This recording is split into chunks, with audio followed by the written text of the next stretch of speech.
Hi, welcome back guys. This is your friend, the Saiyan Fanfics, back with amazing fanfiction. This is the series of What If Genius Deku Became Detective. Now before starting, please give this video a like and subscribe to the channel if you want more videos like this. Now let's get into the fanfic. Prologue. There were a few rules that Yagi Toshinori was still struggling to instill into his students. Rules that seemed so trivial and mundane that it seemed a bit ludicrous that heroes had to learn it in the first place. The first was to take every task seriously, no matter how trivial it may have seemed. Young Bakugo especially struggled with that one, giving up on a task once it was completed to his satisfaction, or if it was deemed trivial, he often would make matters worse. The second rule was to be mindful of your stamina. This was a bittersweet lesson for Toshinori, because it was his disregard for this rule that left him with only an hour of hero time each day. He saw the same tendencies in a few of his students, such as young Kirishima and young Satoa. Finally, the third and most important rule was to always be aware of your surroundings. Ashido probably struggled the most with this, and Toshinori was struggling to find a way to teach the girl the rule before someone else had to pay the price of her inattention. These rules were cycling through Toshinori's mind when he woke up. After enough years of dealing with crime, a person gets almost a sixth sense for it. When Toshinori woke up that day, he could feel it in his bones that something bad was going to happen. He was already calculating how much hero work he would be able to accomplish, but a lot of it depended on luck. Toshinori just hoped that he would have time left when it was needed.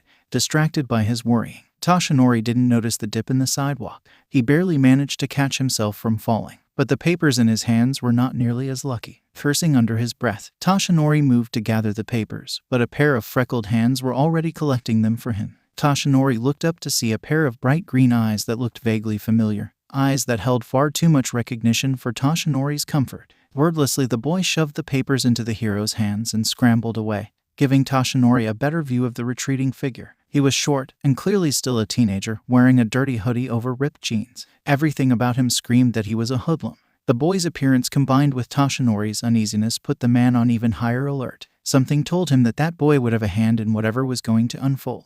Throughout the day, he would have described the anxiety plaguing him as a pit in his stomach if he still had a stomach. His teaching suffered because of it, and young Bakugo wasn't shy about telling him so. Luckily, it wasn't just Toshinori, however, that felt off. No, a sense of looming danger hung over all the students in the hero course, one that the teachers felt even more acutely. Toshinori was making a lot of the same mistakes he'd made his first year of teaching. Luckily, his students had grown immensely since then and there weren't any incidents. They were in the middle of an exercise dealing with rescuing hostages when his phone rang. Seeing who was calling, Toshinori answered immediately. "What is it, Tsukachi? We've got a huge fight." Toshinori, the detective's terse voice informed him. "I've got an undercover detective in the middle of it all, so I need you and whichever heroes you think are best for the job. Now, this isn't a job for your students." With that, Tsukachi hung up, only for a text message with an address to come through. Swallowing thickly, the hero called Nenzu. Before the principal could even really answer, All Might said, "I need you to watch my class. There's a situation that I was called into." After a few moments he added, "And Midnight and Eraserhead are needed as well." "Very well. I shall inform the other two and be there momentarily," Nenzu responded. And sure enough, before Toshinori could do more than explain the situation to his class, Nenzu was already strolling into the room. The pro-hero rushed to the parking lot where his truck waited, along with Aizawa and Nimiri. Luckily, the two were okay with Toshinori's breakneck pace, and Aizawa was a good navigator. All Might knew he'd found the place when they drove up to a warehouse positively swarmed by police cars. Tsukachi was pacing outside the warehouse looking more stressed than All Might had ever seen him. Still in the truck, Toshinori transformed into his hero persona, looking at Aizawa and Nimiri respectively. He could tell that all three heroes were ready for whatever came. They moved towards Tsukachi uniformly, ready to be debriefed. Toshinori tried to keep his surprise from showing the man was fretting. Turning to the heroes, Tsukachi said, "We have no idea what the situation is inside. We lost contact with our undercover detective. There's over 50 people inside, most if not all with extensive criminal records. Be vigilant. Don't get my boy killed." All Might shivered at the emotions in the detective's voice before accepting an earpiece from Aizawa. "I'll go in first," he was saying. "I'll keep you all updated on the situation so we don't just make it worse." The other two nodded and Aizawa was gone, disappearing into the warehouse. Toshinori stationed himself by one of the doors, fully prepared to burst in at a moment's notice. Then, he listened. "Okay, I'm getting close to the main fight. It doesn't sound as violent as I expected," crackled Aizawa's voice. "I'll have a visual soon." All Might whispered the update to Tsukachi, whose stress was palpable. Both men stood at attention, not daring to speak. "They're at a ceasefire," Aizawa said. The two leaders are already talking things over to end it all without bloodshed. It's all because of some kid with green hair. Upon hearing that information, Tsukachi breathed in a sigh of relief. I don't know how the kid does it. I'm guessing the kid is our undercover detective. He's amazing. He's gotten everyone to stop fighting, but he still hasn't blown his cover, came Aizawa's voice. All Might couldn't help but raise his eyebrows. The two were going on 3 years of teaching together, and he had never heard the man give such high praise to anyone. I take it he's one of yours? All Might asked Tsukachi in a low voice. Our youngest detective yet, the man said proudly. Midoriya is the best analytical mind we have. It's a good thing his mother doesn't want to move, or he would have been poached by some other district already. Offers are still pouring in for him. What kind of quirk does he have? He seems to have handled this all incredibly smoothly. All Might said curiously. He's actually quirkless, Tsukachi said blandly. Years ago he had his heart set on being a hero, but apparently he was involved in an incident. He tried to help out, but the pros just berated him, and one even told him to keep his dreams attainable. It honestly almost broke the kid. But whoever that hero was made one of the biggest mistakes of their lives. Midoriya may be quirkless, but he's one of the most determined and skilled people I've ever met. A chill ran down All Might's spine as he remembered an incident years ago with a scrawny green-haired boy. Was it his words that had nearly broken the child? Surely that couldn't have been the boy that had just impressed Eraserhead so deeply. He was far too young to be a detective, if All Might remembered correctly. Where was that child? Toshinori probably should have kept better tabs on the boy who knew his secret. Aizawa's voice broke All Might from his ponderings. Send in Midnight. If she's stealthy enough, we should get this resolved with minimal injury. Got it. I'm coming in, Midnight said into the earpiece. Shortly after, however, Aizawa gasped. What's going on, Eraserhead? Toshinori demanded. Someone's using their quirk. I can't find them, and the audio was overtaken by static, confirming the feeling in Toshinori's gut that everything was going too well. Eraserhead. Midnight. All Might could feel his heart slamming in his chest. When neither hero answered him, Toshinori said, someone's using their quirk in there, I'm going in. Tsukachi moved to protest, but All Might was already barreling through the doors with his signature laugh and catchphrase. It was just then that the earpiece started working again. Mid All Might, we almost had it, Eraserhead was hissing. All Might didn't know what all the fuss was about as the situation seemed to be in hand. Thanks to Midnight's quirk, almost all the men were unconscious, and those that weren't were swiftly rendered useless by Eraserhead.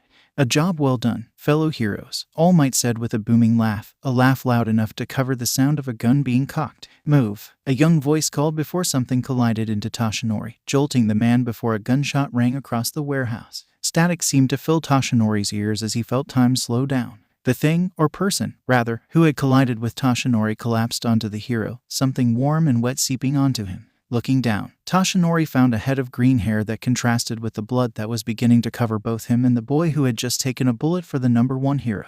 Coughing wetly, the boy almost fell to the ground before Toshinori remembered himself and caught the boy, gently lowering him to the ground. In the background he heard the telltale sounds of Midnight taking care of the gunman. But right now, the boy's life depended on Toshinori's assistance. For the first time in years, Toshinori wished that he had his cape, any loose fabric he could rip off to staunch the bleeding.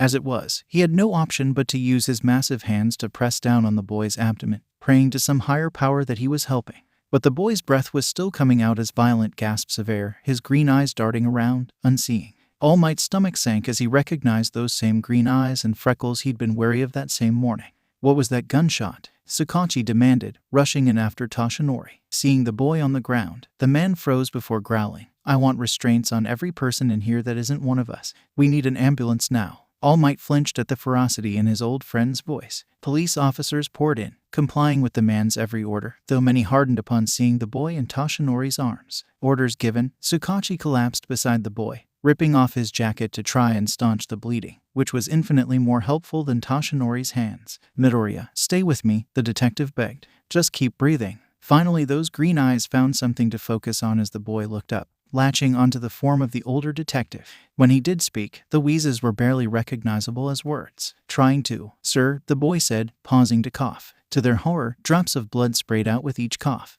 Just, in case, tell Mom, love her. Kid, I order you not to die, Tsukachi said seriously, pressing even harder on his jacket. I will not explain this to your mother. You have to keep fighting. You know, always follow orders, Midoriya rasped, quirking his lips into the barest trace of a smile before his eyelids fluttered shut. Toshinori swallowed thickly, feeling like this was somehow his fault. The bullet had been meant for him, he knew, and this child had intercepted it, and based on their interaction, This child was Tsukachi's detective. There are fundamental rules that are so logical that one wouldn't think that heroes needed to learn them. The third and most important rule pounded through his head, and he could practically hear the voices of his students critiquing him the same way that they would critique one another in an exercise. Why was there anyone still awake to attack? Aizawa would ask in that steely voice. Ada and Yaoyorozu would fight to analyze the situation first, but in the end Yaoyorozu would win. There hadn't been sufficient time for Midnight's quirk to fully spread throughout the room, and All Might's entrance brought in more airflow to disperse her quirk, allowing the villains to further resist. When he mistakenly thought the situation was taken care of, he made enough noise to allow the villains the element of surprise. And which rule was broken? Aizawa would ask, staring Toshinori down so he would know exactly what he had done. Ooh, I know, Ashido would shout, jumping up and down. It's my rule, the third and most important rule. Toshinori had let his guard down, foolishly unaware of his surroundings. And just as he always warned his students, All Might was not the one who paid the price. Indeed, instead it was paid by his closest friend's protege. 3 years ago, it only took a matter of minutes for Midoriya Izuku's dream and entire plan for his future to be shattered. He had spent the first 12 years of his life surrounding himself with everything he could find about heroes, devising various ways to become one without a quirk. Izuku's dream was the dream of many, but his motivation was considerably more pure. Rather than seeking fame and fortune, Midoriya Izuku merely wanted to help people, to use his smile to reassure people in the darkest of times, remind them that the world still held light. But in the boy's darkest time, his hero failed him, offering neither verbal reassurance nor the smile he was famed for. Midoriya Izuku did not die that day, but his sense of purpose did. The boy stumbled away from the rooftop, silently wondering if he should heed his classmate and stumble off of it instead. Tears he didn't realize he'd shed coursed down his cheeks as he pondered the truth of his hero's identity, as well as all that All Might had told him. Without realizing, the boy's legs had carried him to yet another crowd, a villain fight. It didn't seem like much of a fight though, and it felt empty to him. Then he took in the details of the fight. The villain who was all too familiar in the red eyes pleading for help, red eyes that Izuku could never forget. The sludge villain had Kaken. Before Izuku knew what he was doing, his legs carried him forward, slinging his bag at the sludge villain's eye, his one vulnerable spot. The villain recoiled, giving Izuku just enough leeway to start pulling his classmate out of the sludge. For the second time that day, a single punch from All Might took down the sludge villain, bringing immense relief to the crowd. People murmured amongst themselves, acting as judge and jury over what had just happened. What was that scrawny kid trying to accomplish? He just made more work for the heroes, a particularly venomous woman asked. I think he just wanted attention, another woman said. Some kids are so pathetic. Every instinct was telling Izuku to run. Leave this place, but the cruel words froze him in place. What do you think you're doing? A rough voice asked, an equally rough hand grabbing the boy by the arm. Looking up, Izuku was peering into the face of Death Arms. The man was a passable hero. Izuku could have told him numerous ways the man could maximize his quirk. Unfortunately, the man was held back by his idolization of All Might. I just wanted to help, Izuku stammered. If you're going to interfere, you better have the quirk to back it up, Death Arms growled, shaking Izuku a bit. For real, kid, Mount Lady interrupted. I'm just starting out. Do you want my career to be ruined because of you? Mount Lady, Death Arms, stand down, said a much more logical voice. Izuku raised his eyes to see none other than Kamui Woods, who gently put his hand on Izuku's shoulder. Listen, kid, your intentions were noble today. I understand that you were just trying to help out your friend, and that's admirable. But it was incredibly dangerous. We've trained for this for years. We're the experts, so until you have the training to joining us, trust us to handle it, okay? The hero's words were kind, but more than anything Izuku wanted to go home. Disgustingly enough, he could still feel a layer of slime coating his esophagus, and part of him wanted to cry even though he didn't have any tears left. A part of his mind whispered that he should ask Kamui Woods if he could become a hero, but All Might himself had already counseled him against his dream. It was generally unwise to blatantly ignore advice from the world's top hero. The image of his mother apologizing to him flashed through his mind. He'd been told it was an impossible dream his entire life, but it was finally starting to sink in. Izuku Midoriya really was just a useless Deku. Mind numb, Deku stumbled away from the scene, aware of the heroes still yelling at him, but not caring. His legs started on the way home, everything in him screaming to go home, go to where it was safe. He was stopped on his way by the last person in the world he wanted to see. The other heroes already lectured me, Izuku said before All Might could say anything. Thank you for saving me and Kaken. It's clear now that I'll never be a hero. All Might was taken aback. The change in the child was drastic enough that for a moment he wondered if this was the same boy. Young man, Oh, Deku said quietly, green eyes dull. Your secret. It's safe. I swear I won't tell anyone. Izuku shuffled on, leaving a shocked All Might in his wake. Gone was the determined young man that had impressed All Might, and the pro-hero couldn't help but feel that he had had a hand in it. The hero debated with himself for a moment before deciding it was best to just leave. He wasn't equipped to deal with the boy's emotions, after all. At least, that was what he told himself. His second encounter with All Might barely even registered in Deku's mind. Almost nothing registered in his mind, though. He was nearly home when he heard pounding footsteps on the sidewalk beside him. Deku, Bakugo howled, fury emanating from him. When Izuku turned around to face the irate blonde, it was an explosion that greeted the boy. It was the biggest explosion Bakugo had used on him yet, burning his face and chest as well as throwing the boy to the ground. What was that? Bakugo seethed. Do you think you're better than me or something? When Izuku didn't respond, the blonde kicked the fallen boy. Answer me. Izuku opened his mouth to say something, but another voice rang out. Katsukibakugo. Step away from my son, now, Izuku Midoriya yelled, exiting her house looking like the embodiment of rage itself. The blonde boy stiffened, unused to being caught or reprimanded, red eyes glaring at the smaller boy. He spat, "You better watch yourself, Deku. Remember you're worthless." "I know," the boy said faintly, finally glancing up at his former friend. Bakugo stared for a moment, shocked by how dead the boy's eyes were. Before, they always held that stupid, inextinguishable shine to them. But now Izuku Midoriya sat before him, broken. It wasn't nearly as satisfying as he thought it would be. Inko caught Katsuki by surprise, bodily shoving him away from her son. "Stay away from Izuku," she snarled, collecting her dazed and injured child into her arms. "Come on, Izuku, you need to go to the hospital." "I'm sorry, Mom," the green-haired boy mumbled, but he was promptly shushed. "No, Izuku," Inko said. "I'm sorry you've been dealing with this alone until now. You shouldn't have hidden it from me, but it's in the past and it's time to move forward." The mother and son shared plenty of tears as they took a cab to the hospital. The cab driver discreetly wiped away a few tears himself when he heard the boy begin recounting the day's events. When they reached the hospital, he waved away Inko's payment, instead wishing Izuku a quick recovery. Luckily, inside the hospital they weren't kept waiting for very long.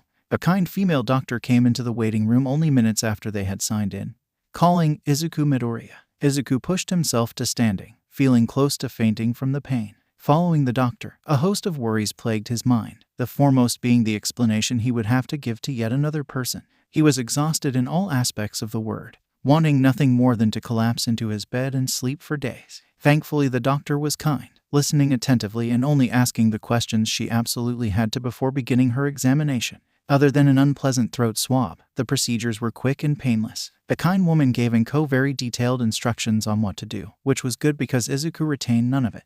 The mother and son decided to walk home, and Izuku kept shooting discreet, worried glanced at Izuku. Most of the walk passed by in relative silence until Inko asked, "How long has this been happening?" "The bullying, I mean." Izuku merely shrugged, which only served to make Inko more worried. The two trudged in silence once more. "We're going to move," Inko blurted out, "and we can enroll you in online school if you want. You're smart enough you could probably finish early." "I'm sorry I didn't see it until now, Izuku, but you've been living the wrong life. I know my son, and he's not meant to waste away being bullied. My son is the kindest, bravest person in the world, and he's meant for a life where his smile makes other people feel better. Whatever you decide to do, Izuku, I fully support you." Tears were slipping down the woman's cheeks as she made her bold declaration. He didn't know when it had happened, but tears were slipping down Izuku's cheeks as well. The first emotion he'd felt in hours sparked in his mind, and then he was flinging himself at his mother, sobbing. "I'm never going to be a hero," Izuku sobbed, clutching Inko even tighter. "You're already a hero," Inko said, though tears of her own.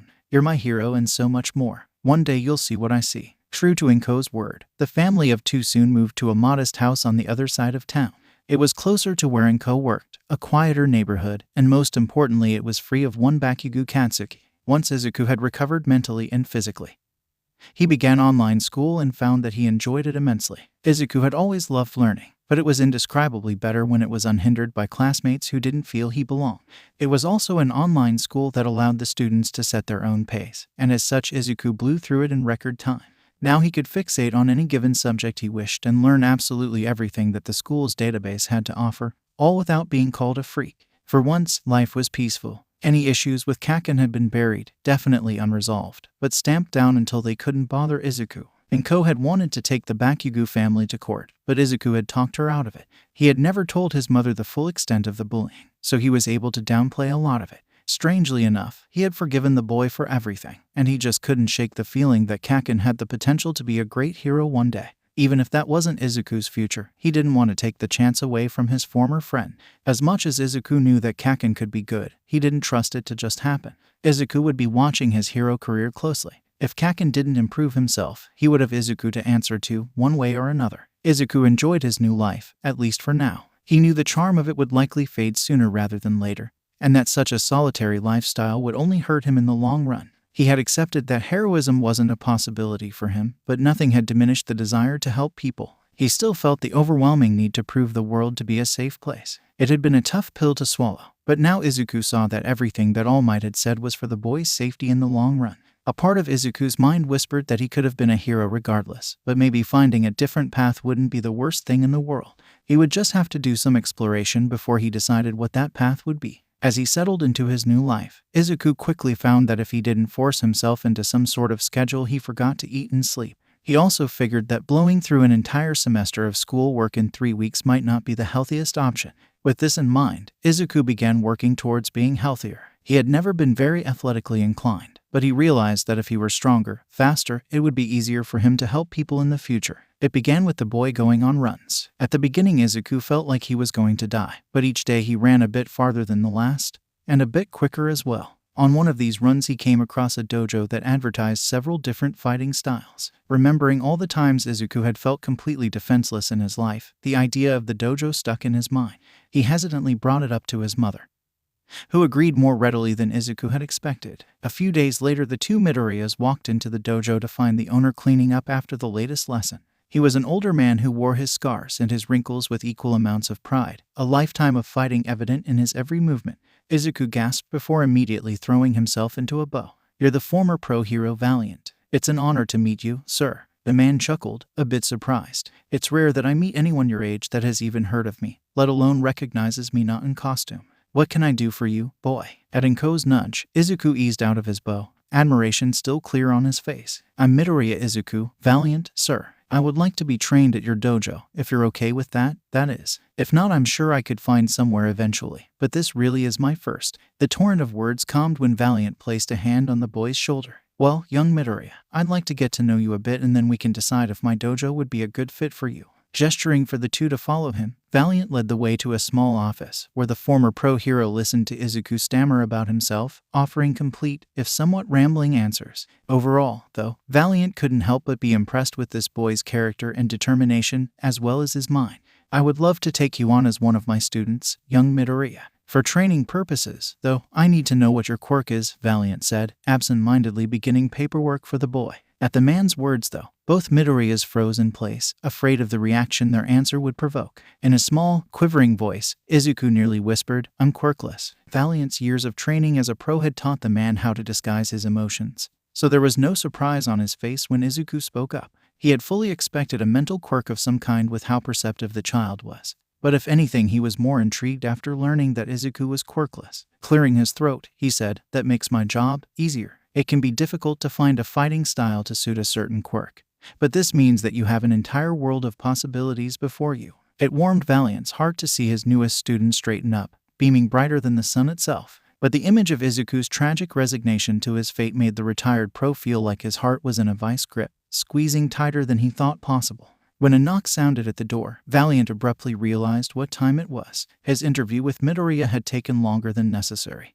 and now his next student was here for his private lesson. Rising from his seat, Valiant opened the door to his office. "Thank you for being patient, Anjiro. I would like you to meet my newest student, Midoriya Izuku." Izuku craned his neck to see the boy around the teacher, a blonde boy that looked overwhelmingly kind. He would have been a bit plain-looking if it weren't for his massive tail. He immediately smiled at Izuku. "It's nice to meet you, Midoriya. Is this your first time in martial arts?" At Izuku's nod, the boy said, "Well, I look forward to sparring with you." The smaller boy nodded, inwardly lamenting that Anjiro would likely refuse to talk to him once he found out that Izuku was quirkless. Until that day, however, he planned to bask in the boy's kindness as long as it lasted. Soon enough, Izuku's martial arts lessons became a bright spot in his weeks. Valiant's quirk was a slight enhancement of his physical abilities. He was stronger, more flexible and dexterous than the average human being, but it was just barely beyond what a quirkless person could achieve. Valiant had never been in the top few heroes, but he had been successful, and Izuku had always respected the man.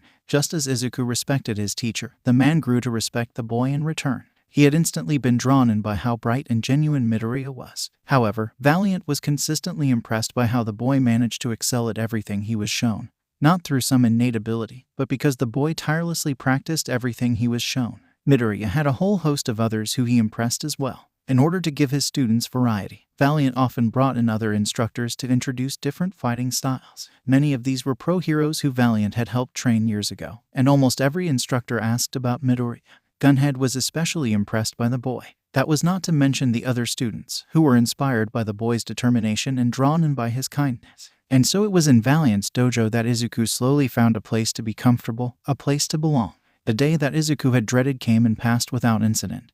The other students barely reacting to the fact that Izuku was quirkless. Anjiro, Izuku's closest new friend, especially didn't care. He had merely shrugged and said, "I hope you don't expect me to go easy on you, because I won't." And true to his words, Anjiro had held nothing back, leading to a particularly spectacular loss. The new neighborhood also quickly adopted the mother and son. Inko made the best food and gave freely, and Izuku could usually be found offering help of some kind, be it weeding Mrs. Takabana's flower beds or watching Mrs. Kyoto's children when she needed to run to the grocery store. But Izuku wanted more. He felt like there was something he needed to be working towards, and the feeling haunted him day and night. One day, a few weeks into his new training, the feeling was almost tangible within Izuku, distracting him as he sparred with Anjiro. And the distraction was enough that Izuku didn't see the tail coming, leaving the green-haired boy sprawled on the floor, staring at the ceiling. The amicable blonde immediately dropped his fighting stance. "Are you okay, Midoriya? You normally see that move coming from a mile away." Izuku stoved himself to his feet with a groan. "I'm fine, just a little distracted. Is everything all right?" "Yeah, it's fine. I'm actually happy lately, like happier than I've ever been. Things are really good right now." Izuku smiled bitterly. The UA entrance exams are soon, right? When I was younger that was my dream." "Midoriya, I'm so sorry, I didn't know. But you could probably still." "I'm fine, Ajiro. That dream is officially dead. I just miss the sense of purpose it gave me, you know. I know I want to do something in life that helps people, I just don't know what." After thinking a moment, Anjiro said, "You know, Midoriya, I saw something about EMT classes being offered a few blocks away. It's probably not what you want to do with the rest of your life, but you would be learning valuable skills that would make you more equipped to help people." As Izuku pondered his friend's words, he visibly brightened. "That's a great idea, Anjiro. I'll have to look into that tonight. And I probably won't see you again until after it's over, so good luck on UA's entrance exam." "I know you'll do fantastic." Valiant shook his head as his two favorite students parted ways. Those boys were good for one another, they each balanced the other out. Somehow Ajiro was able to slow Midoriya's hectic mind so that others could understand what the boy was trying to say to others, and Midoriya brought Ajiro further out of his shell than ever before. The two were on different paths in life, but Valiant could feel that they were both pursuing greatness. That night Izuku brought up the possibility of EMT classes to Inko, and once more the mother was easily persuaded. It was rare enough that Izuku asked for anything, so when he did, Inko always found a way to make things happen.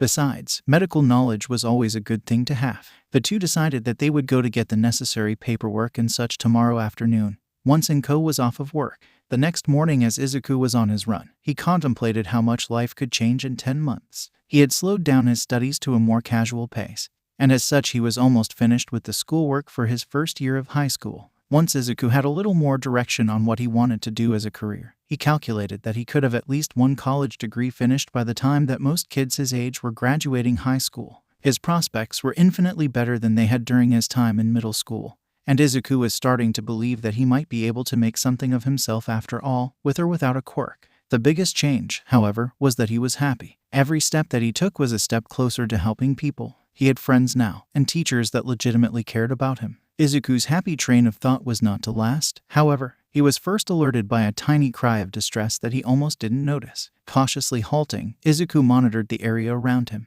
He was in a less familiar part of town, an old neighborhood that was largely abandoned. In fact, aside from the distress call, Izuku didn't see any evidence of any other life. Trying to get his breathing under control, Izuku heard yet another sharp cry, making it easier to trace the sound. As Izuku crept towards the alleyway he suspected was the source of the sound, a rough voice growled, "Shut up. You know this is your home now." A child's wailing nearly stopped Izuku's heart, but it also covered the sound of his approach. Peering around the corner, Izuku found a large cardboard box that hosted a multitude of stained rags that resembled a sort of nest. Cans and plastic food packaging littered the ground, and a man with matted hair stood with his back to Izuku, looming over an only marginally cleaner child. I want to go home, the girl cried, her tears making tracks in the dirt that was caked on her face. Izuku started in surprise. He recognized the girl. She had been a hot topic on the news for the past 2 days because she had mysteriously gone missing, suspected to be kidnapped. There are no witnesses to it and no leads on the disappearance. The news had proclaimed that the search for the child was beginning to look hopeless that very morning.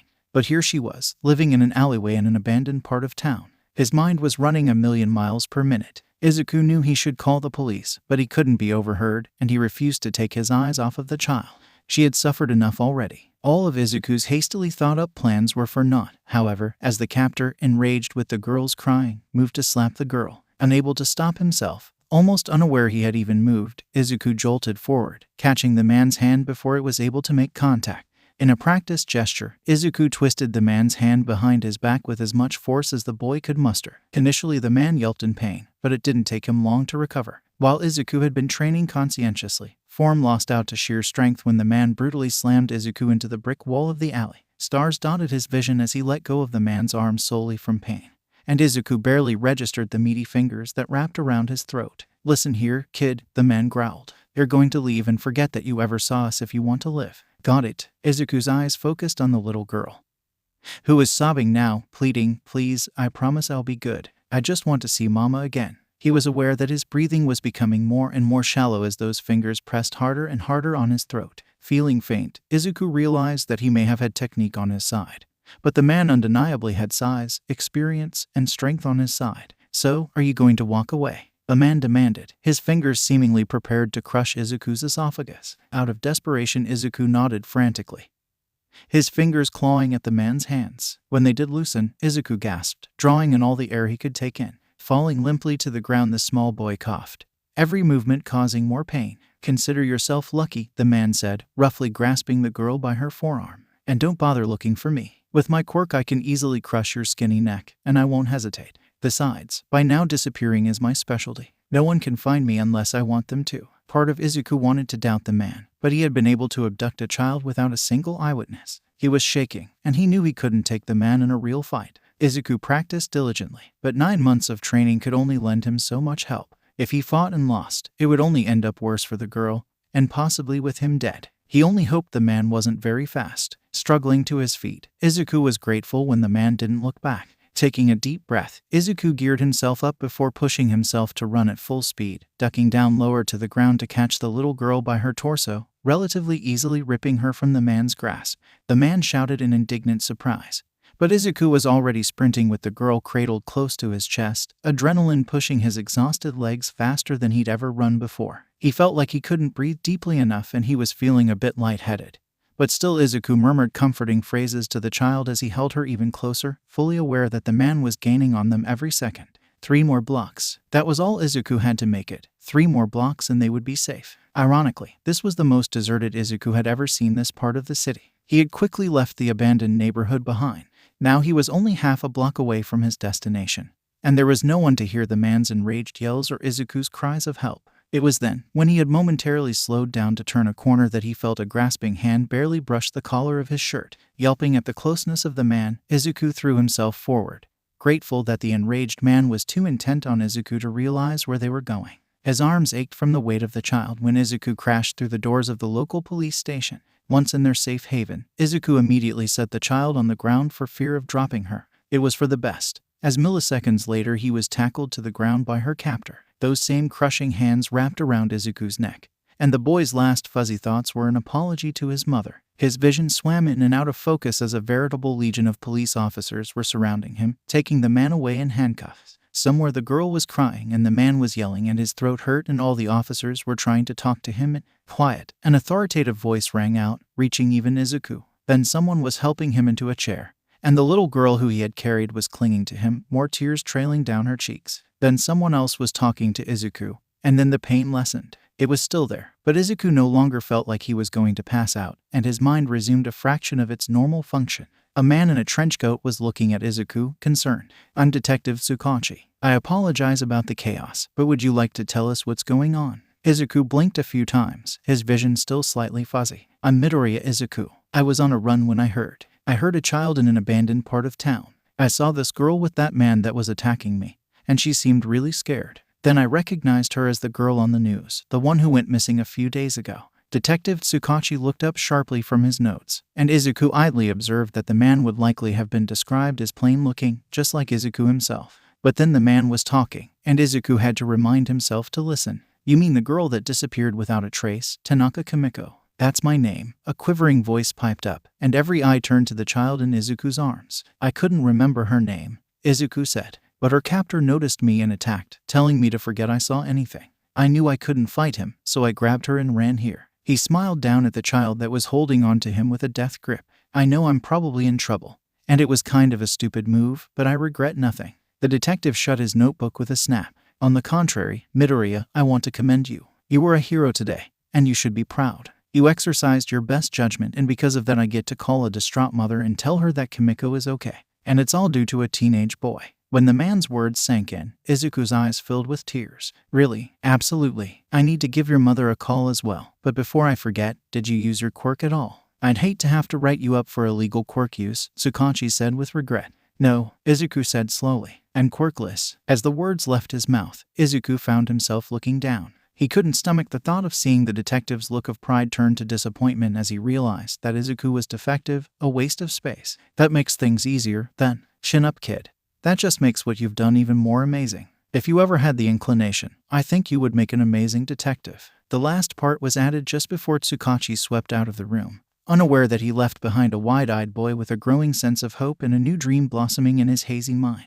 Kimiko gradually calmed down, flashes of her personality shining out from under her fear and confusion. She listened to the officers, and for the most part she did as they asked, but she absolutely refused to move very far from Izuku, who was still dazed, but happy nonetheless. She was a cute child underneath the dirt, with wide brown eyes that still held too many tears. From what the officers could ascertain, she wasn't very injured, only a handful of scrapes and bruises. Izuku felt an odd protectiveness towards her, but he supposed it made sense that the feeling was foreign. He'd never been able to protect people other than replacing them as a target before. So when a grubby hand anchored itself in Izuku's, he couldn't help but melt a little inside. Apparently Kimiko loved stories, and so at his prompting she started telling him a rambling tale that could vaguely be recognized as Cinderella. She was in the middle of telling Izuku the details on Cinderella's carriage when the door swung open. "Where is she? Where's Kimiko?" A frantic voice rang out. Eyes wide, Kimiko snapped to attention. "Mama." A small smile settled on Izuku's lips as he carefully set the child on the ground. He observed as the two rushed towards each other, meeting in the middle of the station in a flurry of hugs and tears, each almost disbelieving that the other was there. All present police personnel watched, smiling witnesses to the reunion. Many of the officers nodded to Izuku, acknowledging what he had done. Despite the pounding in his head, Izuku couldn't help but grin widely, tears streaming down his face. Matching tears on her cheeks, Kimiko's mother clutched her daughter with desperation. "Where was she? How did you find my baby?" Detective Tsukachi smiled. "You have that boy over there to thank. His name is Midoriya Izuku, and he's the one that found and saved Kimiko." A gasp came from the doorway. My Izuku did what? It might have all been in his head, but Izuku would have sworn that all of his pain dulled slightly when his mother walked in. Inko immediately rushed to her son. Worry etched on every line of her face. "How are you feeling, Izuku? Do you need anything?" The battered boy shoved himself to his feet, throwing his arms around his mother. "Mom, I can still help people. I want to be a detective." Inko was clearly surprised, but she merely patted her son's back. "You'll be an amazing detective." Kimiko's mother walked over to the Midoriyas. Kimiko still tight in her grasp. "I'm so sorry you got hurt, but thank you for protecting my baby. I can never. The woman promptly burst into tears, losing any semblance of composure. "The police near my house told me to prepare to have her brought back in a body bag. You saved me from planning my daughter's funeral alone." Unable to help herself, Inko gently embraced the other mother. "It's okay now. Your daughter is safe now. I don't know how you've been able to function. I can only imagine how I would feel if my Izuku had been taken." Kimiko took the opportunity to latch once more onto Izuku's leg, giggling when he ruffled her hair. He turned his attention to her mother once his own mom finally released the emotional woman. "I'm Tanaka Amaya," Kimiko's mother said with a wobbly smile. "I can never thank you enough for bringing my daughter back to me. I just need to know where and how you found her." He had the full attention of both mothers, as Inko clearly needed to know what had happened as well. Swallowing, Izuku once more tried to focus his hazy mind. Where to start? I was on a run, and I went farther than usual. I wandered into an abandoned neighborhood when I heard a little kid. I thought that didn't seem right, so I went to investigate. I saw Kimiko and a man that seemed really suspicious, and it was obvious that they had been kind of living in this alleyway. After a minute I recognized Kimiko as a missing child, so I knew I had to do something. The man saw me and we fought. He won and left me there, but I couldn't just leave her. I'm pretty sure it was all adrenaline, but I got up and grabbed her before he noticed I was there. And then I ran as fast as I could to the police station. I barely made it in the doors and set Kimiko down when he caught up to me. Inko gently touched the angry bruise marks on Izuku's throat, anger burning in her normally sedate green eyes. In a steely voice, she asked, "Did the police catch the man?" "They pulled him off of me and cuffed him right then and there." Amaya bit her lip. "I'm truly sorry that you got hurt, but I'm even more grateful that you saved my daughter. How can I ever repay you?" Izuku immediately began shaking his head. "You don't need to repay me, I just wanted her to be safe." It must have been so scary for Kimiko, I can't even imagine. As he dissolved into a fit of mumbling, Inko and Amaya traded contact information, each promising to keep in touch with the other. Kimiko, however, still hugging Izuku's leg, tugged on the material of his pants to catch his attention. "Big brother," nearly choking, Izuku weakly said, "Yes, will you visit me? I want to see you again." Looking into those wide brown eyes, Izuku found himself crouching down next to her and saying, "Yes, of course I will." And with those words, it was inevitable. Both of these small families were inextricably tied together. It wasn't long after that Kimiko had to be questioned herself, now that she was calm enough to be questioned. And the Tanakas left after a last embrace filled with tears. Both Midoriyas were holding back tears of their own, but Izuku felt like he was going to pass out. Inko noticed and pulled the nearest police officer aside. "My son needs to see a doctor. Can we leave yet? I believe Detective Tsukachi already got his testimony, and we have his contact information. He should be good to go," the police officer said. "In fact, I'll take you myself, if you would like." "Oh, we would hate to be a bother," Inko said nervously. "It's no trouble at all. In fact, you'll be doing me a favor. I get bragging rights for helping the local hero," the officer said with a bright smile. "I'm Officer Sato, by the way. It's a privilege to meet you, Midoriya." Izuku started to follow his mother and the officer to the car, but something was bothering his hazy mind. Hospital, medicine. Then he gasped, "Mom, today's the last day to sign up for those EMT classes. They're only open till 5. You want to take EMT classes, kid?" Officer Sato asked curiously. Izuku nodded vehemently. "I want to be able to help as many people as I can." "Well, you're in luck. They had to relocate those classes to our spare room here at the station because the normal building is getting renovated. If you leave the paperwork with us, we'll make sure it gets where it needs to be," Sato said with another bright smile. She disappeared into the precinct and reappeared with the necessary form and a pen. It barely took a minute for Izuku and Inko to fill everything out. And then Sato rushed into what Izuku suspected was Detective Tsukachi's office. Izuku had been smiling, excited at the prospect of EMT training when his eyes rolled in the back of his head and his knees buckled. He was only saved from hitting the ground hard when Officer Sato stepped in at the last moment, catching his limp body thanks to her stellar reflexes. Sato cursed. He must have some internal bleeding. "Let's go." Inko helped load her son into the police car, with barely enough time for her to climb in herself before it sped off. The sound of sirens filled the air as Sato tore across the city in record time. Izuku drifted in and out of consciousness, vaguely aware of being carried. Then he was on a bed with a familiar doctor talking to his mom and Officer Sato. Pieces of the conversation made it through the haze of his mind, but he didn't have the mental clarity to piece it into a clear scenario. That would come later. "Know if this is from bullying again. He's been in the hospital for bullying. Do you have names?" "Fractured ribs and nasty concussion. He passed out because." "Stay awake. Exhaustion, I think. Make sure." Then even the voices faded to nothingness, and for once Izuku didn't even dream. Sleep was a comforting absence of everything until he woke naturally, immediately greeted by each and every one of his aches and pains. He had no way of knowing how much time had passed, or even what year it currently was. When he groaned, there was a series of frantic footsteps before his bedroom door burst open. "Izuku, baby, how are you feeling?" "Like I got hit by a bus," he said, cracking a small smile. "But pretty good, all things considered." Grunting, the boy sat up, swinging his legs out of the bed. "Luckily there was a nurse with a minor healing quirk working yesterday. She was able to shorten your recovery time to a few days instead of a few weeks. Oh, and Valiant still wants you to come to the dojo today. He said you could work on meditation," Inko said. "Do you want me to stay home with you? I can call into work." "No, I'll be fine, Mom," Izuku promised. "I do feel a lot better." He refused to make her guilty over his guilt at the prospect of making her miss work. "If you're sure, Izuku." "Oh, the doctor's orders are that you're not allowed to do anything more physically demanding than walk a few blocks at a time. I will find out if you push yourself, and I will let Valiant decide what to do with you," Inko warned before kissing his forehead. "I love you and I'm proud of you." Taking his mother's words to heart, Izuku didn't do anything to push himself. After feeling how his body protested every movement, he knew it wasn't wise to tempt fate. Instead, he pushed his brain to the limit. Izuku calculated that if he really worked hard, he could finish high school in a little under a year. If he started now, he could have a couple degrees in a little over 2, maybe less, if the degrees he had in mind had enough shared classes. In the meantime, he would continue his work at Valiant's dojo and EMT training. He itched to go back and research a multitude of police cases that he had briefly heard of when he was younger, but ultimately ignored because they didn't involve heroes. Now Izuku wanted to know everything, all in the pursuit of becoming the best detective he could. Plan in place, Izuku lost himself in his schoolwork, only remembering to eat and leave for martial arts because of the alarms he had set on his phone. When it was time, Izuku walked leisurely to Valiant's dojo, enjoying the summer day around him. Stepping into the dojo, however, Izuku hadn't expected the chorus of shouts that surrounded him.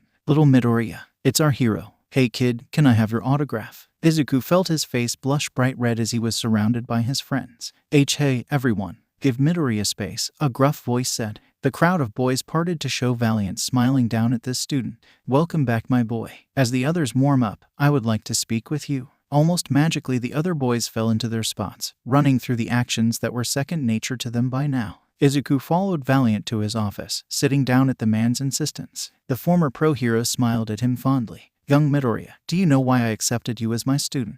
I can see that you don't. When I first met you, I could sense a deep despair as well as a deep hope. I don't know the full reason for your despair, but I don't need to. You've begun finding yourself, finding your purpose as well as your worth." "Thank you, Sensei," Izuku said, trying with all of his might not to cry. "Your desire to help others is a noble one, Midoriya. But be careful to help yourself as well. Keep improving so you don't have to be hurt in the process of sparing others. Sometimes wounds are inevitable, but I won't have you destroy yourself." "Yes, Sensei. Today you meditate," Valiant said seriously. "I sense you still hold on to an incomplete image of yourself. Come to terms with who Midoriya Izuku is. You are quirkless, yes, but you are so much more." Now Izuku nodded, tears finally escaping. "Yes, Sensei." "Midoriya, wait." Izuku stopped, turning to find a friendly face pursuing him. "Oh, Ajiro, I forgot to ask you how the entrance exam went." The quiet blonde moved in next to Izuku with a smile. "It went better than I expected. Now I just have to wait for my results." "I'm sure you got in. You're amazing," Izuku exclaimed. "I don't know, there were some amazing quirks. I thought I was doing okay, but there was this kid with an explosion quirk that took out so many robots that the rest of us almost couldn't find any to fight." Ajiro smiled a little sadly. "I knew I wasn't going to be the best. I just hope I did well enough to get in." "What's done is done, young Ajiro. I'm sure you conducted yourself with honor," Valiant said, appearing in the doorway of the dojo. "You as well, young Midoriya. Both of you go home, rest. You've earned it." As the two boys walked home, a few blocks away, one detective Tsukachi sat in his office, rubbing his eyes from the mound of paperwork that sat in front of him. With a sigh, he set down the paperwork and started clicking through the news, looking for the latest events all might have been involved in.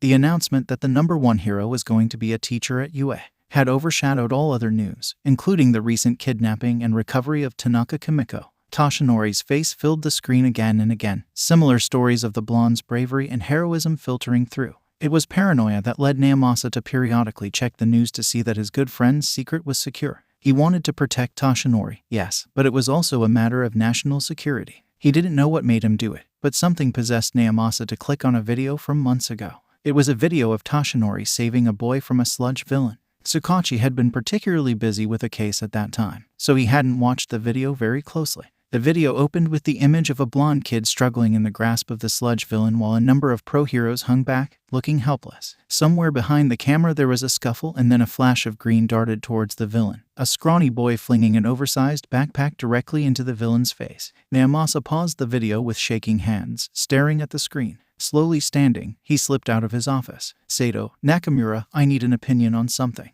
"What you got, boss?" Sato asked, immediately snapping to attention. "Just come watch this." The two officers shuffled in, crowding around the computer where the detective had started the video over. "I remember this," Nakamura said. "All Might saves the kid, but wasn't there another?" "No, you're kidding," Sato whispered. "It can't be. Thank goodness I'm not crazy." "You see Midoriya too?" Tsukachi asked. "We need to train that kid and give him a badge," Nakamura said. "He's going to be amazing." "Why don't we?" Sato said playfully. "They let baby heroes have provisional licenses. Why not us too?" She had asked the question in jest, but Tsukachi froze in place, his mind racing. "A provisional officer. I have some paperwork to do," he said, shooing the other two away. Picking up the phone, once the other person answered, he said. It's Detective Tsukachi. Who would I have to talk to about potentially begin a new program? Days later found the Midoriya family in Izuku's room at an hour yet untouched by the sun. However, both Midoriyas were wide awake, and Inko stared intently at the screen of her son's laptop. And you swear you didn't pull any all-nighters? Just the one, Izuku swore, his smile blinding. And you haven't missed your martial arts of your EMT classes? Not a single one, he chirped. Oh, by the way, tomorrow Gunhead is teaching the class, and Valiant told me that he wanted me to have a session with just Gunhead and Ajiro, so I'll probably be home late. His mother's green eyes were still fixed on the computer screen where two emails were displayed side by side. One was a notification of Izuku's completion of his first year in high school, barely a week into what would have been his first semester. The second was an acceptance letter to Japan's most prestigious college, as well as a full scholarship. They had been particularly impressed by Izuku's quirk analysis, and when they had learned his age, the head of the quirk studies department had demanded that the school accept Izuku and made sure he attended, whatever the cost. They would let Izuku have as many majors as he wanted, provided that one of them was quirk studies. He could complete almost all of his work online. He just had to visit the actual campus every few weeks. The university would even pay for his commute to Hasu. With this, another piece fell into Izuku's plan. He was finished with EMT training. Today was just a ceremony of sorts to celebrate their completion. He had to admit he was a little sad it would be over. He had started off on the wrong foot with his instructor for some reason, but after enough time the two came to a mutual respect. However, the worst part of his class being over was that he no longer had a reason to stop by the police station. Maybe he could bring Taiyaki for the entire station as a thank you for so many things. He could then casually bring up the idea of observing the job of a police officer. For the first time in years, Izuku was genuinely excited about his future. So can I do it, Mom? Can I start going to college? Finally pulling her eyes away from the emails, she smiled. It would be a waste to refuse. Just don't push yourself too hard. Send me that professor's email. I'll set up a meeting with him so we can get paperwork done and talk over all the details. Izuku beamed, thrilled beyond words. Today is your EMT training certification, isn't it? My little boy, a certified EMT at 15 years old. Izuku, I'm so proud, Inko said, tears filling her eyes. I wish I could make it to the ceremony. I could take off work if you wanted. No, it's fine. I have people to support me now, and I already know that you support me. Today is a really important day at work for you, so good luck. It's my turn to support you, Izuku said, hugging his mother tightly. Have a good day at work. Kissing his forehead, Inko left, letting his door quietly close behind her. He waited a few moments before Izuku closed both emails, opening a folder on his laptop, a nagging feeling plaguing him. It was early, really early. He had already been on a run, and the sun had yet to rise. Dialing a number that was becoming more and more familiar, anxiety fluttered in his stomach. The police officers had been nothing but kind to him, but he didn't know if he could handle having his new dream crushed just like his old one. New Sutafu Police Station, Officer Sasaki speaking. What can I do for you today? Swallowing thickly, Izuku stammered. Hi, this is Midoriya Izuku. Little Midoriya, how are you? Fine, I was looking at some old news articles and I noticed a pattern. There are 3 villains that have escaped being caught until now, and based on their old patterns, I think they're going to strike today. That said, Izuku held his breath, terrified of how Sato was going to react. He held a deep respect for the officer, and he knew he couldn't take it if she laughed him off. Explain further, little Midoriya. Wait, let me get the detective on the line. Fainter, as if Sasaki was holding the phone away from her mouth, he heard, Naomasa. Your son is on the line with important information. What are you talking about? I don't have. Midoriya is waiting. Almost immediately the other line picked up. Detective Tsukachi speaking. And so Izuku blurted out all of his suspicions and evidence, including who the villains were, where they were most likely to be, and the best way to detain them. Which heroes would you recommend us calling in? The detective asked. Izuku thought for a moment. Kamui Woods for the first, then Mount Lady for the second, and for the last, Midnight. They're villains that work together, so even though their attacks would be separate, they would be coordinated with one another. It's best to have heroes that can capture them quickly. Thanks for calling in, Midoriya. You've been a huge help, the detective said, before hanging up, while Izuku buried himself in schoolwork. Detective Tsukachi had been busy single-handedly setting up a course and test for provisional police badges. Hearing the boy's deductions validated Tsukachi's efforts. Looking at the evidence Midoriya had laid out, Tsukachi could kick himself for how obvious it all was. Except it wasn't. Even with years of experience and a degree in criminology, Tsukachi didn't think he could have put all of this together. Contact the heroes he mentioned, Sasaki, Tsukachi ordered. I'll contact the police stations in charge of those areas. When you're done, call in Kondo and set up a surveillance of the third area Midoriya suggested. You're really trusting of the imaginings of a 14-year-old boy. Officer Mori asked with a sneer. Mori had slowly been alienating himself from the rest of the police station with his open dislike of Midori. He's 15, Sasaki hissed, jabbing his ribs with an elbow. Besides, you have to see this kid. He's different than anything you've ever seen. You've always been a bleeding heart, Sasaki, he said, slightly glaring at the petite woman. No, she's right. Whatever he ends up doing, Midoriya is going to change the world to change the world. And I want to watch it happen, Tsukachi said, an unusual gleam in his eye. Now go, our time is limited. The two officers saluted before leaving, and as Tsukachi made the phone calls he needed to, he couldn't help but smile to himself. No one would realize the full ramifications of that day. Detective Tsukachi had no way of knowing that with those three villains in police custody, his good friend Yagi Toshinori would not expend all of his energy before arriving to the school. In fact, he had enough time to teach Class 1A, and still time to spare. There was no way to know of the untold fear and injuries that Class 1A was spared from, all because the number one hero was at the USJ from the very beginning. The main villains escaped, yes, but the whole incident was minuscule compared to what it could have been. Although slightly shaken, the class walked away almost virtually unscathed, and Izuku's new dream seemed all the more closer, despite everything that could not be known.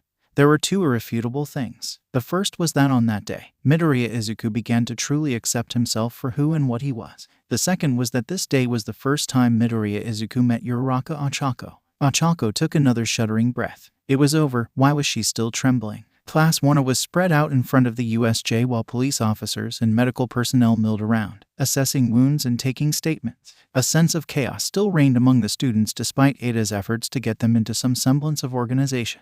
Briefly, Uraraka pondered that he would make a good class representative. But that was the only thing that really registered in Ochako's mind. She could barely hear over her racing heart and ragged breathing. She was startled into awareness, though, when something dropped onto her shoulders, not alarming, but unexpected. She blinked at the orange blanket that now covered her shoulders, then at the boy who stood in front of her. I'm sorry to startle you. I tried talking to you earlier, but you weren't responding. You were going into shock. He smiled slightly, running a hand through a forest of green hair. Off in the distance an explosion sounded, a sure sign that Bakugo was fine. The boy in front of her flinched, but he wore an expression of recognition. Ochako's mind was too addled to properly decipher the boy in front of her. You need to sit down. Let's go over to the shade, the boy suggested, pointing to the right direction. It was a little cluster of trees that would simultaneously provide shade and block her from the sight of others. It was also still within the boundaries of where they could go, making it the perfect haven. Maybe the boy had ulterior motives, but Ochako got the sense he was giving her privacy to deal with her emotions, and she was grateful beyond words. It was also hard to believe that this boy could have anything but the best intentions. At first glance he was around her age, and pretty plain looking. His hair was messy, and freckles were liberally sprinkled across his skin, but his eyes were a deep green that for whatever reason felt incredibly comfortable to Ochako. She found herself looking into them, blaming it all on the shock. He situated her comfortable on the ground, seemingly not noticing her attention. Does anything hurt? Thinking for a moment, Ochako shakily raised her right arm. I did something to my wrist. I don't know if it's broken. The boy gently took the appendage in his hands, gently rolling back her sleeve. I'm an EMT, by the way. I'm not just some random kid. Your wrist isn't broken, it's just a pretty nasty sprain. Give me a second and I'll. The boy trailed off, his eyebrows furrowed in concentration as he procured a fabric bandage, expertly wrapping her fingers with nimble fingers, his lips silently moving. Ochako once again found herself fixated on him, fascinated. As he worked, his face grew more animated, more defined, and it was like she was looking at a completely different person. When he was finished, Ochako gingerly moved her wrist. Wow, it almost doesn't hurt at all. Thank you. It's no problem. It was also probably unnecessary. Someone like Recovery Girl will probably heal it in a matter of seconds, the boy mumbled. Does anything else hurt? Ochako smiled with a false brightness. I'm fine. She expected that to be the end of things. But it wasn't. Midoriya cocked his head to the side, looking at her intently. But you're not. That made her reel in shock. Most of the time when Ochako's world was falling apart and she insisted everything was fine, everyone believed her, including her parents. She was always fine. That was how she dealt with life. I know it seems easier to pretend everything is okay and just deal with it alone.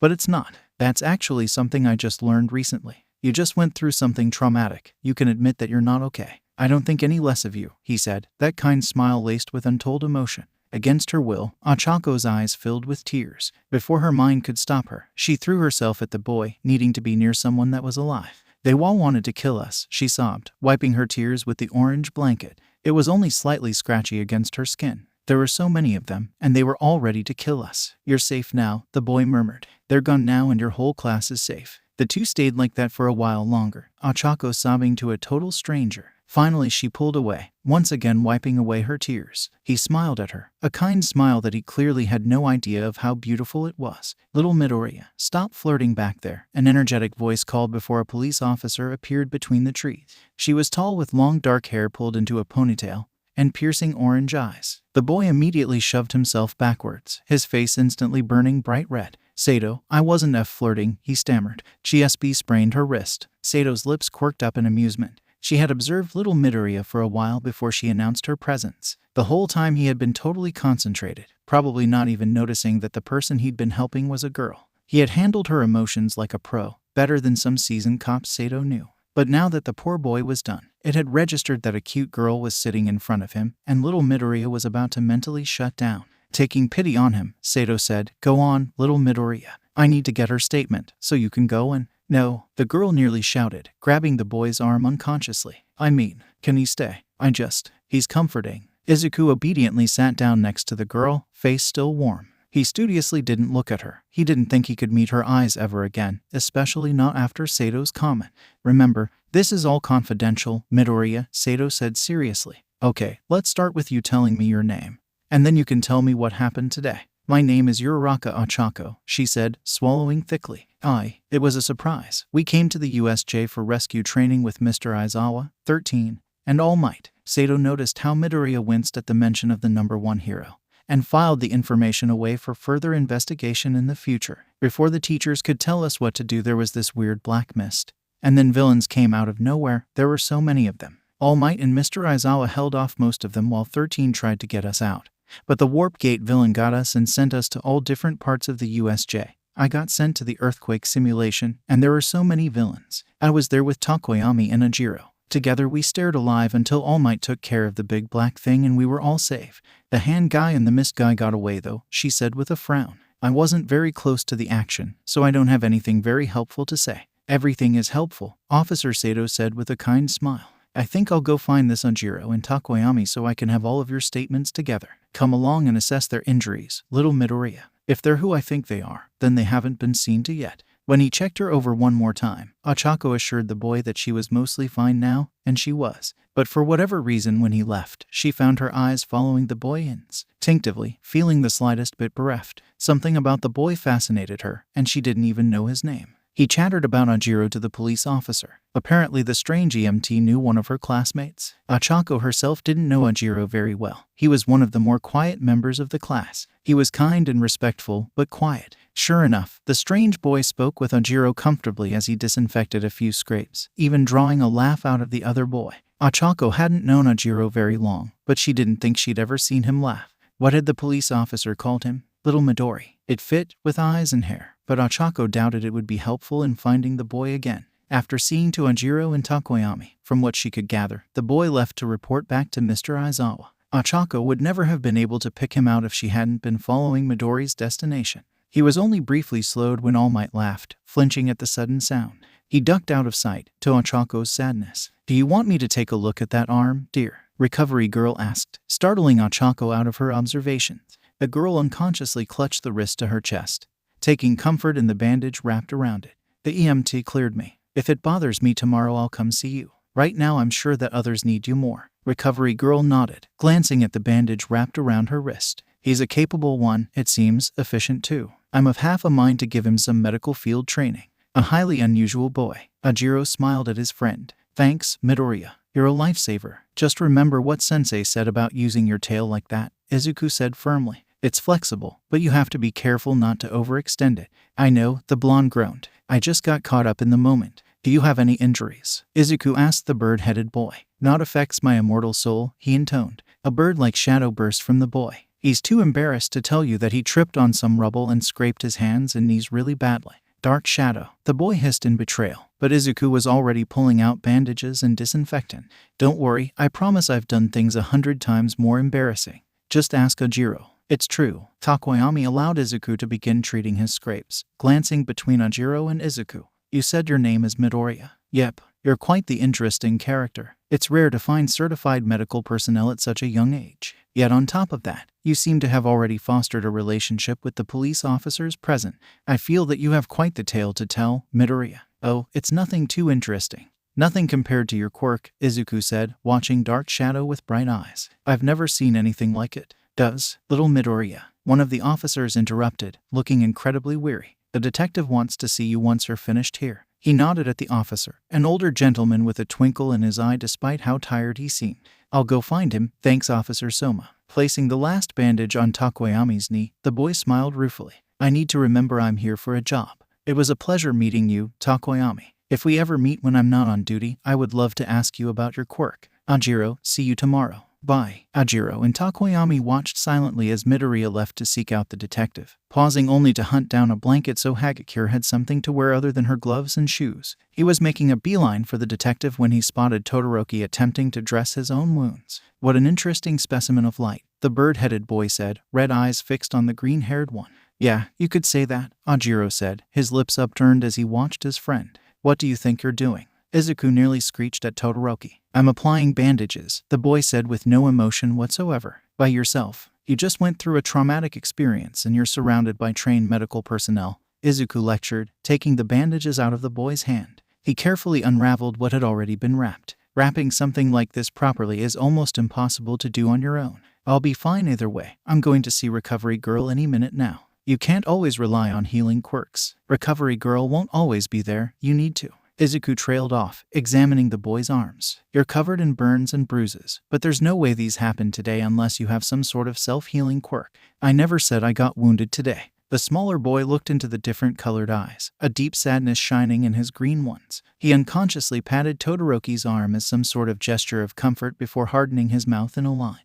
These are never going to heal properly if you keep wrapping them like this. I'll show you how to do it on yourself, but if you can't do it right, you have to find someone to help you. Then Izuku was running, finally making it to the detective. He wove around students that were calming down for the most part. Luckily, Detective Tsukachi was out of sight of both All Might and Kachin. Izuku didn't want to keep his presence a secret necessarily, but it was a big day for him. He had just gotten his EMT certification and he was putting it to use for the first time. He didn't want today to be spoiled by either of them. Detective Tsukachi was talking to a man with long, wild black hair, apparently almost finished with taking his statement. Izuku found himself staring at the man. He seemed familiar. He was also favoring one of his arms heavily. The man stopped telling his story, pausing when he noticed Izuku. Who's the kid? I'm Midoriya Izuku, he said before Tsukachi could respond for him. Then he caught the barest glimpse of something nestled underneath the man's scarves. I'm a certified EMT. And you're a racerhead, aren't you? I hadn't heard you were teaching at UA.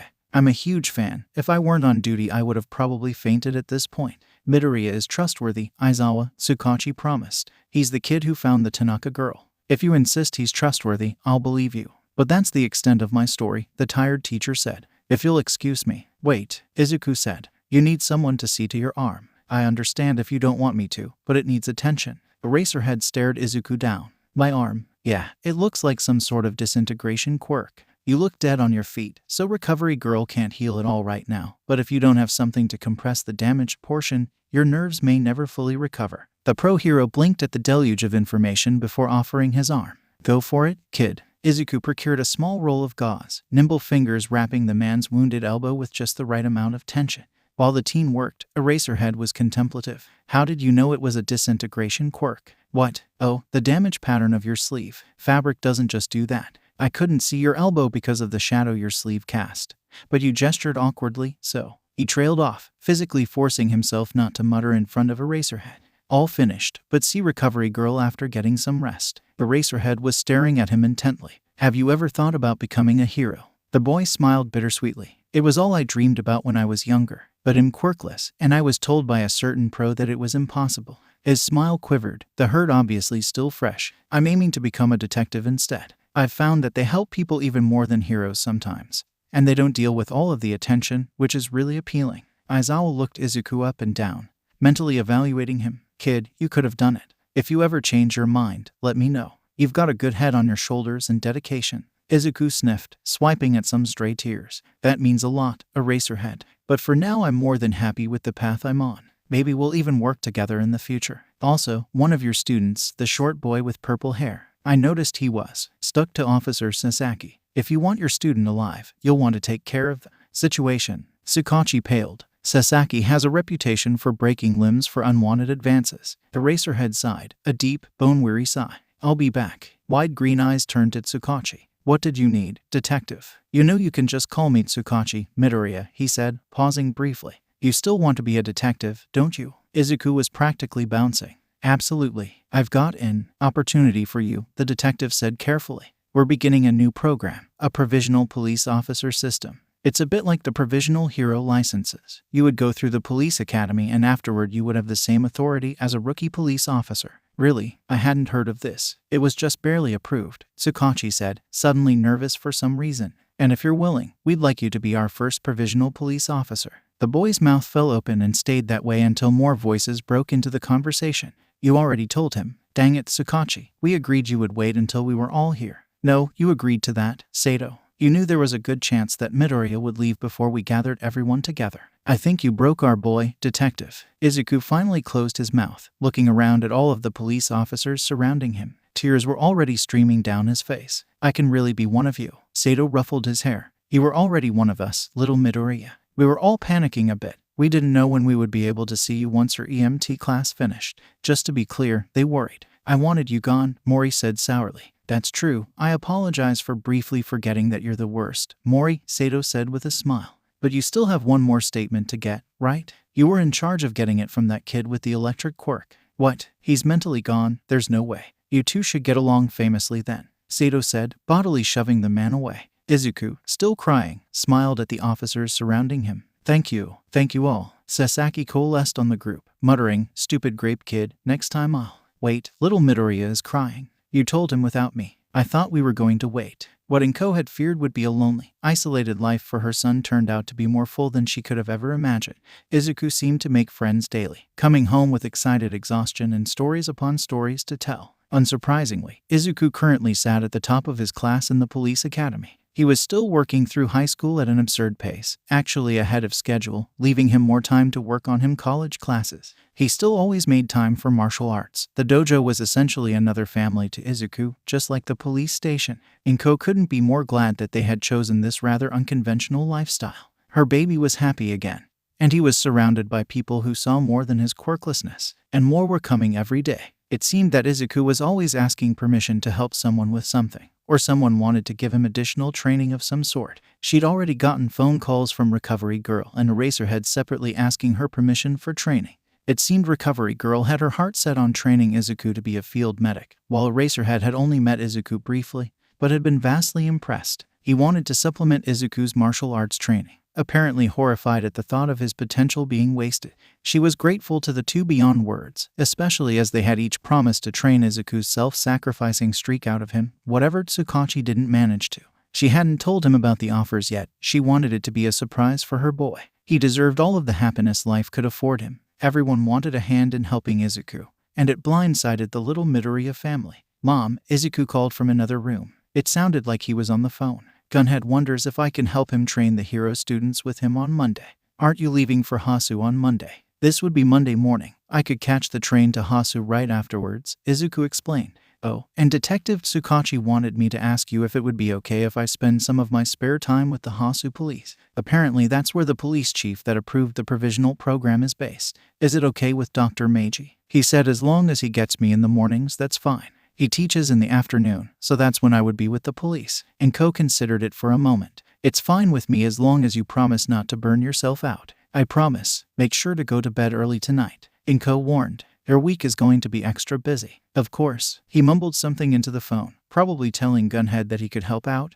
Then he hung up. I'm going for a run now, Mom. Running was becoming one of Izuku's favorite pastimes. It was one of the few things that could clear his head and help him begin to make sense of the madness that was his life. He hadn't been running for long when he realized he wasn't alone. A few blocks down was a familiar-looking boy huffing and puffing much the same way he had when he first started running.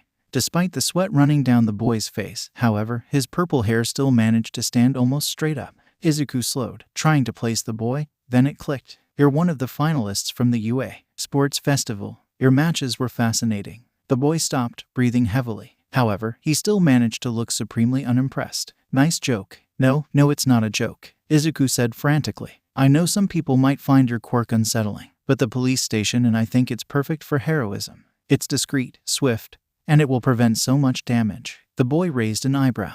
"The police station? Oh, I'm Midoriya Izuku, and I'm currently training to get a provisional police badge. I spend a lot of time at the police station because of that, so I know the police officers pretty well," Izuku said, rubbing the back of his head. Catching his breath, the boy regarded Izuku critically. "You're strange. I get that a lot. I'm curious, did you have a plan of what to do if someone had figured out your quirk?" "Not really, but one of the teachers reached out to me and offered to train me in hand-to-hand combat."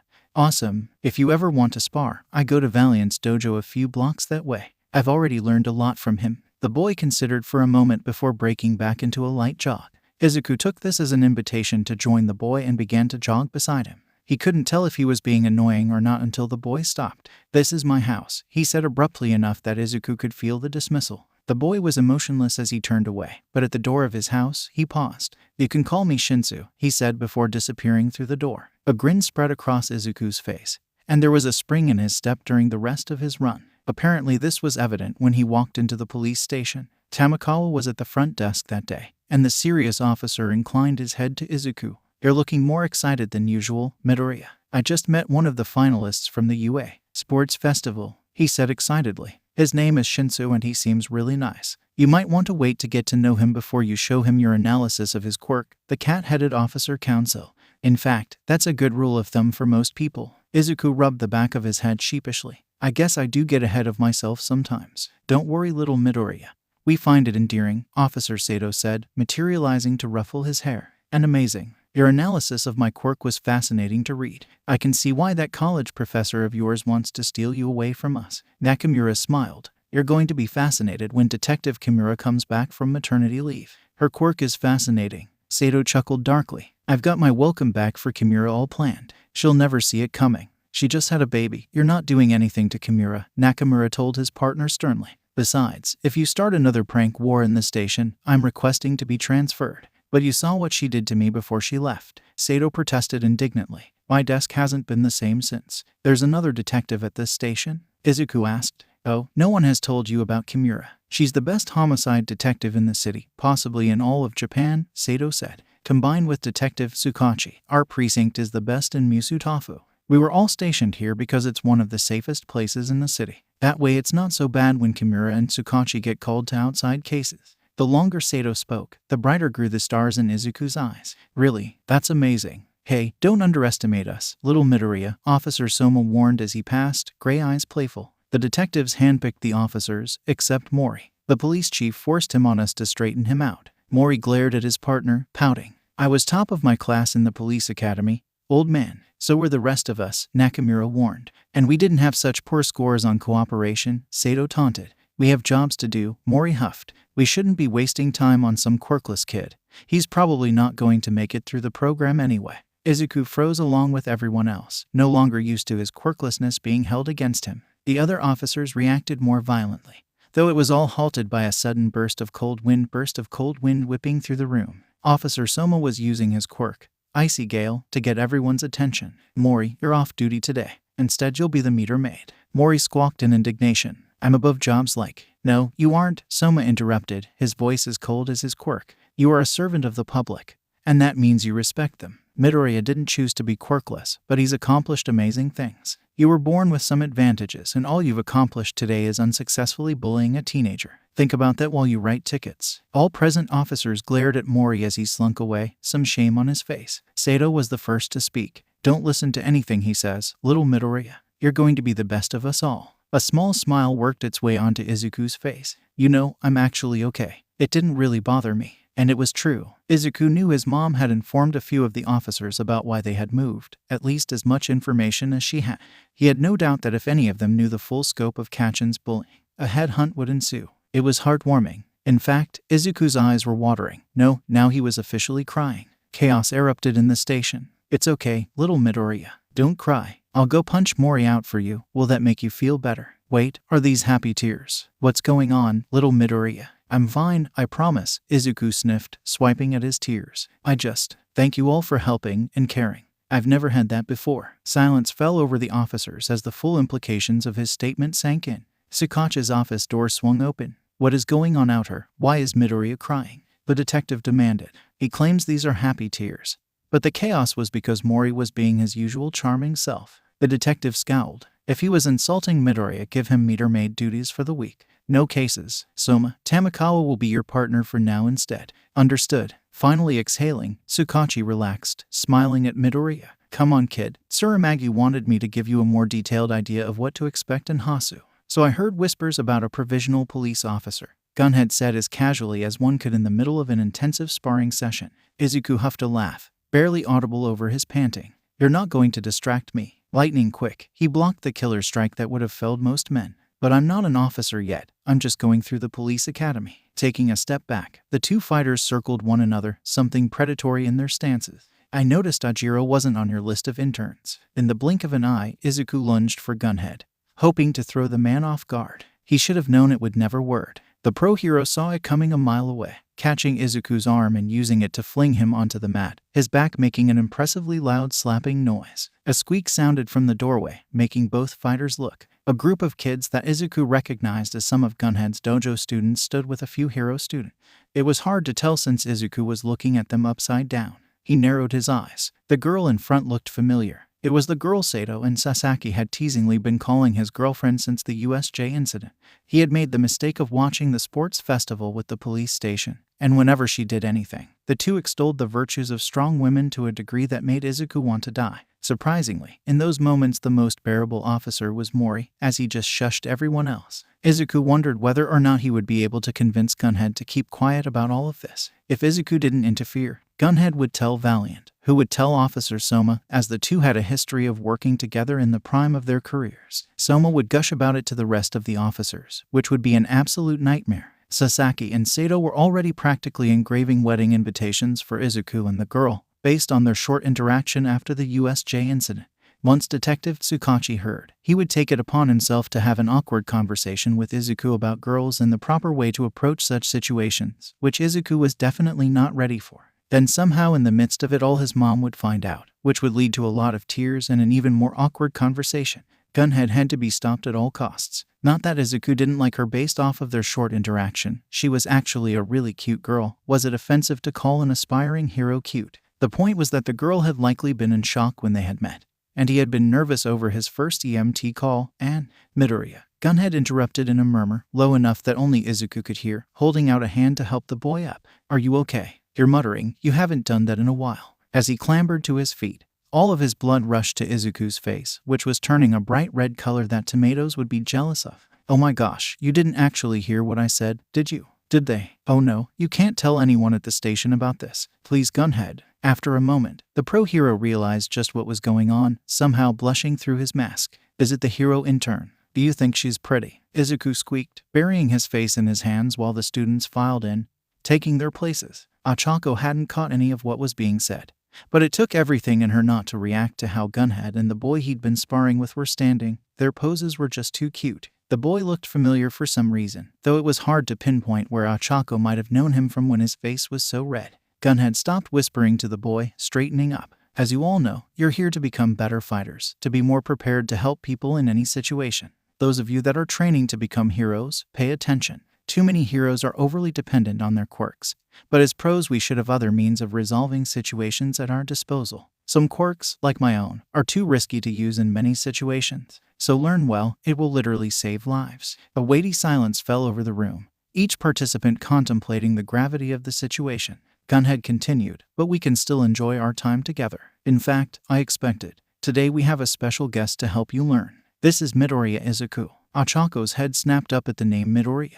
That's where she knew him from. He was the EMT who helped her after the USJ. But why was he here? Was Gunhead expecting them to get hurt that badly? All eyes were on the two at the front until Gunhead nudged Izuku. You're supposed to introduce yourself. Oh, he stammered. Like Gunhead said, I'm Midoriya Izuku. I've been practicing martial arts for just about a year now, so I'm by no means an expert, but I look forward to helping each of you. Midoriya's nervous habits were confusing to Achako. He had been so confident after the USJ, but now he could barely form a full sentence. Regardless, Achako felt strangely compelled to get to know him better. We only have Midoriya for today, unfortunately, so he is going to help me demonstrate the most important things you need to know, Gunhead said. Remember to only use Gunhead martial arts, Midoriya. We don't want to confuse them with all of your fancy techniques. Got it. You can be the attacker first. Izuku offered. Are you sure? Izuku stretched. I need to work on my defense against knives. Let's do it. Ochako tensed as Gunhead produced a knife that certainly looked real and rushed Midoriya. However, in a blur of green motion, Midoriya held the knife in one hand, and with the other he held Gunhead at arm's length. One of the boys blinked. Wait, what just happened? This is what we're going to show you, Gunhead said. Midoriya is going to come at me a lot more slowly than I came at him, and we'll go through every movement.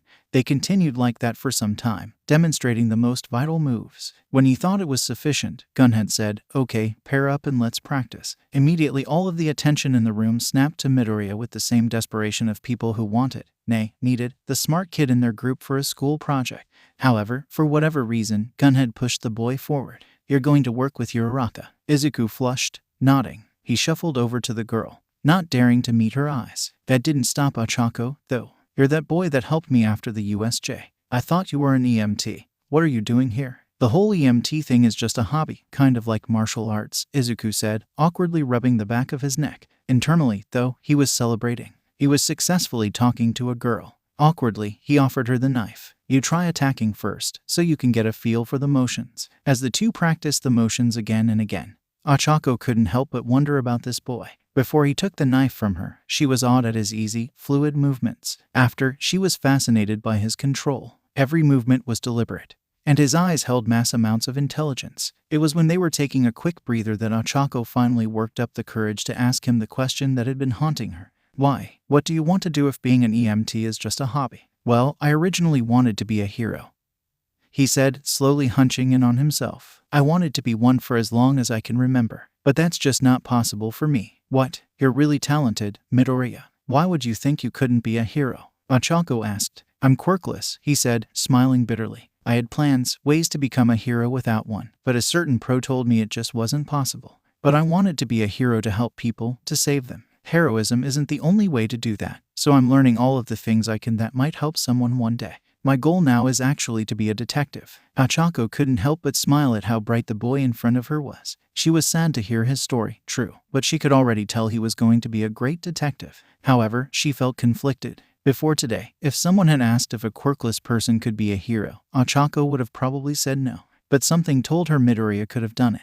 After all, she had classmates that probably wouldn't stand a chance against him sparring. After all, quirks weren't everything. Throughout this conversation, neither teenager noticed that Gunhead was listening in, taking note of every word. He wanted nothing more than to find whatever hero had hurt Midoriya so deeply and shake them. He had no doubt that Valiant would feel the same way. Izuku and Ochako continued practicing, casually talking throughout. I never got the chance to ask you, what's your quirk? It's called zero gravity, she said. I'm sure you can guess what it does. Ochako liked her quirk, but it was nowhere near as impressive as Bakugo's or Todoroki's. But Midoriya had stars in his eyes. He opened his mouth, 1,000 questions dancing on his lips when he saw a clock. Oh no, I'm going to be late. I have to catch a train, but I would love to hear about your quirk. I have so many questions. Suddenly Gunhead was there. Why don't you give her your number? The boy startled at the sudden presence of the hero, emitting a little squeak. Gunhead, what are you? You're going to be late. Midoriya, just give her your number, the hero said, pressing pen and paper into his hand. Nodding, Izuku hurriedly scribbled his number and pressed it into Uraraka's hands before yelling his goodbyes and sprinting out the door. As he ran, it fully registered what he'd just done. He'd just given away his number. A cute girl had his number. He thought about that almost the whole train ride to Hasu, but once he was there he had to really concentrate. Izuku found himself on the college campus with little recollection of how he had gotten there, excitement building every second he stood there. Maybe he was being overly dramatic, but Izuku couldn't help but feel that this was the true beginning of a new portion of his life. Even more than starting the police academy, Izuku felt like this was what would get him where he wanted to be. He had always pictured going to UA as the next step to his future, but somehow this felt right. He couldn't wait to meet Dr. Meiji in person and really start his college career in earnest. Izuku stepped forward eagerly, clutching his backpack and duffel bag, once more incredibly grateful for how lucky he'd been thus far in life. But it seemed that the boy's life could never be easy, nor simple. He had no idea what the rest of the week held in store for him. Debatably, the worst misfortune of all was that Izuku had forgotten to talk to Gunhead about not sharing sensitive information. Whoops, stepping onto campus was practically a religious experience. Izuku clutched his tattered yellow backpack tightly as he adjusted his new, equally yellow fanny pack, anxiety plaguing him. Part of him whispered that it was some sort of elaborate prank, and his scholarship was going to be yanked out of his hands. But he couldn't think that way. He had to live in the moment. At least, that was what Sasaki kept insisting. He slowly found his way towards what he hoped was the correct building. Today alone he was supposed to sit in on one of Meiji's classes, to see the classroom firsthand. Izuku picked what he hoped was the correct hallway, scanning room numbers. There was the right classroom. Luckily, he had only made it a few minutes late. He was going to sneak in and do his best to avoid attention. But that plan was aborted when he stumbled upon entering the room. He managed to catch himself, but the noise he made turned all eyes on him. He swallowed thickly, internally hoping for the sweet release of death. Is this foundational quirk studies? The professor, a composed older gentleman, turned around. Midoriya, you made it. Come, sit. Class, I want to introduce you to the author of Analysis 18. All students immediately snapped their attention to him. There's no way, said a girl with magenta hair. He's like 12. I'm 15, Izuku mumbled, sitting down in one of the only seats left. Naturally, it was right in the front. Midoriya is undeniably the author of Analysis 18, Dr. Meiji said. He's here today as a guest, so be respectful. Someone in the back snorted. He's probably got some analysis quirk. Izuku bit his lip, unsure whether or not to speak up. He settled on simply listening, taking notes on everything Dr. Meiji was saying. He could feel the other students staring at him. He just hoped it wouldn't get as violent as middle school had been. As it was, Izuku desperately wanted to participate in the class, but old habits die hard. Besides, he didn't even want to think about what kind of retaliation college students would be capable of. Izuku managed to stay silent until Dr. Meiji asked him point blank, Midoriya, based on this picture, what would you say these two people's quirks are? He studied the picture, a scene from a high school hallway. It featured two students, a boy with barely visible fangs and slitted pupils and a girl with downcast eyes. The boy has a minor snake quirk. I would guess he produces a weak venom, but nothing that has changed his physiology too much. Class, the student with magenta hair from earlier scoffed. It could also be something like a cat quirk. Yes, it could be if it weren't the faint scale pattern peeking out from his shirt collar, Izuku pointed out. And what if the girl? Meiji asked. It could be some kind of emitter type. One student hesitantly ventured, or some mental quirk. Meiji listened to several more suggestions before asking, what do you think, Midoriya? She's quirkless, he said simply. What? That's not very likely. Dr. Meiji quieted them down before saying, now tell us why you think this, Midoriya. Well, there's no evidence of a quirk, but most of all it's about her body language, the way she's junched in on herself, and it looks like she's nervously moving her fingers. It all screams quirkless. She could have a quirk people bully her for, though. Or she could just be anxious, someone said. Izuku shrugged. There's an unspoken connection between quirkless people. We just recognize each other on sight. I can't explain it. The class stared at him in stunned silence until Meiji clapped his hands. Unfortunately, class is over now. Remember, your third analysis is due on Wednesday. Now get out of here. Izuku began gathering up his things when he noticed the magenta-haired student quietly approached his desk. It's Midoriya, right? He looked up sharply before cautiously nodding. I'm Yuatani. I just wanted to apologize for earlier. I assumed you had an analysis quirk. That doesn't make it right, and I'm sorry. I'm just a little jaded about people deciding how to live their lives based on their quirks. People do tend to judge people's capabilities and intelligence on their quirks, Izuku acknowledged. It's something that really needs to be addressed. Yuatani nodded furiously. I actually want to compile biographies of people who live life unconventionally in terms of their quirks. I'd love to read it someday. She smiled wickedly. Maybe I'll have to write a sequel about quirkless people and feature you. Oh, my story isn't really interesting. Izuku mumbled. Somehow I doubt that. The author of Analysis 18 clearly has something to say, Yuatani said, eyes gleaming. What is Analysis 18? He asked, a little exasperated. Everyone keeps referencing it. It's an analysis of present mic that Dr. Meiji read to the class to show us that our analyses are lacking, Yuatani explained.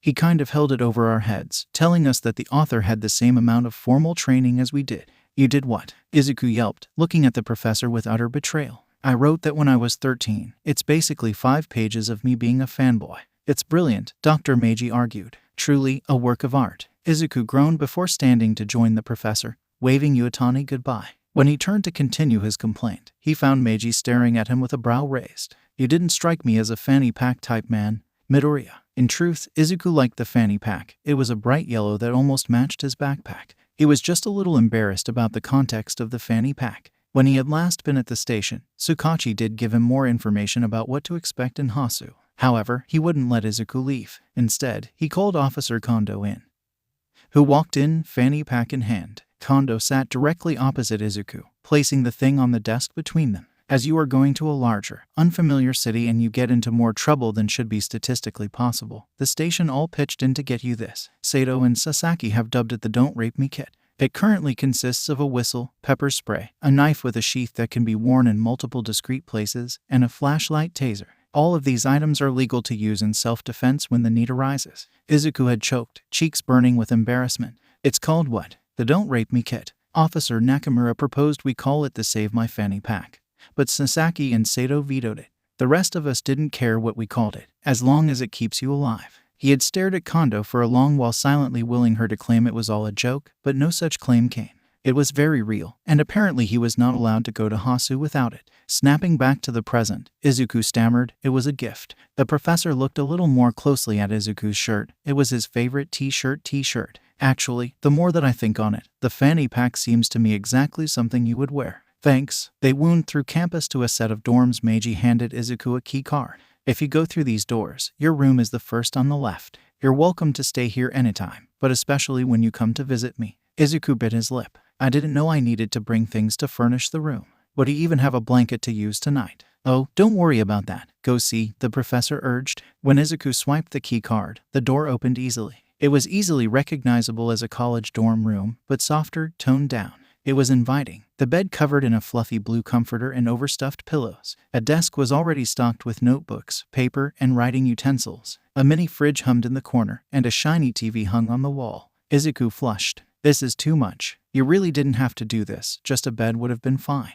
Midoriya, Dr. Meiji said, you're one of the most brilliant students I've ever taught, but you're also 15 years old. I want to put your mind at ease, but I also want to assure your mother that you are being taken care of. Settle in, relax, call your mother. I have another class to teach, but tonight I'll treat you to dinner outside of campus as this is the only night I can. I admire your dedication to become a police officer, but I can't help but resent that Tsurigami gets to steal you away. Izuku nodded faintly, a little overwhelmed. He faintly remembered Dr. Meiji mentioning that he did occasionally work with the police. He idly wondered if the professor knew Detective Tsukachi. It seemed like Tsukachi could be called across the country for a difficult case at a moment's notice. He felt like Meiji might have mentioned something about it, but it was hard to remember when his interactions with the man had only been over email and the occasional video chat to discuss a particular analysis. His phone buzzed with a text. It was from Sato. He was always at least the tiniest bit hesitant to open her texts. She was just so unpredictable. Don't let Chief Dogface talk you into moving to Hasu. You belong with our station. Attached was a picture of whoever happened to be on duty at the moment. Sato had an arm slung around Nakamura's shoulders, Tamakawa and Soma idly waving, and Mori was in the background, looking miserable in the meter-maid vest. Izuku smiled. He was nervous to meet Chief Tsurigami tomorrow, but if he was half as welcoming as Izuku's station, Izuku would be in good hands. Izuku soon found that his conversations with Dr. Meiji fell into the same pattern most of the time.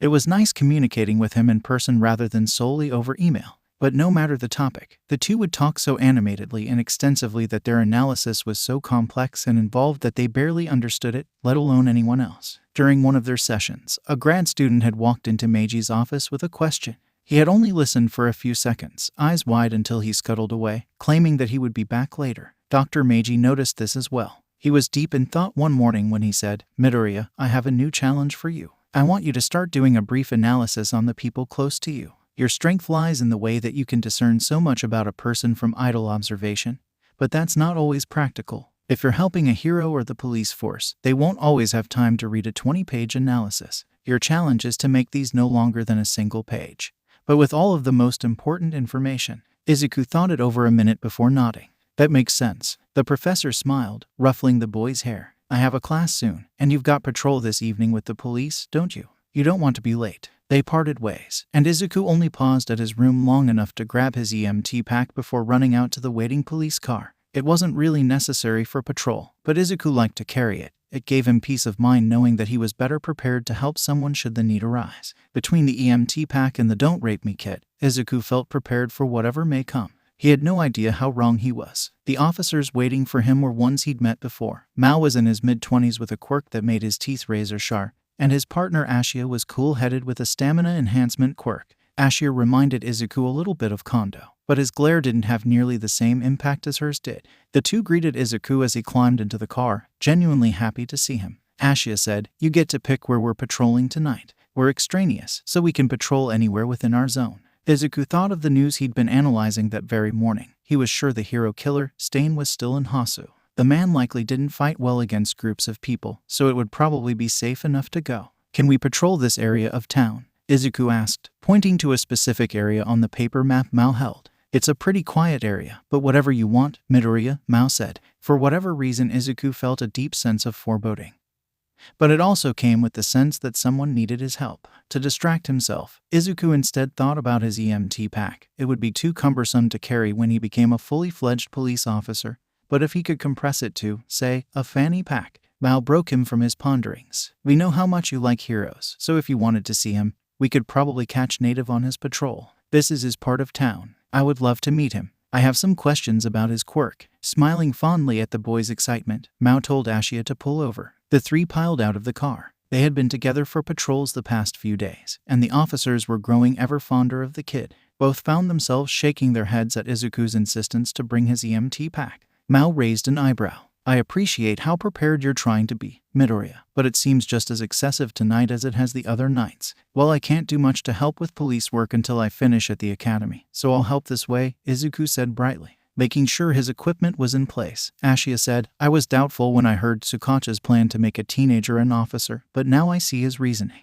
We're glad to have you, Midoriya. Izuku stammered an awkward thanks, but all three froze at the sound of a pained groan. Luckily, the police had been marginally successful in training Izuku not to run into potentially dangerous situations. Instead, it was a brisk walk. The kid very nearly managed to leave Mao and Ashia in his dust. Call for backup, Izuku commanded before disappearing around the corner. Should we? Mao asked hesitantly. Do what the kid says. I'm going to follow. You stay here unless you're needed.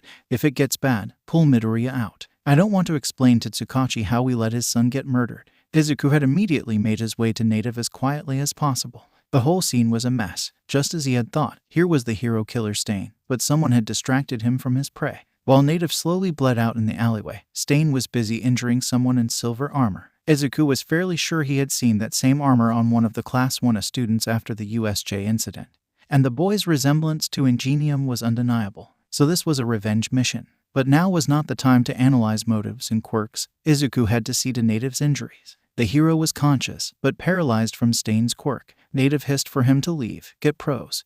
But if his injuries weren't seen to immediately, Native would likely be permanently paralyzed like Ingenium. He needed an ambulance now. Izuku felt slightly guilty doing this, but he stuffed a wad of gauze into the man's mouth to hopefully shut him up. He felt when the hero killer's eyes fell on him. Chills ran down Izuku's spine, and his heart sank when he saw that the hero student was unmoving on the ground. His helmet was off, and Izuku recognized him from the sports festival. Now the resemblance to Ingenium was undeniable. The two were likely brothers. But Stain's eyes were on Izuku, and his sword dripped blood onto the pavement, the same blood that the hero student was losing too quickly. Hasu police, put your weapon down, hero killer Stain. Ashia stalked into the alleyway, placing himself between Izuku and Stain, gun drawn. Ah, the public defenders that don't masquerade as heroes. I have no qualms with you, but I won't allow you to keep me from my prey, Stain said in a voice that sounded like the night itself. The hero killer sprang forward, nimbly avoiding the bullet Ashia shot. While the man was partially distracted,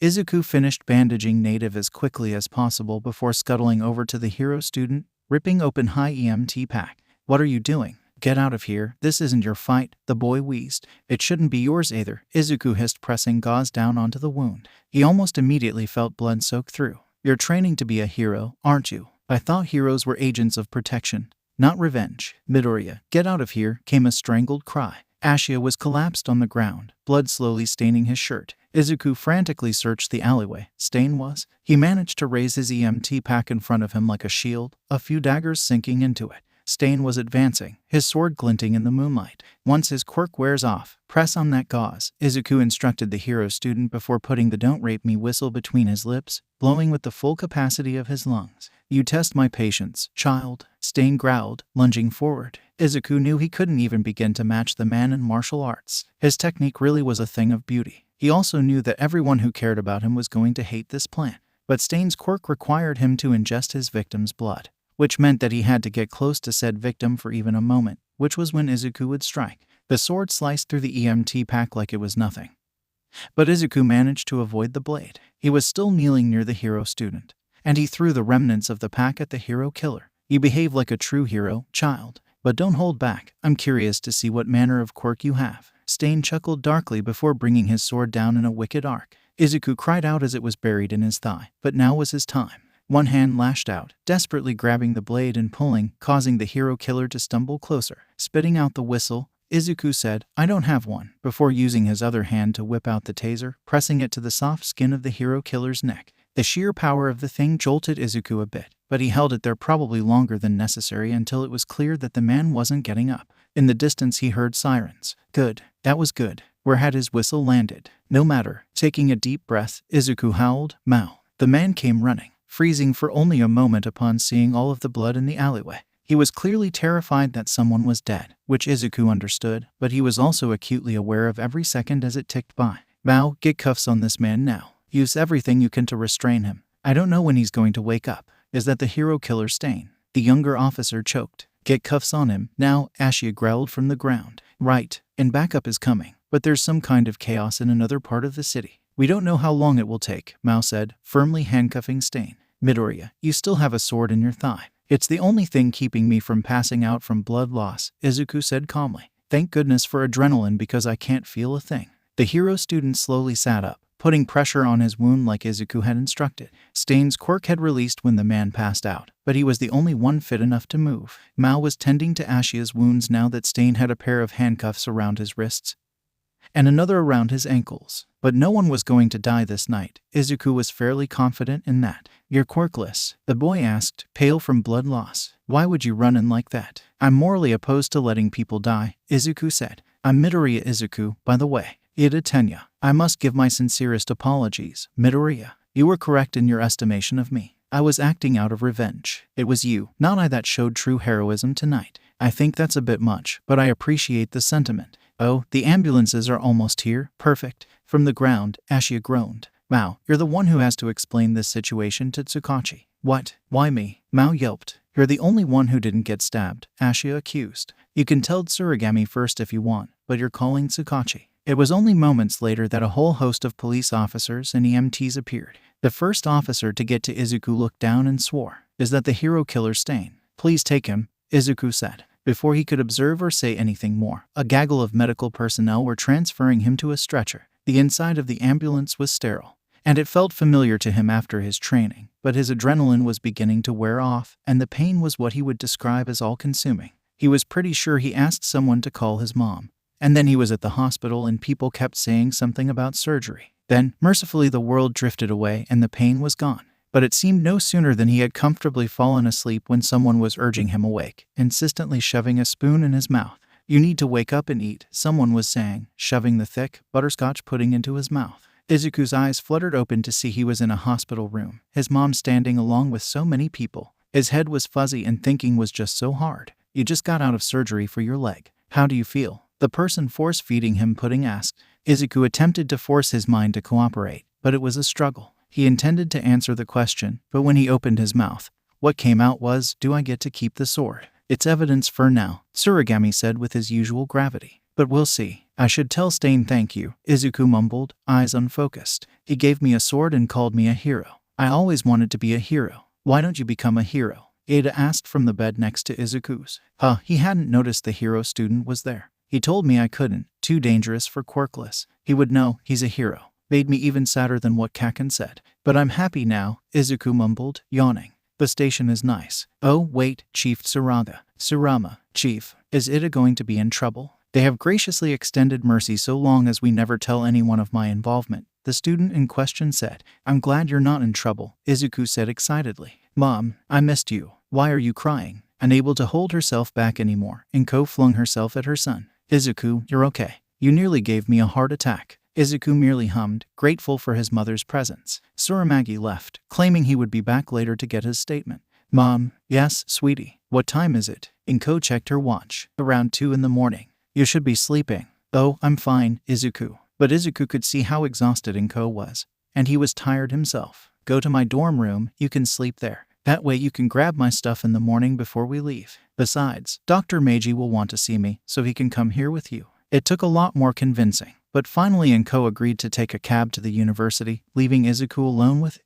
Izuku was drowsy, but his mind was fully functional once more. The painkillers were starting to wear off, but for now it was bearable. "I sincerely apologize, Midoriya," Ada said, breaking the silence. I was a selfish fool. I could only recognize the injustice done to my brother, and if it weren't for your intervention, I would likely be dead. The two boys quietly conversed. While in the hallway, Inko happened upon one frazzled detective. She paused. Tsukachi. The man came screeching to a halt. Inko, is he okay? He had to have surgery on his leg, but he's fine. He should make a full recovery, Inko said, glad to see the detective. She hesitated before continuing, but he was saying some concerning things when he was recovering from the anesthesia. Like what? Like he should thank Stain because he called Izuku a hero. I hadn't heard anything about this before, but apparently Izuku had a pro-hero tell him he couldn't be a hero, and it hurt worse than everything his bullies told him. Izuku hadn't told me anything about all of this, and I doubt he's going to remember telling me. It worries me, because before your station found him, heroes were Izuku's life.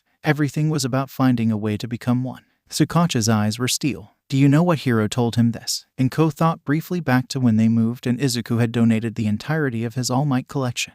It was highly unusual, but it was probably just Izuku trying to move on from his former dream. Besides, the day of the sludge villain there were a lot of heroes on scene, and there was no guarantee that it was any of them. No, the detective nodded. Thanks for telling me, Inko. Now go get some sleep. You too, she said with a wry smile. Izuku and Ida were deep in conversation when the door slammed open and Detective Tsukachi stormed in, the picture of fury in a trench coat. Midoriya Izuku, I know you didn't just happen to be in the same area of Hasu as Stain. What on earth possessed you to intervene with nothing but 2 police officers and a fanny pack? I also had my EMT pack, Izuku said nervously. Tsukachi collapsed into a chair at his bedside. We're getting you a gun. Really? The hero killer? I'll tell someone my suspicions next time. I was just worried they wouldn't believe me or that we would get there too late, Izuku said. Well, I don't think you have to worry about that in the future.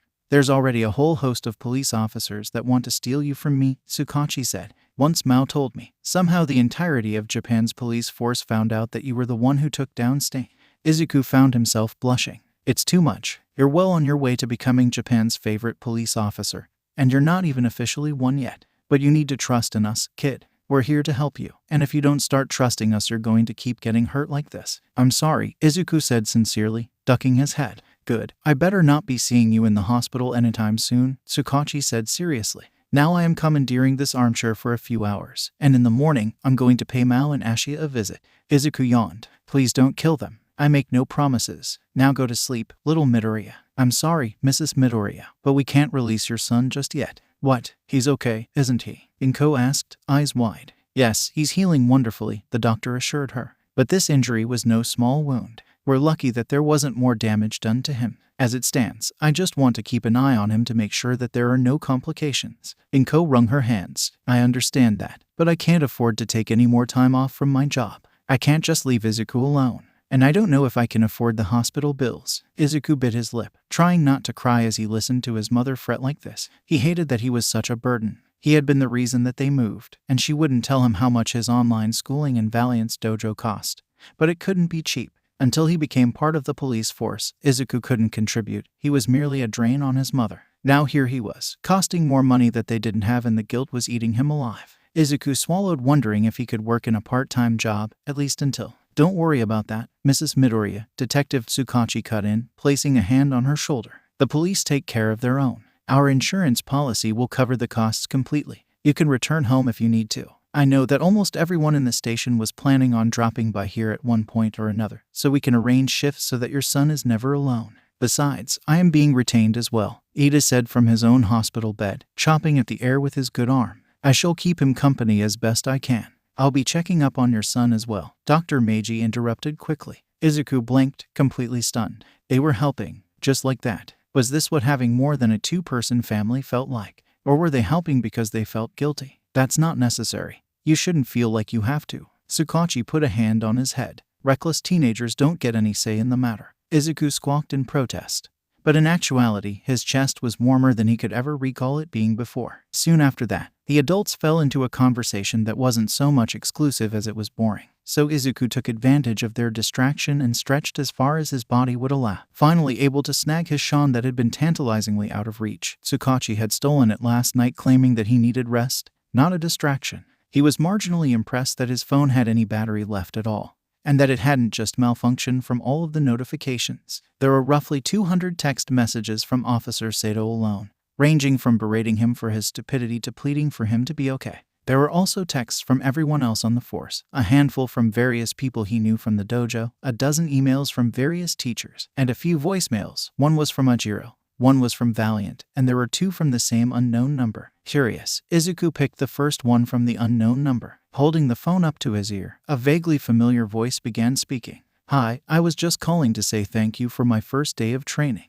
You helped a lot and you were super cool. I hope I see you again sometime soon, Midoriya. Oh, this is Uraraka Ochako, by the way." Izuku hadn't been aware that his phone slipped out of his hand until it clattered to the floor. The noise alerted everyone else in the room, causing some concern while an utterly smitten smile spread across his face. "Midoriya, are you all right? Do we need to call the doctor? Talk to us, kid." "Izuku, honey, why are you smiling like that? Should I be worried?" He instinctively turned to the most familiar voice. "A girl, Mom. A girl." "What about a girl, Izuku?" Inko asked, worry creasing her face even more. "What girl?" The door to the hospital room slammed open and none other than Officer Sato stomped in, waving a picture around. "It's this girl, isn't it, Izuku? One Uraraka Ochako, a hero student in UA's Class 1A. You helped her after the USJ incident, and then again on Monday at Gunhead's dojo where you gave her your phone number." Izuku whimpered, feeling like a guilty man on trial even though he had done nothing. "No, it's not what you think. Don't you lie to me, little Midoriya. Gunhead told me everything," Sato said, dramatically jabbing a finger at him. "But I'm not angry about the girl, little Midoriya. If anything comes of this, I'll have to instill the fear of the station in her. But she's cute and hopefully smart enough not to hurt you. No, I came all the way to Hasu to address your blatant betrayal." It was then that Officer Nakamura appeared in the doorway, panting. "Sorry, little Midoriya. I tried to rein her in, but she locked me in a janitor's closet and made it here before me." "Betrayal?" Ida asked, scandalized. "You lost our Snapchat streak," Sato declared, seemingly near tears. "And then you didn't confirm your crush to me. You're supposed to divulge your secrets to me. And then you had to get yourself hurt on top of it all." Nakamura wheezed, producing an inhaler and taking a few puffs before snarling, "You need to get your priorities straight. We were almost to 50 days. If I can snap him in the middle of a drug bust to keep the thing alive, then..." "Sato, what have I said about using your phone on the job?" She cursed quietly under her breath. "I forgot that Detective was here. Nakamura, why didn't you warn me?"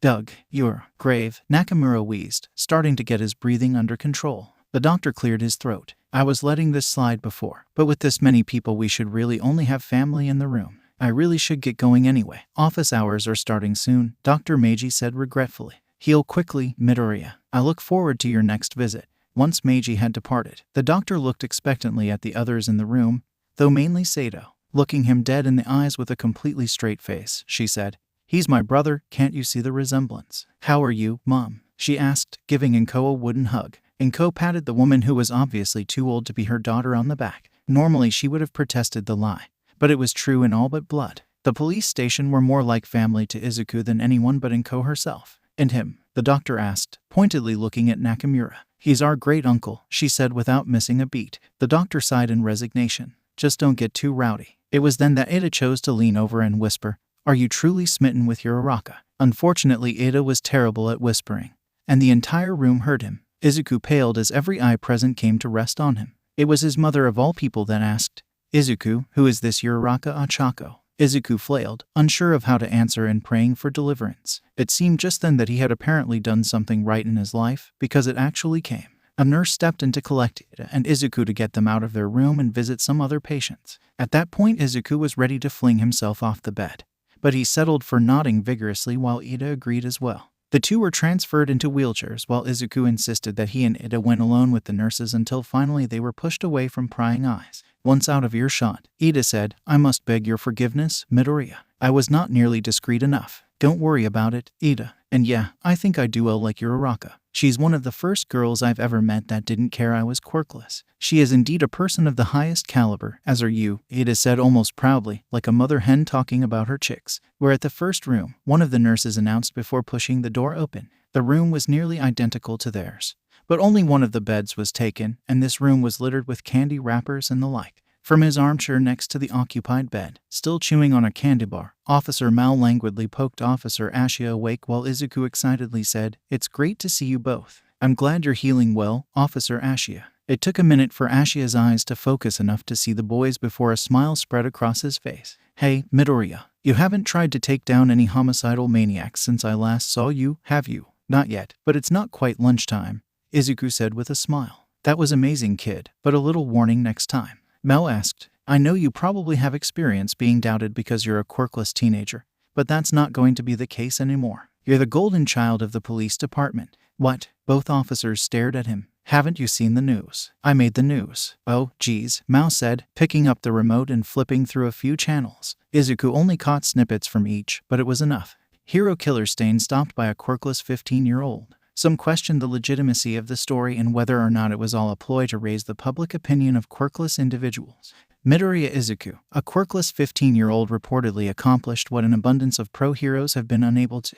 This begs the question, are quirks really helpful, or have we become too reliant on them? Here we have. Taser sales have skyrocketed overnight. Moron was just a fluke, a lucky coincidence, Endeavor was saying, staring into the camera. Children, especially defenseless children, should keep out of hero work. Mao turned off the TV. You're everywhere. Some people love you, some people hate you. Endeavor is pissed beyond belief, and so he's been attempting to downplay your fight and talk up the strength of those Namu things. I think he's really just jealous that you took down such a high-profile villain without a quirk. Jealous, Izuku squeaked. For better or for worse, you're making a name for yourself. Your face is being plastered everywhere, both of you. The police as a whole are getting the most positive publicity than we've gotten since the institution of public heroes. This is probably going to be a fleeting thing. In a month you might seem vaguely familiar to someone in the grocery store, but people are going to remember that it was a quirkless kid that took down Stain. Ashia said gravely. But kid, from what I know of you, this is only the start of one of the brightest careers I've ever seen.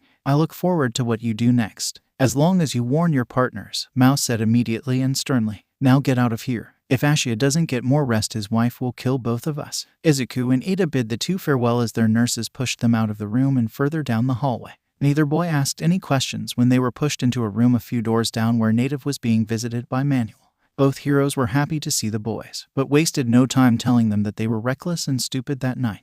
But Native ended by saying, if it weren't for you two though, I'd be dead, so I have to say thank you. Manuel smiled. I think you've learned your lesson, Tenya. But thank you, Midoriya. You kept him alive when I couldn't. I hear you want to be a detective, and I think I speak for many heroes when I say that I look forward to working with you. Izuku managed to hold back his tears, but only just. Me too. He sniffled as they were pushed from the room. He was still trying not to cry when Ada said, our room is in the opposite direction, and surely there are no more patients. Have you forgotten about me so easily, Tenya? Ada froze at the sound of the newcomer's voice. Brother, Izuku glanced around to find a man who looked remarkably like Ada wheeling up in a wheelchair of his own. Ingenium, a harried nurse, materialized behind him. Sir, you're not allowed to be moving about on your own yet. I just wanted to make sure my brother hadn't forgotten me, Ingenium said with a winning smile. It was roughly about that moment that Izuku felt like his heart was about to explode because holy woe, the Ingenium sat right in front of him. I could never forget you, Ada said fervently, his eyes shining with tears. Brother, I must apologize. I thought I was avenging you, but in reality I merely let my anger overwhelm me. I'm so sorry, brother. I have failed to uphold the ideals of heroism that you taught me. Ada was crying in earnest now, but he jolted when his brother placed a comforting hand atop his head.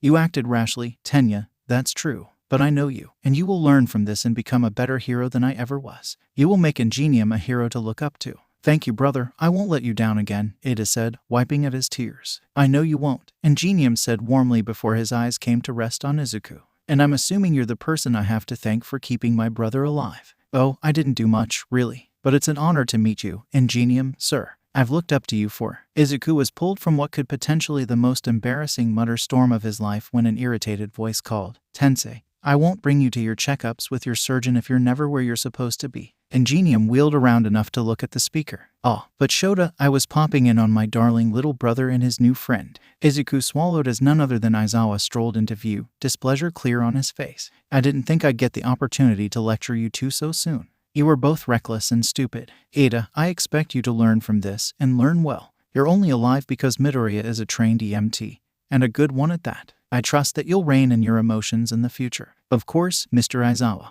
You have my sincerest apologies. Don't expect the government to take it easy on you. You used your quirk illegally, and there will be a penalty, Aizawa warned. You are being a vigilante in every sense of the word. Ada hung his head. I am aware. And you, Aizawa said, his glare sharpening on Izuku. I'm sure Tsukachi covered most things already, problem child. But I've spoken with Gunhead and Valiant about methods of countering various types of weapons. The next time I hear that you've taken a sword to the thigh, I'm going to make you wish that the villain had finished the job. I'll be more careful, Izuku said, furiously nodding. Ingenium's mouth curled even further upwards. I didn't know you knew the hero of the hour, Shota. I know him well enough to know that Midoriya didn't stumble across Stain by accident, Aizawa said, his eyes boring into the depths of Izuku's soul. But I also know he's one of the most capable problem children I've ever come across. I swear, when I find whatever fool of a pro hero told him he couldn't be one of us, I'm going to hang them upside down with my capture weapon. That is the highest praise I have ever heard from Aizawa Shota.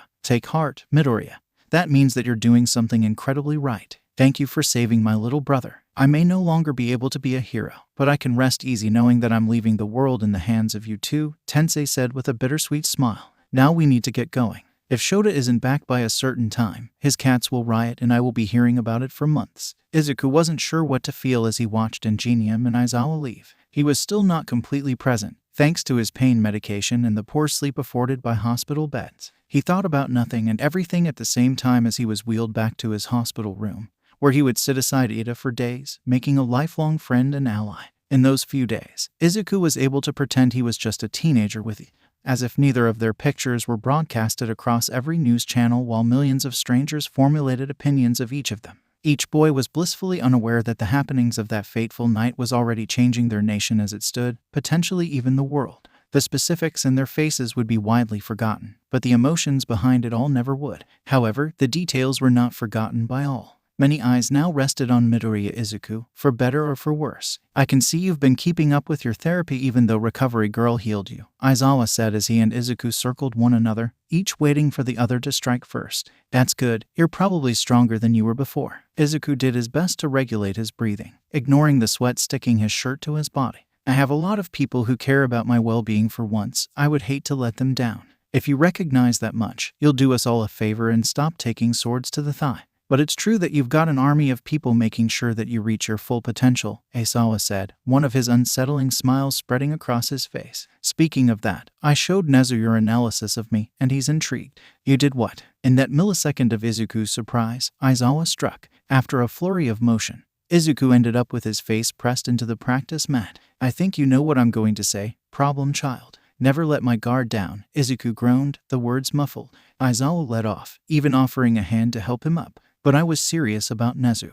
He was already curious about you, but your analysis left him fascinated. Izuku swallowed thickly. He had come to know that the attention of UA as principal was by no means a good thing. So what does that mean? It means we're done for today, Aizawa said, rolling his shoulders. If you're up to it, Nezu has invited you for tea just about now. It's up to you whether or not to accept the invitation, but I would remind you that Nezu has been gracious enough to allow you the use of UA property. As terrifying as the prospect was, Izuku couldn't deny his curiosity. Which way to his office? The principal's office was impressive, but simple as UA, in general seemed to be. The principal of indeterminate species glanced up from his paperwork when the door opened.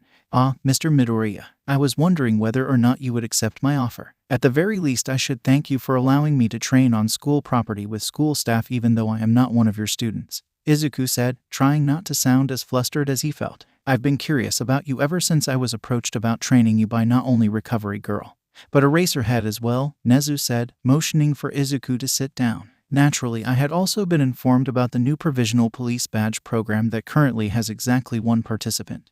And Dr. Meiji has been bragging about the pupil he snagged out from under my nose. Imagine my surprise when I learned that all of these monumental achievements belong to the same 15-year-old. I can't express how right Meiji is. It really is a shame that I wasn't able to welcome you into UA as one of our students. But no matter, it appears you're being trained properly on multiple accounts. As I'm sure Aizawa told you, I've seen your analysis of him and I'm fascinated. Would you care for a conversation over tea? I'd be delighted, Izuku said cautiously, waiting for the other shoe to drop. He'd heard too many stories about the principal for there not to be another shoe. I've heard about you from many people, Midoriya. You've been taken on by a number of pro heroes that wish to train you, even outside of Eraserhead and Recovery Girl, and you've taken down the hero killer Stain yourself. Why not try to become a hero? Nezu asked. When I was younger I wanted nothing more, Izuku admitted. But there's no way that you don't know that I'm quirkless, Principal Nezu. And there's no way that you don't know by now that you easily could have become a hero without a quirk, Nezu countered. You've easily proven yourself more capable than some of our own hero course students. I have that confidence now, but when I needed it, there were lines of people telling me that becoming a hero wasn't a possibility, including heroes, Izuku said with a bittersweet smile. But I like the path I'm on. As much as I would love it, I know I can't change your mind, Nezu said, just as I know that you're Meiji's protege. But I would like to ask a favor of you, Midoriya. Yes, I'd like to get to know you better. I understand you're a busy man, so all that I ask is that you make time to have tea with me once a month. I already find myself invested in your future. Oh, of course, I would love to. The longer the conversation went on, the more Izuku found himself relaxing. He had heard plenty of stories about the unsettling feeling that came with the attention of Nezu, but Izuku felt no such discomfort. Nezu was wildly intelligent, yes, but he was perfectly kind and polite to Izuku. Meanwhile, Nezu was becoming more and more intrigued by this child every minute. He was beginning to see the full scope of the true tragedy of Yue, never teaching Midoriya Izuku, at least not in any way they could officially take credit for. After all, it was for someone precisely like Midoriya that Nezu had allowed quirkless children apply to the hero course. When the time came, Nezu reluctantly let the boy go. He was already formulating subtle topics of conversation for next month to learn more about the boy. Midoriya was bright and genuine, and he had a rare strength of character. He was completely selfless in his desire to help people. Indeed, on more than one occasion Aizawa had muttered about the boy getting himself killed. But Nezu knew how quirkless people were treated, especially the ones who refused to stay in the shadows. Nezu felt a strange kinship with Midoriya Izuku. He supposed the boy bore so many of those signs of someone used and abused by humans, many of those signs that Nezu himself once bore. How the boy was so free of hatred and anger was a mystery, though. If such a creature did exist, surely it deserved better than this world. A knock sounded at the open office door where Aizawa and Chiyo stood. You called for us. Oh, yes. Come in, please. Come in, Nezu said brightly, as you two know him best. Tell me a bit about Midoriya Izuku. Meanwhile, Izuku sneezed on his walk home. Bless you. Thank you. Hey, Shinsu, I haven't seen you for a while. The purple-haired boy looked just as exhausted as ever, but he half smiled. If you would stop sacrificing limbs to stop serial killers, then maybe we could find time to hang out.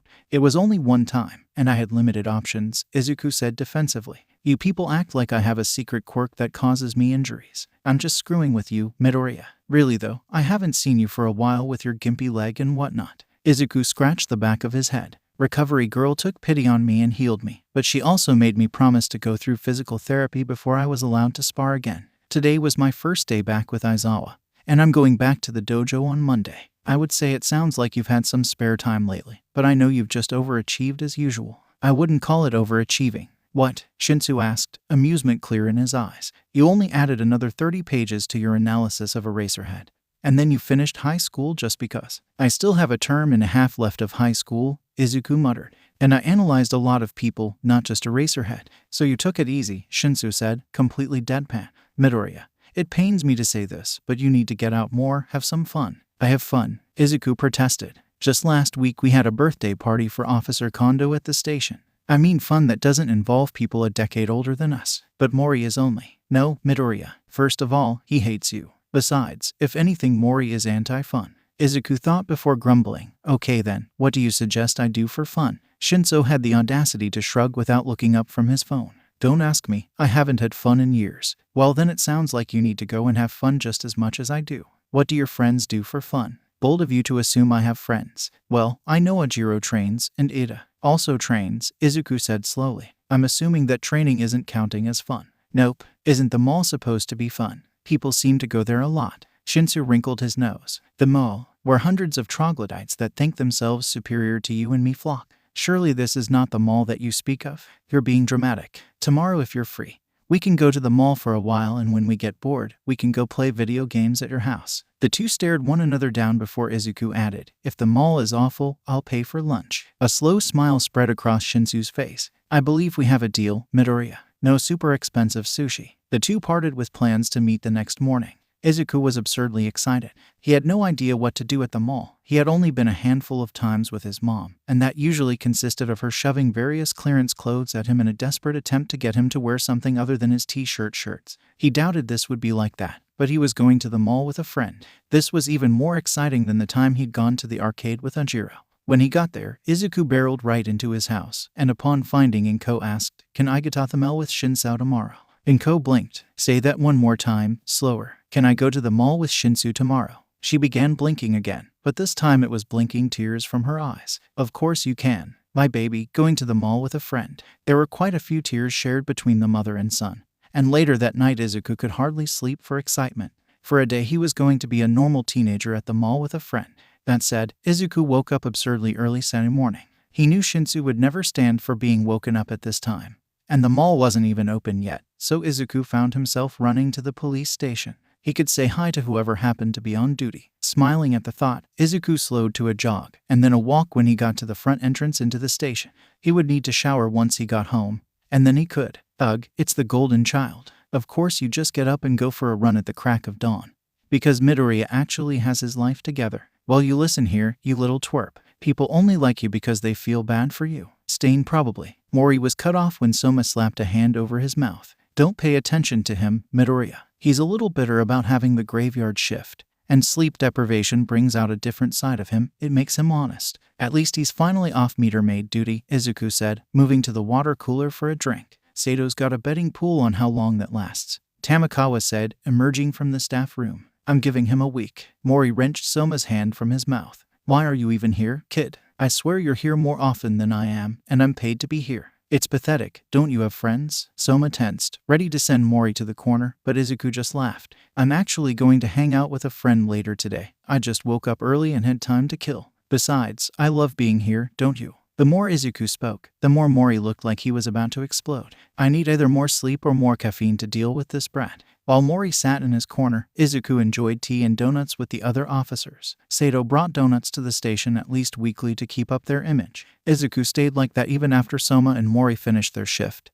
He simply made more tea and enjoyed it with Sasaki and Kondo when they came in, and later Tsukachi. Sasaki fought Tsukachi for the last of the fritters before asking, "So little Midoriya, how's the police academy treating you?" "Oh, I'm learning tons," Izuku said excitedly, eyes shining. "And since the stain incident, the other students have been leaving me alone." Kondo paused, her teacup halfway to her lips. Her eyes were extra frosty as she asked, "They've been messing with you?" "Oh, nothing as bad as middle school was," Izuku said blithely. "Mostly they would just ignore me, but a few people claimed that I was too young and a waste of resources. One of them found out that I was involved in multiple cases that made the news and tried to convince people that I just wanted to be famous or something."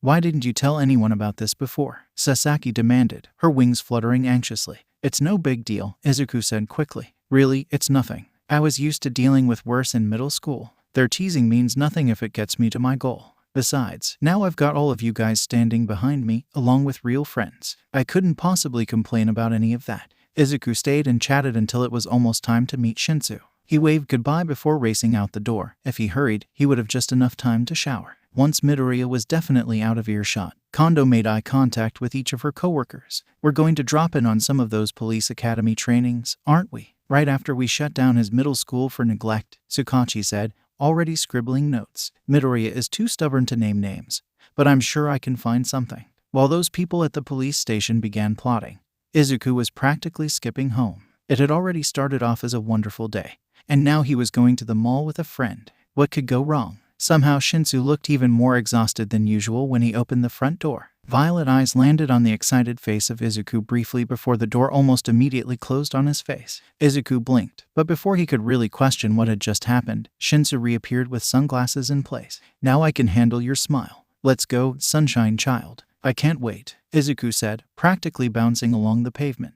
"Are you going taser shopping? You'd probably get some free stuff. A new self-defense store opened in the mall, and they say that you're the reason business is booming. They even sell those awful fanny packs that you love so much," Shinsu said, eyeing the offensive article in question. "It was a gift," he said, adjusting the Save My Fanny pack. He preferred that name, especially when he was wearing it with one of his labeled t-shirts. It fit with the puns on them. He just had to be careful to call it the Don't Rape Me kit in front of Sato and Sasaki. "It looks like a bruised banana fused onto your waist," Shinsu deadpan. "What was that? You want one for Christmas?" "Midoriya, you wouldn't," Shinsu said in a warning voice. Izuku said nothing, only walking faster. Worried, Shinsu also picked up the pace. "Midoriya, get your broccoli butt back here." Breaking into a run, Izuku sprinted through the mall entrance, expertly dodging the hordes of people. But Shinsu wasn't far behind. Dashing around the mall courtyard, he turned back to taunt, "I think lime green would really make your eyes pop." "Midoriya, I swear I'm going to. Wait, watch out." Just as Shinsu called out, Izuku felt, or rather, didn't feel his foot strike the ground. Stairs. He had survived the sludge villain, a kidnapper, and even the hero killer, but he was going to meet his end via stairs. Izuku readied himself for the fall that would break a bone and finally make the police station get him a protective bubble, but it never came. He hadn't realized he closed his eyes until he opened them back up. He felt odd, weightless, and standing in front of him was. "Sorry, I just used my quirk like that," said Uraraka. "I figured you wouldn't want to fall." "Oh, I know you. Hi, Midoriya." Izuku easily got his feet under him once more and she released her quirk, returning Izuku's world back to normal. "Thanks for the save. Your quirk really is amazing." Izuku gushed, hoping his face wasn't as red as it felt. "I mean, I already knew that, but hey, Midoriya," Ajiro interrupted, sensing that he was about to get lost in a more embarrassing tangent than usual. "What brings you to the mall?" Izuku cleared his throat, thankful for the direction and conversation. "Oh, nothing in particular. I just had free time for once, so I convinced Shinsu to come with me." He trailed off awkwardly, suddenly noticing the palpable tension between the Wana students and Shinsu. The boy in question didn't bother to take off his sunglasses. He just lazily glanced at them over the frames. "At ease, Wane. I'm not here to fight you. Besides, Midoriya is a bit of a stickler for following quirk laws. I suppose your class is here to get ready for your mysterious summer camp." He had recognized a few students from Wane, but seeing the majority of the class there made Izuku's mouth go dry. Oh, you must be waiting for your other classmates, then." "Just Ashido and Takoyami," Ajiro said. "Bakugo and Todoroki aren't coming." A redhead with remarkably sharp teeth broke into the conversation before anyone but Ajiro and Shinsu could pick up on Izuku's relief. "Midoriya, you're the guy that took down Stain, aren't you? That's super manly, bro. How do you know Ajiro and Uraraka?" "He was one of the EMTs after the USJ incident. He was super nice," Hagakure said, startling a few people around her. "Midoriya goes to the same dojo as me," Ajiro said in his calm manner. "And he helped train me at my internship," Uraraka said brightly. "Oh wow, you must be really good then," said a blonde standing just a tad too close to the earphone jack girl. He took down Stain," she said, her jacks forming across to ward him off. As the class fawned over Midoriya, Ochako stood back and observed. The boy seemed more confident than the last time she'd seen him, but she felt the need to thank him. Even more, she felt the need to know him, to be his friend. It was strange and rare, but unexplainable. Tenya watched Uraraka watching Midoriya, and felt duty-bound to give Midoriya the opportunity to at least talk to the girl alone, yet in an appropriate setting such as this. When there was a lull in the conversation, he broke in, hand-chopping the air with each syllable. "Midoriya, you and Uraraka should take this opportunity to get to know one another outside of a professional capacity, as you have been able to with Ajiro and myself. This appears to be extremely fortuitous timing." "Ooh, like a date?" Ashido asked, appearing out of nowhere and startling Izuku. "Who's the green bean?" "BB, but I came here with Shinsu," Izuku said in a panicked mutter, his arms contorting into crazy shapes as he sought to hide his red face. "I can't just leave him alone. Shinsu could accompany me while I seek out more durable glasses frames. I would rather die. Or we could all meet up afterwards, perhaps to get a healthy smoothie," Ada said proudly, ignoring Shinsu's comment altogether. "Smoothies sound good," Kirishima said. Ashido looked around helplessly. "Seriously, who is Midoriya? How does everyone know this kid but me?" Izuku and Shinsu parted ways with Wane, much to their relief. Izuku knew exactly what Ida was trying to do, and while he appreciated it, it was bad for his heart. He just knew if they stayed any longer he would make a complete fool of himself. At least Ida hadn't attempted to whisper anything to him. Shinsu was just glad to get away from Class 1A. The two wandered the mall, looking at anything that intrigued either of them. It wasn't the worst thing in the world, but Shinsu made it no secret that Midoriya would be buying him lunch. When Shinsu still showed complete apathy an hour or so later, Midoriya looked a bit like a kicked puppy. He'd stopped teasing Shinsu about buying him a Save My Fanny pack, but now Midoriya looked like he was about to cry, and Shinsu didn't know if he was emotionally equipped to deal with that. "I'm sorry I made you come with me. I just thought we should do something fun while we both had time. I'll text Ada and tell him we had to leave early." "Hey, it's fine, Midoriya," Shinsu said, cutting off the other boy's mumbling. "I'm actually enjoying this more than I thought I would. I just don't know how to deal with people, or emotions. It's a miracle I haven't scared you off yet." Izuku sniffed. "You promise you're not just saying that?" "Nah, I wouldn't lie to you. Hey, we should go into that shop. I can get something for that blonde jerk from 1A. Just made sure it's not traceable," Izuku said, feeling a bit better as they made their way towards the joke shop in question. "I would hate to have to solve your murder." Shinsu squinted at him. "You seem to be very well informed on Mr. Compensates with explosions." "Ooh, look, they've got Chinese finger traps on sale," Izuku said brightly. "Apparently these are specially made to withstand minor strength enhancement quirks. Nice subject change. Hand me that powder that apparently makes everything you eat taste like radishes by your hand." The two spent quite some time in the joke shop until Izuku noticed the food court rapidly filling up. "Shinsu, I'm going to buy my stuff and go get a table for us. I'll meet you there." "Fine, go make sure everything is perfect for your date," he replied. Though are you really buying 20 Chinese finger traps? It's not a date, Izuku muttered, red staining his cheeks. Semantics. Go make space girl proud. Still blushing, Izuku scuttled away, clutching his purchases close to his body. He likely would have skipped through the mall if there had been less of a crowd. As it stood, he was jostled back and forth, and he worried about finding a table until he saw it. There was a pocket in the food court that was practically uninhabited. He just had to claim it. He had to hustle. But Izuku made it to the largest table the area offered before anyone else could. He grinned happily. It would be fun to have smoothies with his friends at the mall. Part of him almost didn't believe that any of this day was happening. It had seemed like maybe he would never get to experience these normal teenager things. There was some time before everyone would get there, so Izuku pulled out his phone. Dr. Meiji had had some feedback on his last analysis, and he hadn't gotten the chance to read it yet. He was so absorbed in reading it that Izuku didn't realize anyone was near until that person sat directly next to him and rasped, "Wow, I recognize you. You're that kid from the news, the quirkless boy who stopped Stain."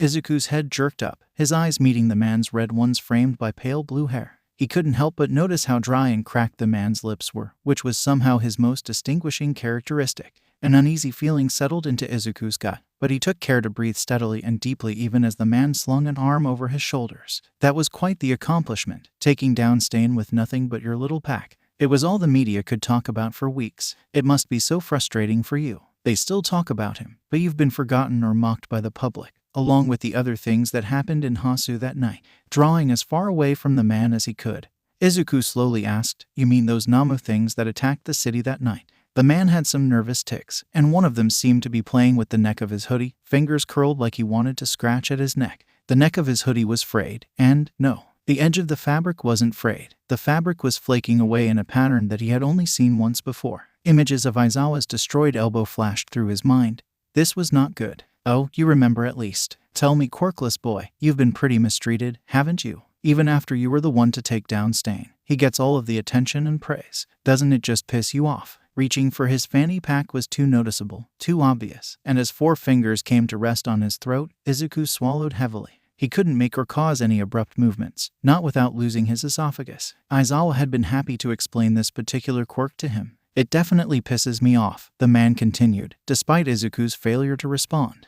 "But we could fix that for you. Are you trying to reform society or something?" Izuku asked, his fingers silently snaking into his bag. "Well, yes, but I was talking about your quirklessness," he said as if it meant nothing. "I should introduce myself. I do want us to be comrades, after all. I'm Shigaraki Tamura, leader of the League of Villains," Izuku interrupted. "So you've heard of me," Shigaraki said with a grin that showed too many teeth. "I've taken an interest in you, Midoriya. Do you know why that is?" Izuku found what he wanted in the bag, holding it steady in the hand that wasn't in Shigaraki's direct line of sight. He had one shot at this. If he screwed up, he was definitely dead. And it would inevitably endanger countless civilians as well. Trying to sound normal, he asked, "No, why are you interested in me?" "Because we're the same, Midoriya," he rasped. "Abused, overlooked, neglected by heroes. So what are you proposing?" Izuku asked, his voice deceptively calm and confident. Join us, and you'll have the power and the quirk to get back at everyone, even the heroes that have failed you." In his passion, Shigaraki's grip on Izuku's throat loosened.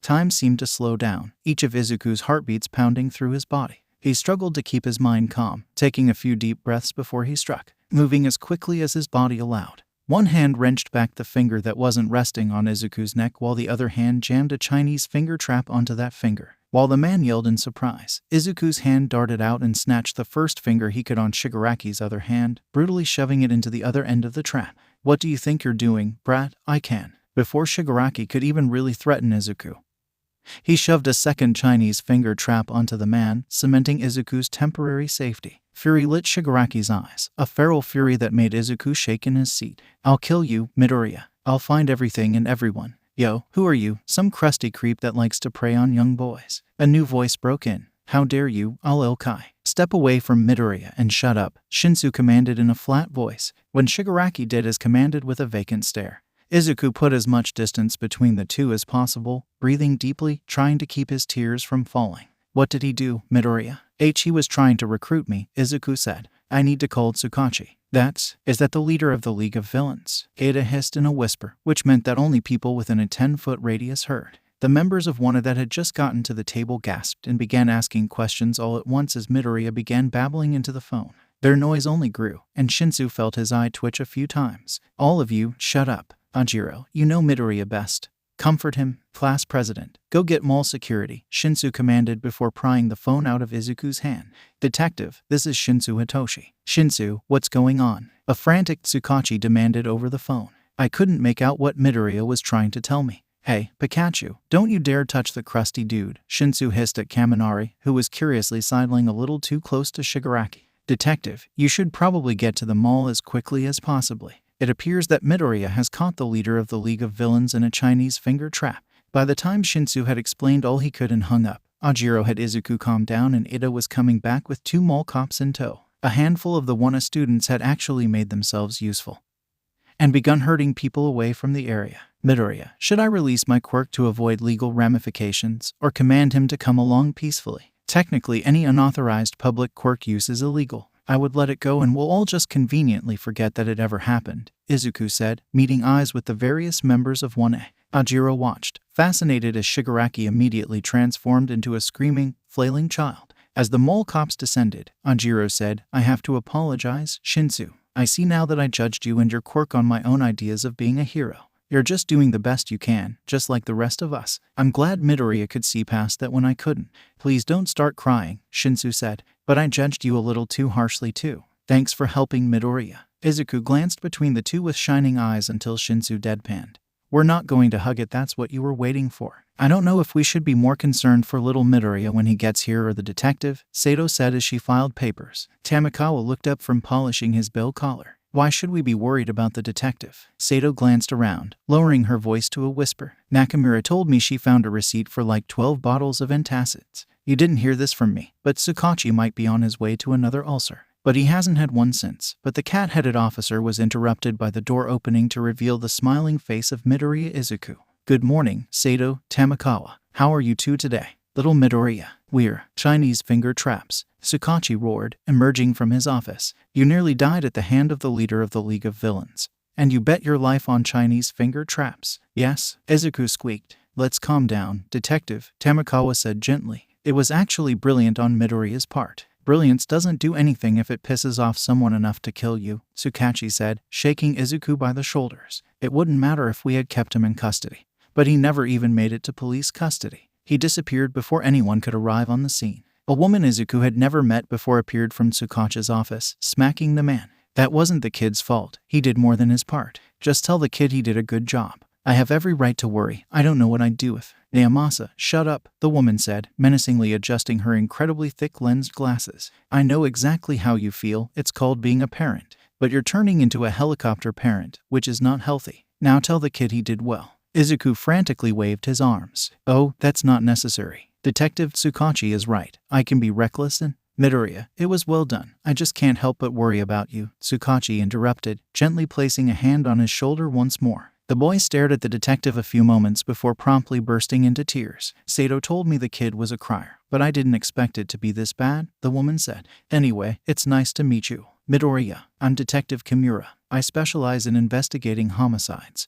But I'm currently away on maternity leave. Tsukachi just wanted a second opinion on a case, though I'm glad I got to meet you. You've heard of me? Izuku asked, eyes still watering. Oh, I feel like I already know you. Everyone has told me so much about you, all of it good except what Mori says. But I've never liked him anyway. You too, Kimura. Seriously? Mori called from his corner. Anyway, I look forward to working together. I've got to go, and Naomasa has some things to talk to you about, Kimura said with a kind smile. Sato, you can accompany me to my car and clean up the Vaseline you smeared under the door handles. How did you know? Sato demanded. I'm a mother. I see all. While Sato squabbled with Kimura, Tsukachi waved Izuku into his office. Once inside, Tsukachi ran a hand through his hair. Kimura is right. You did incredibly well at the mall considering the circumstances. It just bothers me that it happened at all. You shouldn't constantly be in danger like this, but I need to learn to accept that it will only get worse from here. Izuku bit his lip. Worries he'd pushed down coming to the surface. Tsukachi, when Shigaraki was talking to me, he said some things I didn't say in my report. Oh, the detective straightened, his eyes serious. I'm sure you had good reason. It was just a feeling, Izuku said hesitantly. And Naomasa was instantly concerned. In his time with the boy, he'd been happy to see how confident he'd grown. It had been obvious in the beginning that this strange, wonderful boy had been hurt beyond what he should have been able to handle. And in that one sentence, they were back to square one. I trust your judgment, Naomasa said firmly. He bit his lip before nodding. Shigaraki said we were the same. We were both looked down on by society and forgotten by heroes. He wanted me to join him, and he offered me power and a quirk. I know that's not possible, but for a minute it sounded really good. Tsukachi felt his heart stutter at the boy's words. It couldn't be, no. They weren't sure that All for One was alive. It was just a suspicion because of those Nama things, and he refused to entertain the idea that All for One was so close to Midoriya. For a moment, I wanted it, Izuku confessed, tears overflowing. I wanted to show everyone that I wasn't just a useless Deku, prove it to my classmates and teachers, and even the heroes that told me I could never be one of them. He was crying in earnest now, and the detective didn't know what to do other than to embrace the boy. Now more than ever he wanted to take away Izuku's pain, make the people who had hurt him realize the full extent of what they'd done. But he couldn't do anything about that now. I don't know everything about your past, Midoriya, but anyone would have felt that way. But I know you would never do anything like that. Midoriya, you more than anyone are motivated by the simple desire to help people. You're already more of a hero than everyone who told you these things. The boy's tears had already soaked through Naomasa's shirt, but it was of no consequence. They stayed like that until Izuku was composed again. He pulled back, discreetly wiping his eyes. What did you need to tell me, Tsukachi? So this is sudden, but Tsurigami has decided on your next training placement. He wants you to get a more holistic view of police work, so he's sending you to a rural station on Monday. We've already gotten permission from your mother, by the way. How rural are we talking? Like, do I need to finish all of my assignments before I go because I won't have internet? Not quite that rural. Besides, they're going to start training you to properly shoot a gun, so please actually sleep, don't stay up all night doing homework. But the area is just rural enough to pack carefully, because you won't be finding any stores close by. Their crime rate is nearly zero, which means you only have a 50% chance of getting involved in villain activity, Tsukachi said, only half joking. So is there anything special I need to bring? Definitely the fanny pack, but just bring the normal stuff. Izuku raised an eyebrow. So you won't take a stance on the whole don't rape me kit versus the save my fanny pack controversy. I think save my fanny pack is incredibly clever, but I also have a healthy fear of Sato. Fair enough. If that's all you have to tell me about, why don't you fill me in on Detective Kimura? I've only heard stories from Sato and Sasaki, but she didn't seem intense as they made her out to be. Tsukachi paused, surreptitiously glancing around his office. It didn't appear that Kimura had bugged the room again in her short time there, but he better choose his words carefully regardless. Kimura is quite possibly Japan's best homicide detective, and unlike me she doesn't have a quirk that helps in investigation. When she officially comes back, you should definitely ask her about her quirk. You'll love it. But I'm getting sidetracked. She already likes you, which is good, because she'll be able to teach you some of the most valuable things you'll ever learn about police work. Just never, and I repeat never, get in between her and Sato during one of their prank wars. They will team up and then we'll never hear from you again. Izuku swallowed, slowly nodding. The two chatted for a while longer, but the boy's news still weighed heavily on the detective. When the boy left, he was smiling again, saying, I better get home now. We're having Kirimi and her mother over for dinner tonight. Naomasa watched him go before lowering his head into his hands. He stayed like that for a few minutes, processing, until he finally picked up his phone. It only rang a few times before the other person picked up. What can I do for you, Naomasa? Toshinori. We need to meet somewhere discreet. I have some important information. As in, state secret type of information? Toshinori asked hesitantly. That would be the type. Let's meet at the school. The only person that might overhear is Nezu. When Tsukachi left his office walking with a clear purpose, even Mori knew not to question him. To work at their station meant a quiet acceptance that Tsukachi knew things and people he never talked about. It wasn't very common, but the man was known to rush to random places with little to no warning. It worried his subordinates. They had gleaned a bit of information over the past few years, and it was just enough for them to worry about whether or not the detective would come back alive. Naomasa had similar feelings about Toshinori. He desperately wanted to yell at the man, force him to be at least marginally less reckless. But if he did that, he knew Toshi would simply shut him out, just as he'd done to Gran Torino and Sir Nightai. His friendship with Toshi was one of his most treasured relationships, but it wasn't an easy one. Naomasa internally acknowledged this as he waited at UA's gates for someone to let him in. A few minutes passed, and then none other than the number one hero walked up, his emaciated face serious. What is so urgent, Naomasa? What have you found? The detective ushered Toshi forward. He refused to have this conversation anywhere there was even a chance of being overheard. Toshinori understood the concept of a state secret, but his life consisted of them. Besides, years of being the most powerful had made him somewhat lax, or perhaps overconfident. The hero didn't tell him everything, but it was obvious to the detective that All Might needed to find a successor sooner rather than later. They found themselves in something not dissimilar to an interrogation room. It felt a little odd to sit across from Toshinori in such a setting, but there was no time to dwell on that. He's back, and he's active, Naomasa said point blank. The league is almost definitely affiliated with All for One. What makes you so sure? What have you found? We've managed to keep it out of the news. But when your students were at the mall, so was Shigaraki Tamura. Before you ask, no, he didn't target or harm any of them. Instead, he targeted Midoriya Izuku, the boy who took down Stain. Toshinori's hands clenched into fists. Is the boy all right? What happened? Midoriya is fine. He's got immense amounts of luck and intelligence. He actually captured Shigaraki, but the villain escaped from mall custody. I'm more concerned about the fact that Midoriya says that Shigaraki was trying to recruit him, and he even went so far as to offer the boy a quirk. Toshinori gasped. Do you think the boy would join them? He made such an impact in taking down Stain. If the boy joined the League of Villains, public opinion of heroes would take a hit. Naomasa felt an unusual spark of anger at his friend's question.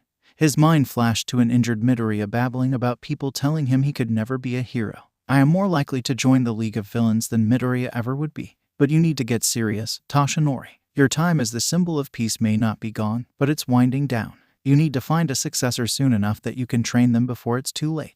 Naomasa, I trust your instincts. I won't try to tell you who to choose as your successor, but right now, All for One and Shigaraki are doing whatever they please. Naomasa paused, a small smile gracing his face as he thought of Midoriya, the joy and energy that he brought to the station. He knew the kind of life All Might led. He had once seen it as inspiring, but now he saw the overwhelming loneliness his friend had trapped himself in. When you do find that person, Toshi, do me a favor and let them in. I've only realized just how lonely I was, and how much a better person I've become from having someone really close to me. Besides, the chances are that they need you almost as much as you need them. Early Monday morning, Officer Soma arrived at the Midoriya household to pick up Izuku for this week's assigned post. He was kind of excited for the trip. It would be a nice break from the chaos of the last few months. Maybe the smaller, slower-paced station would be just what Izuku needed. He didn't know Officer Soma very well, but the man had always been kind to Izuku. He imagined that his relationship with Soma was similar to what most people experienced with their grandparents. That said, after a few awkwardly silent minutes, Soma was able to get Izuku talking. In true grandfather form, he was able to get Izuku to talk about his hopes, his dreams, his interests, even some things that Izuku had never told his mother. When he got started in on quirk analysis, it was clear that he had lost the man, but Soma still made an effort to understand, which warmed Izuku beyond anything he'd ever felt before. In turn, Izuku asked about Soma. He had been at the station the longest. Actually, he had started his career at that very station. His quirk was called Icy Gale, meaning he could summon frigid gusts of wind. He credited his quirk for being the reason he met his wife. It had been a particularly hot summer day, and she had feigned interest in him to have access to the cold air. He had been fully aware that she was using him, and he let it happen, bargaining for at least one date out of the exchange. Now they had 3 kids and 7 grandkids. By the end of the car ride, Soma was ready to adopt Izuku. He admired the boy's resilience, and swore that one day he would find who had hurt the boy so deeply and give them a firm talking to before turning them over to Naomasa. Izuku's greeting at the new station was underwhelming. All 4 of their officers were working that day to meet him: Chief Urashihara, a portly Officer Hanazawa, and the married couple, Officer Zabino. He learned that he would be staying at the chief's home through the duration of his stay. Urashihara began talking about all the different things that they would do with and teach to Izuku as Soma bid him farewell, telling him that Tamakawa would be here to pick him up Friday afternoon. Excitement built in Izuku along with his nervousness as he waved Soma goodbye. He filed in after the Abinos, the 2 tripping over themselves to question him about his exploits thus far. They listened to him intently as he told his story, and Hanazawa feigned disinterest, occasionally sniffing in disdain. When he finished talking, Izuku found himself nervously adjusting his fanny pack. He'd brought it on Sukacha's recommendation, but he rarely went anywhere without it.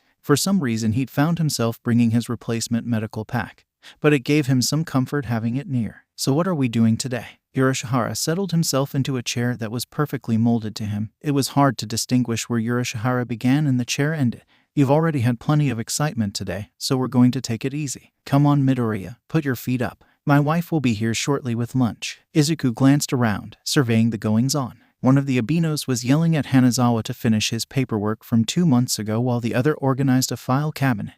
His excitement diminished considerably as he realized just how this particular station was run. The chief went on some tangent about the sacred duties and responsibilities of a police officer before settling in further to begin reading the newspaper. It was clear the station was only running because of the Abinos. Izuku had thought that this particular placement had been to get him away from villain activity for a while.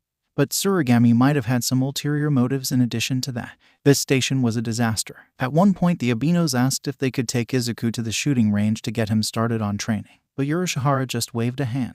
Don't overwhelm the boy. He's already had a big day. He needs time to adjust. We'll start his gun training on Wednesday. The Abinos left a few hours later because they had taken the night shift. And Izuku was left with nothing to do, no direction whatsoever. In fact, he ended up spending the entire day working on his latest analysis. Minutes before Izuku and the chief were meant to leave, the station phone rang. Hanazawa made no effort to pick it up, and Yurishihara just waved a hand. It'll be my wife. Just tell her we're about to leave. Hesitantly, Izuku picked up the phone, fairly certain that it should be an actually police officer taking the call. Hello, this is police, right? A frantic voice asked. This is Pro Hero Mandalay of the Wild Pussycats. There's been an accident. My nephew fell from a tall wall. He passed out from either shock or pain, and I don't dare move him. Ambulances won't come out this far, and we're supervising a class of hero students.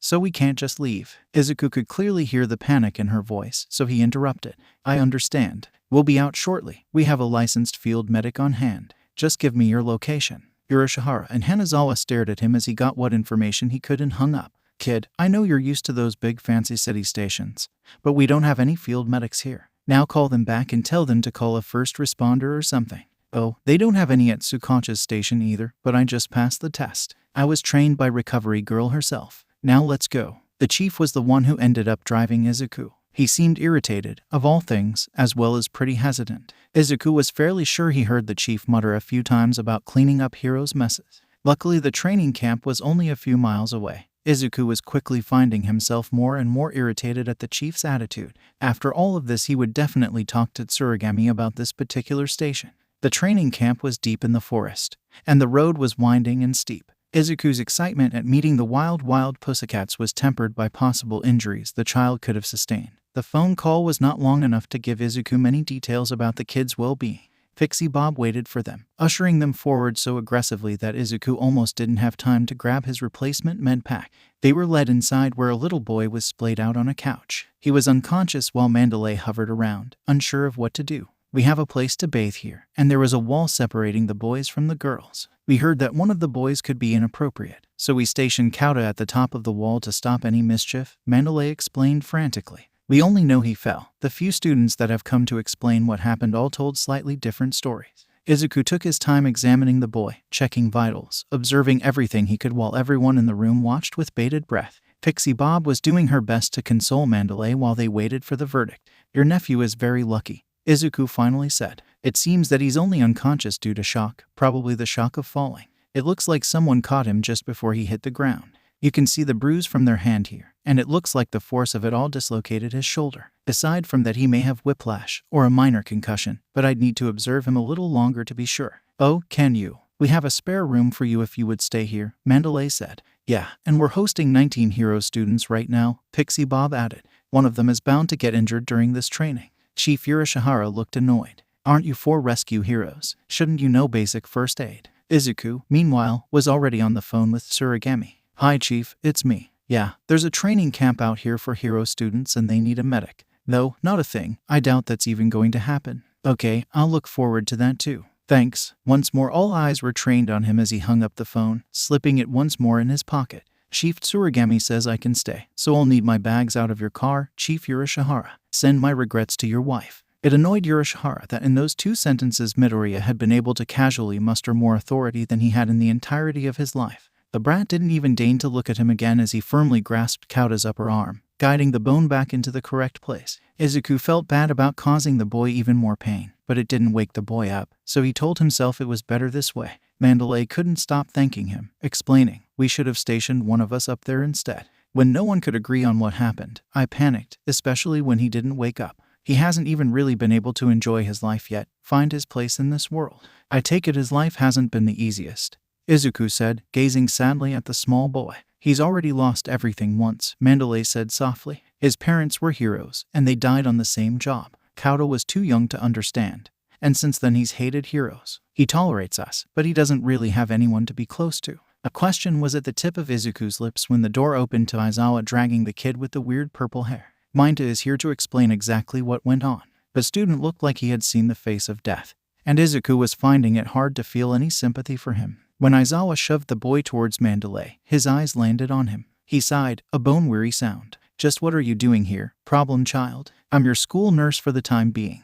Izuku deadpanned before the implications of Aizawa's presence sank in. It's your class here for training. Your co-workers didn't happen to come as well, did they? Panic gripped Izuku. He couldn't see All Might. He might actually break down if he did. Oh please, he couldn't have this dream destroyed too. Just me and then tomorrow Vlad King will get here, Aizawa said, interrupting Izuku's catastrophizing. I told Nezu we would likely need a medical professional, but this isn't exactly what I had in mind.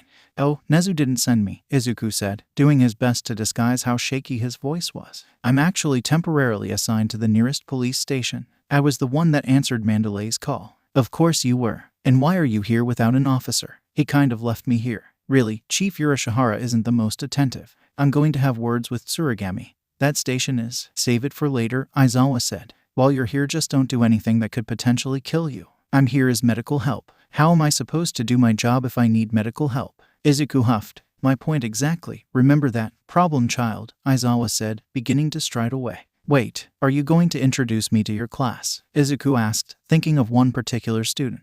Along with Class 1B, we'll need to explain your presence. But I'll do it at breakfast tomorrow. Some of my students are already in bed.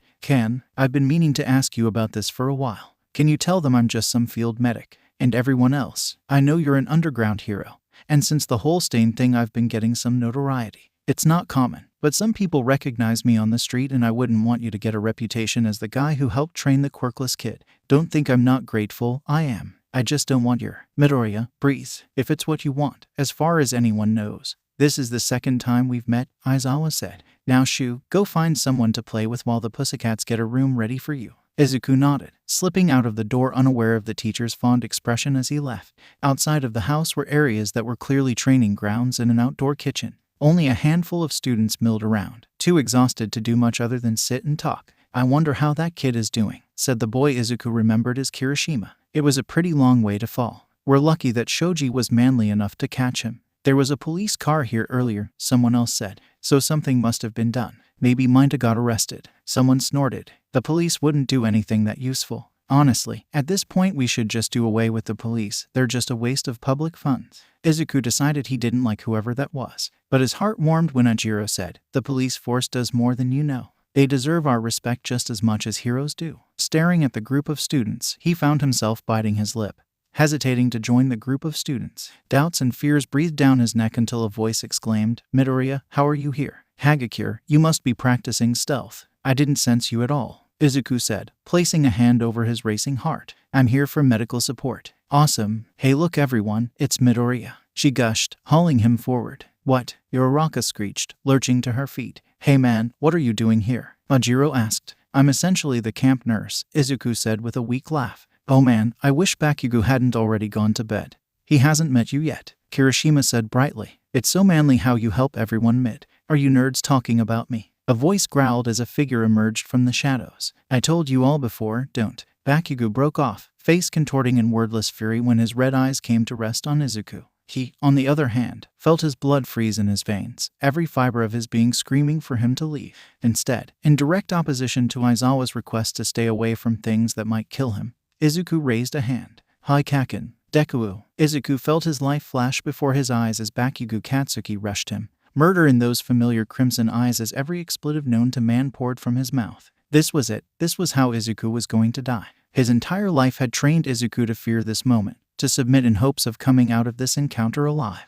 But he had never been good at listening to his common sense. Even though he was faced with the culmination of all of Kaken's anger, Izuku found himself oddly calm. He knew Kaken and his fighting style. Izuku noticed immediately when he started pulling back his right arm before Kaken was even anywhere near his target. He had a killer right hook, but only if it connected. With a move he'd practiced again and again with Ajiro, milliseconds before Kaken's fist connected, Izuku sidestepped and latched onto his arm, fingers digging in before judo flipping him over his shoulder. There was the smallest audible grunt when Kaken's back hit the ground. It was this noise that brought Izuku to reality, confronting Izuku with the fact that Bakugo Katsuki was most definitely going to kill him now. His mind had shut down his emotions and his body had simply reacted, thanks to Valiant's merciless drilling. Izuku scrambled away as Kaken lunged to his feet, practically feeling the other boy breathing down his neck. His heart pounded in his chest. He didn't dare look back. He already knew that Kaken loomed. A strangled cry forced its way out of him when he felt a hand grip the collar of his shirt, pulling back harshly. He raised his arms to shield the back of his head, hoping to at least lessen the injuries from the coming explosion. Izuku struggled to get away still, knowing how futile it was. Yue would have just made Kaken that more amazing, which meant then the pull on his shirt was gone with a resounding smack, and Izuku collapsed to the ground, coughing from the sudden release of pressure on his windpipe. When he struggled to his feet, Izuku turned to find Ajiro standing between them, his normal smile strangely absent. There was a dangerous edge to his normally calm temperament, and Bakugo had stumbled back a few steps, wheezing. "I don't know why you would attack Midoriya, but I would leave him alone," Ajiro said in a measured voice. "I'll kill you if you ever attack me from behind like that again, Tail. Get out of the way. This is between me and Deku," Bakugo growled, his eyes never leaving Izuku. "What do you think you're doing here, you useless nerd? Think you're better than me? Huh?" Izuku couldn't help but notice how dazed Bakugo seemed, his red eyes hazy with pain. Against his better judgment, he pushed past Ajiro. "Are you okay, Kaken? It seems like you've been training really hard, and those hits wouldn't be very good for you. I can go get my medical pack if—" "Shut up. I don't need you or your stupid help." The forest itself seemed silent as Bakugo grasped the front of Izuku's shirt in both hands, the taller boy breathing heavily. When he spoke again, it was a low, deadly growl. "You think you're so much better than me, Deku, just like you always have. Well, you're not. I don't care that you just disappeared, or that you took down Stain. You may have found some people that pity you enough to make you think you're good at something, but don't fool yourself. You're still the same useless, quirkless kid I grew up with. You're still Deku." Izuku's heart dropped as Kaken's hands began to smoke. He was well and truly frozen by fear now, trained by years of pain and torment, and those words. Useless, quirkless, Deku. He visibly sank into himself. Things really hadn't changed, just like Kaken said. Without realizing, Izuku lowered his eyes and began muttering. "I don't think I'm better than you, Kaken. I've always known I've never been." A flurry of footsteps interrupted Izuku and a fist blocked his sight for a moment before the tension and heat from Kaken were gone, followed by a loud thud. He was almost afraid to look, but he found Kaken splayed out on the ground while Uraraka stood over him, breathing heavily with her hand still clenched in a fist. "I don't know why he was acting that way," she said quietly, but with intensity, "but there's no good reason to be mean like that." He could only stare at the vision of beauty before him, slightly open-mouthed. He stammered out what he hoped was an acceptable response when Aizawa appeared seemingly out of nowhere. He glanced at the unconscious Bakugo impassively. "I don't want to know. Go to bed. Tomorrow the real work begins." There were a chorus of groans before the students bid Izuku goodnight. They departed, Kirishima with the unconscious Bakugo in tow. As he watched Uraraka leave, Izuku felt his heart beat erratically in his chest. Uraraka was here. After the mall fiasco, he didn't ever think he would have the chance to see her, or even the courage to text her again. But she had saved him. With that in mind, for all he knew, Izuku floated back to his room. While he was here, he might be able to talk to her briefly. He could ask her to lunch after the training camp, or even the movies. After a few dates, they might even hold hands. The thought was too much. Izuku felt himself blushing at this own forwardness. After checking on Kauta one last time, Izuku had some trouble falling asleep that night, his mind racing far too much. He woke up early the next morning, collecting his medical pack to go check on the boy again. Mandalay waited for him, explaining that the students would be finished with making breakfast soon, and Eraserhead had requested he join them. Kauta was already awake, glaring at him the moment he entered the room. "Who are you? A dumb hero student with a dumb healing quirk?" "No, I'm a field medic, actually." "Can you sit up, Kauta? I want to make sure you don't have a concussion."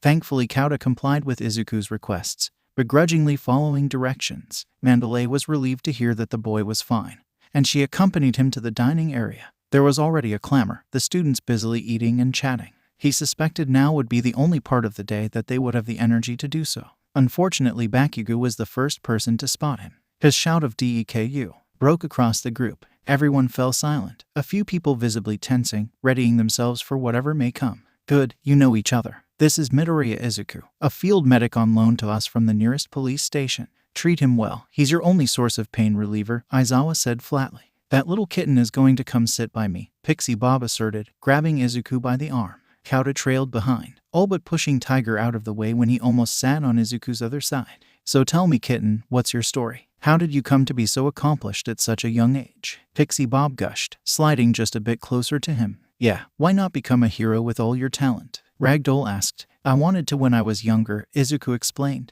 "but I don't have a quirk. I was determined to find a way to be a hero without a quirk. But then the hero I looked up to most told me it was impossible. I had to set my sights on something else." Tiger looked enraged. What manner of hero would say such a thing to a child? Tell me now and I'll give him a talking to. Aizawa settled into one of the nearby seats with no food, only a cup of black coffee. It's no use. The problem child refuses to tell anyone who told him such a thing. Izuku became acutely aware of Kauta staring up at him, a variety of thoughts clearly cycling through his mind.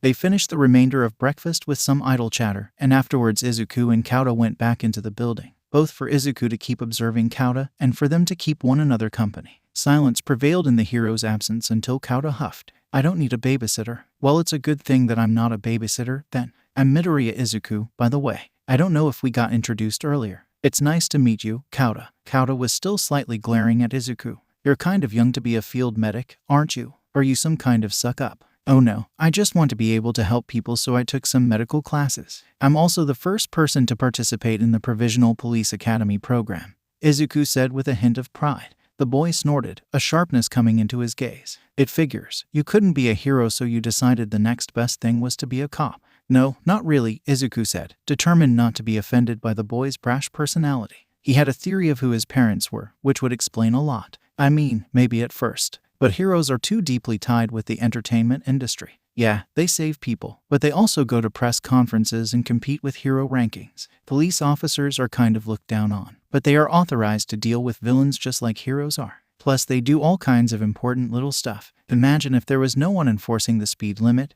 or other driving rules. The streets would be really dangerous. They keep everyone safe in the most basic ways. As he spoke, he couldn't help but think of Kimiko, who had become like a little cousin to him. She and her mother had essentially been adopted by Inko, and the four had dinner together at least once a month. The heroes had given up on her after the first day or so, but the police never did. I probably rambled there, but yeah, I don't think being a police officer is any better or worse than being a hero. They serve the same purpose in different ways. Kauta stared a while longer. So you don't have a quirk, but you're already trying to be like a police officer. Kind of, Izuku nodded. Do you have any cool stories? With a smile, Izuku animatedly told whatever stories he could think of, and this continued until nearly lunchtime. He occasionally went out to check on the hero students. He couldn't help most of them, because he had nothing to combat exhaustion, especially quirk exhaustion. He gave Kuta some honey tea for his throat and brought Ida orange juice by the gallon.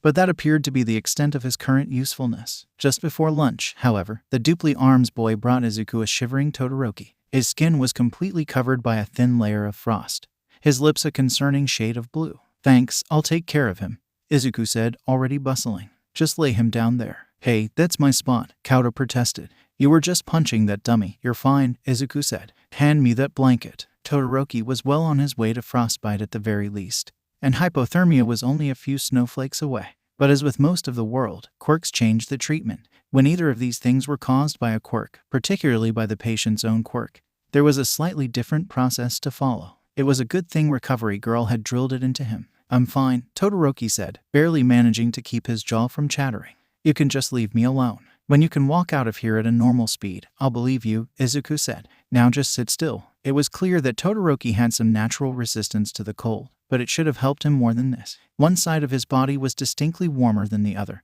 and that combined with his unusual hair most likely placed him in a rare category of quirks, which meant, your quirk has a second part, doesn't it? Izuku asked. Something that counters the cold, probably similar to your father's flames. If possible, Todoroki's eyes grew even icier. You don't know what you're talking about. I could give you a 20-page quirk analysis about the probability of there being another component to your quirk, but I don't have a spare hour. I don't know why you're not using it, but I would suggest. No, he said flatly. I'm going to be a hero without his quirk. I won't give him the satisfaction. Izuku paused. At the USJ he had seen signs of things being rapidly frozen and then thawed. And Todoroki hadn't been in danger of frostbite back then. Something had gotten worse between then and now. The more that Izuku learned of Endeavor, the less he liked the man. The man was legitimately talented, but he was a nightmare to work with, according to Kondo. He was petty enough to try and defame Izuku, which was absurd. He could only imagine what it might be like to be the man's son. It's not his quirk. Not really, Izuku said before he could stop himself. Just based on what I can observe, your flames would manifest slightly differently. Although, even if your quirk was a carbon copy of his, it would still be your quirk to use however you decide.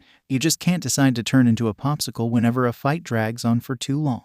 It will cost you lives. Izuku felt the full weight of Todoroki's heterochromatic eyes resting on him. You don't know anything. You can keep saying that. But I know that if you want to be a hero, you probably want to save people. I understand that. But it's not fair to your classmates or the people you'll save one day for you not to give your all. A spark of rage flared in the usually cool eyes. You don't know why I won't, why I can't. No, I don't know. But I do know if you're this amazing with half of your power, if your heart is in the right place, with both parts of your quirk you'll be unstoppable. And because life isn't kind, there will be a day where you will have to decide whether or not to use your quirk. On that day, it probably won't be you paying the price for your actions. When the other boy said nothing, Izuku continued, I understand you've probably gone through things I can't even fathom, but for everyone's sake, especially yours, I hope you work things out. You should be good to go back to training now. As Izuku moved to stand up, a hand that was slightly colder than average stopped him, resting on his forearm. How, for the first time, Izuku saw that Todoroki wasn't aloof and mysterious.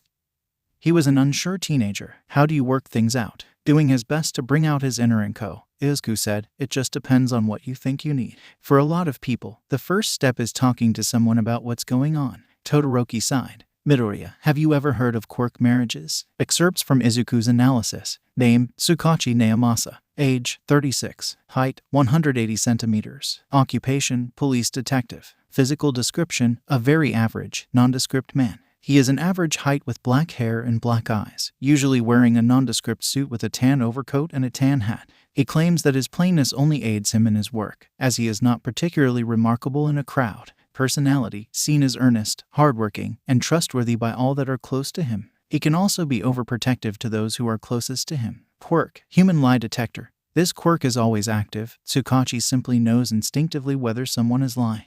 To a degree, he can also tell what the intentions behind a lie are. See further notes for full details. Notes: see accounts of 1. The Tanaka kidnapping, 2. The USJ incident, 3. The Hasu incident.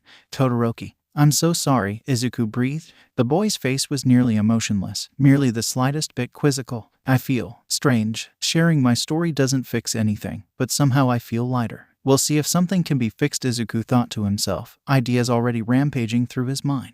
But Todoroki was expecting an answer, so Izuku handed a paper with his phone number to Todoroki and said, I'm glad you shared. If I can ever do anything to help you, or if you ever need someone to listen to you, you know how to find me. Todoroki nodded before slowly rising from the couch. I still don't intend to use the other half of my quirk. I figured as much. It takes time, but I hope you know that this won't last forever. Someday, somehow you won't have to worry about Endeavor anymore. That was the closest that Izuku dared to promise that he would get Todoroki out of the whole situation. He already had a dozen half-baked plans to liberate the boy, and twice that if he was willing to resort to less than legal methods. Despite that, the haunted look in the boy's eyes felt like a punch to the gut. Todoroki rose, walking to the door. Just before he left, he paused. He didn't meet Izuku's eyes as he said, I appreciate the sentiment, but this world doesn't have anyone to save us from the heroes. Izuku could only watch Todoroki leave, his heart breaking a bit more with every step. Koda was fuming as well. Is that stupid hero going to get away with this? He demanded. Not if I can help it, Izuku said, clenching a fist.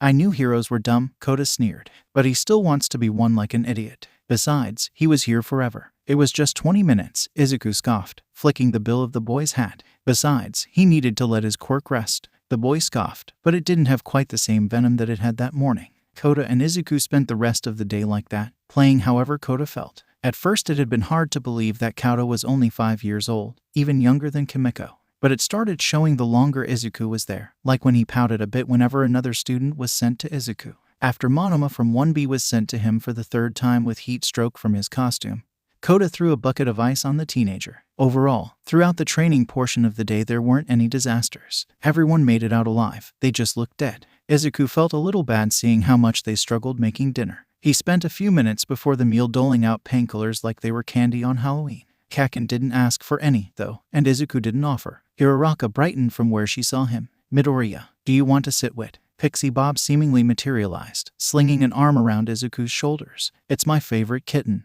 Once the food is done, you're sitting with us. It's too bad you missed out on yesterday's food. Let's just hope the students made something palatable. Regrettably, Izuku didn't get a chance to talk to Uraraka that night. Whenever he thought he saw the chance, Pixie Bob would whisk him away, or Ragdoll would call him over to get his opinion on training for individual students. Unbeknownst to him, each time this happened, the most entertaining emotions would play over Uraraka's face, emotions that the girl herself wasn't ready to name. Izuku wondered why Pixie Bob and Ragdoll kept snickering to themselves. But after enough thought, he realized he wanted no part in it, whatever it was. All in all, the night came and went without incident. The next day was much of the same. thought at this point the students looked positively haggard, particularly the ones going through the remedial lessons as well. Monoma barely had the energy to even insult the other class. Halfway through the day, though, Izuku couldn't help the feeling that something was off. He was restless enough that he couldn't finish his latest analysis, and opted instead to go for a walk with Kota. The boy was happy to show off his secret hideout. Apparently Izuku was the first person to ever be allowed to see it. He appreciated the trust that Kota clearly had in him, and the walk did help for a bit. He couldn't be gone for long, though. He was expected to be available for medical assistance, after all, so he paced and found small tasks for himself, growing more anxious by the minute. Despite his better judgment, Izuku found himself with his phone pressed to his ear, waiting for the voice he wanted to hear most in the world at that moment.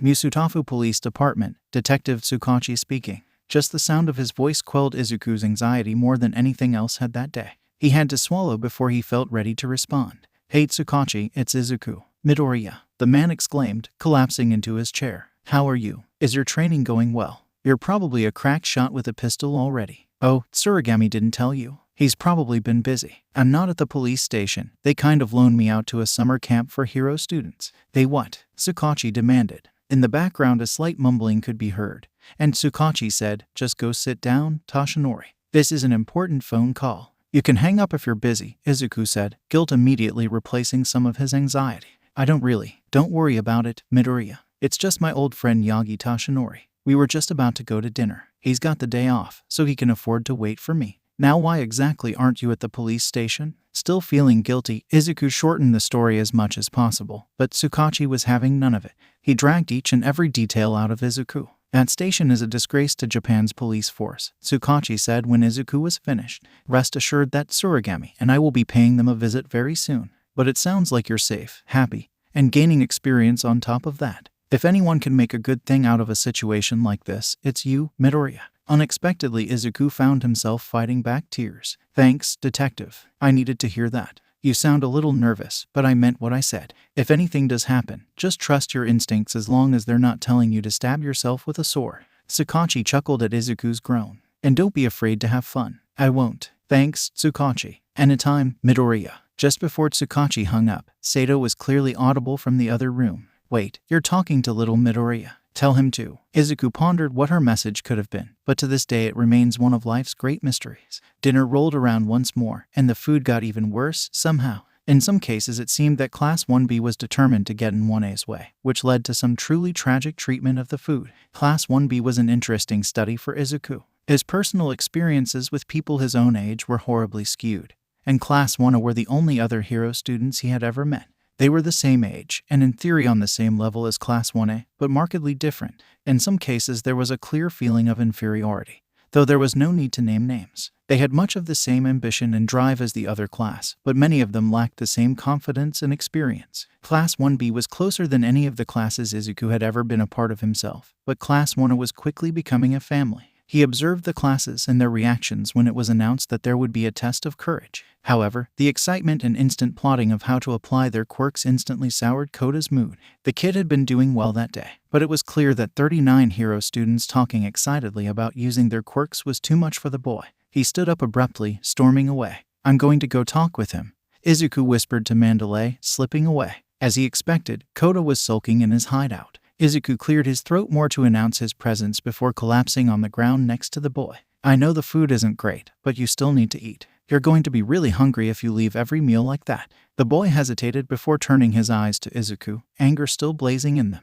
"Why did you ever want to be one of those idiots? They think they're so great with their quirks, but they're just going to get themselves killed one day." Izuku contemplated a moment. "Kota, your parents were the water hose duo, weren't they?" "No, Mandalay didn't tell me," he said, cutting the boy off. "I'm sure you loved them, and they loved you more than anything. If they loved me so much, why did they leave?" "It's dumb. All of it is dumb," Kota said viciously. "They were heroes because they wanted to stop other people from being separated from their families just like you were," Izuku said, blinking back tears. "And it's not fair that this was how they were repaid. It's okay to be angry, Kota, but one day you have to let something else in." "What do you know? You just wish you had a quirk," Kota spat, almost feral. "I used to, yeah," Izuku admitted. "I still think they're cool, but I wanted to use it to save people. I just found different ways to do that based on my own abilities. One day you'll understand why heroes do what they do." "I know it." Really? Kota asked, torn between emotions. Don't hold your breath, kid, a gruff, unfamiliar voice interjected. I still don't understand why heroes do anything they do. Izuku froze at the sight of the hulking figure approaching. All of his apprehension form earlier in the day flared up right then. He stepped in front of Kota, one hand coming to rest on the Save My Fanny pack. This is private property. Can I help you? Offer directions, perhaps, Izuku said, proud that his voice didn't waver. The man scrutinized Izuku for a few moments before pulling off his mask. I'm new, so I get the second-rate equipment. You weren't on the list, so I won't kill you or the kid unless you get in my way. Deal? I'm afraid I'm going to have to ask you to leave the property, Izuku said, inching the fanny pack's zipper open. The man's face was familiar, with blonde hair and an eye that was clearly prosthetic, though Izuku couldn't quite place. Muscular, Kota breathed from behind him. That's who you are, isn't it? Izuku froze as the man laughed. Oh, so you've heard of me. So convince your brother to pretend he never saw me so you both can make it out alive. I don't have a brother, Kota hissed, dodging around Izuku. And I don't have parents now because of you. Oh, this must be fate then. I can send you to be with your dear old mom and dad, Muscular said, flexing an absurdly large arm. Either that or you walk away and pretend this never happened. Your choice, kid. I have a question first. Izuku interrupted desperately. Please. Muscular turned to meet eyes with Izuku and leaned down the slightest bit, clearly entertained. And what is that? Your prosthetic eye. Is it as sensitive as your original one? What? Muscular demanded, clearly thrown off by the question. He was so baffled that he leaned down further towards Izuku. Why would you? The man cut off in a roar of pain when Izuku emptied the canister of pepper spray directly into Muscular's face, his finger pressing down so hard it broke the trigger. Blinded, Muscular reeled backwards, wildly swinging his fists. Izuku hooked one arm around Kota, hoisting the boy into his arms and sprinting as quickly and quietly as was physically possible through the forest. What did you just do? He's going to catch us, Kota hissed. His eyes are one of his only weak spots, Izuku said as quietly as possible while leaping over a fallen log. Your parents figured that out. I just used pepper spray. He won't be able to see clearly at least long enough for us to get reinforcements. In the distance, Muscular could be heard crashing through the trees. But it was the sound of Mandalay's voice in his mind was what almost made him trip. When the message finished, Kota's grip on Izuku tightened. What does this all mean? He asked, scared. It means that Muscular wasn't alone. And we need to be careful, Izuku said. It also means that I'm going to be giving my all to protect you. Excerpts from Izuku's analysis. Name, Sato Kirimi. Age, 28. Height, 190 centimeters. Occupation, police officer. Physical description, an obscenely tall, thin woman with a loud laugh, long magenta hair and golden eyes. She is most frequently seen in her police uniform, though her casual clothes generally consist of jeans and t-shirts with a bright red leather jacket that clashes with her hair. Personality, fun-loving and quick-witted. I didn't know the full implications of the word Spitfire until I met Sato. However, she is also incredibly loyal and protective, stay on her good side at all costs. Quirk, enhanced senses. This quirk, like Tsukachi's, is always active. It's nothing that Sato can control. She merely has the ability to see, hear, smell, taste, and touch things beyond the normal human's capacity. She can sense more with the presence of intense emotions. But the full scope of her quirk is hitherto untested. Notes, for the reader's own safety. Note 1: never stand between Sato and Detective Kimura. Either you will be caught in the middle of a prank war that could be deadly, or become the subject of the prank. 2: never assume that anything you say or do is unnoticed. Sato sees all. Sato knows all. All was not good in the woods. The longer Izuku ran, the more evident it became that they were in trouble. In the distance, Izuku saw smoke rising above the trees with the faint sounds of battle. Kota was squirming slightly in Izuku's arms, but Izuku didn't dare pause to readjust or move the boy to his back. He ran faster than he ever had before, grateful for all of the times he'd pushed himself beyond his limits. A part of his mind was telling him that his efforts were going to be futile without a quirk, and that part of his mind sounded suspiciously like All Might. But the weight of Kota in his arms was grounding, giving him both the motivation to go on and validation of his efforts. It wasn't long before Izuku spotted a figure in the distance, a mercifully, beautifully familiar figure. Impossibly, Izuku's feet sped up. Mr. Aizawa, you're okay. Midoriya, what happened? Are you hurt? The teacher demanded. I'm fine. The villain Muscular is somewhere out there, though. I had some pepper spray, so we got away in one piece. Now if you'll take Kota, I'll. Hold up, Midoriya, you're not going anywhere. You're my responsibility, and I'm ordering you into the house to tend to any injuries. Technically, I'm here under the authority of the legal police station, and as a trainee and a field medic I can act as I see fit. Legally you can't stop me, and I also can't be accused of vigilantism. I hate to pull that card, but I promise I'll do my best to stay safe, Izuku said, turning away. wait, Aizawa said, looking like he already regretted his next words. I clearly can't stop you, so give Mandalay a message from me. Tell her to tell the students I authorize them to fight. Otherwise they might not make it out alive. I'll deal with the repercussions. Are you sure? Izuku asked, gently setting Koda next to the man. As much as I hate it, yes, I'm sure. Be safe, Midoriya. Izuku saluted the teacher before jogging towards where he thought Mandalay was likely to be. Luckily, earlier in the day Koda had shown him the path that the test of courage was supposed to take. With a vague idea of where he would find people, Izuku stood a better chance at actually being useful. He came to find himself in a clearing filled with the sounds of fighting. No one had noticed him, so he took a moment to observe. He immediately recognized Magni, a notorious villain that had managed to elude Detective Tsukachi for some months now, along with roughly half of Japan's police force. Tiger was busy with Magni while Mandalay was holding her own against a reptilian villain with the most absurd sword he had ever seen. However, Izuku was most concerned by Pixie Bob, who lay unconscious in a pool of her own blood. She didn't look good at all, almost against his will. Izuku found his feet moving towards the fallen hero as quietly as possible. He was cursing himself for not bringing his medical pack with him, and his movements were heavy with the knowledge that literally every important adult figure in his life would want him away from this entire situation. If he got another sword to the thigh, Tsukachi would never let it go. He would be forced to live in a protective bubble. He had just gotten to Pixie Bob's side to assess her wounds when he was thrown wildly off balance, lurching towards Magni. Oh look, a little mouse has found its way here. I don't recognize this one, though. You weren't on the list. I guess that makes it okay to crush it. Izuku did his best to shield his head from the incoming impact with the giant magnet. But in a flash of green, the reptilian villain stepped in, hefting his conglomeration of blades so it was drawn to the magnet instead of Izuku. Magni had no choice but to throw herself away from the magnet and the blades as some of them broke free. Her hold on Izuku promptly vanished, and Magni was dumbfounded by the intervention. What gives, Spinner? You could have really hurt me. I'm sorry, Big Sis Mag, but you almost made a huge mistake. This is Midoriya Izuku, the child who was acknowledged both by Stain and Shigaraki. I can't let you harm someone that Stain has declared a true hero. We should change our focus to capturing this boy. Izuku felt his blood freeze in his veins as Magni surveyed him. This is that kid. He's scrawnier than I expected. But what's he doing here? His hand inched towards his fanny pack. But there was no need. Magni and Spinner had both discarded their weapons, and the brief distraction had been plenty of time for Tiger and Mandalay to descend in a flurry of violence. In the meantime, Izuku rushed to Pixie Bob. He did the best he could to stabilize her, primarily using his shirt as bandages. As he worked, he called, I have a message from Eraserhead. Tell the students from Class A and Class B that they have his permission to fight. Are you sure that's what he said? That's pretty drastic, Mandalay asked, worried. It's what he told me to tell you. By the way, Koda is safe with him, Izuku said as he finished, picking himself up to charge down the path before they could stop him. He ignored the calls of the pussycats behind him. With a shaking hand, he retrieved his cell phone. The dial tone sounded harsh and too loud in his ear. Musutafu Police Station.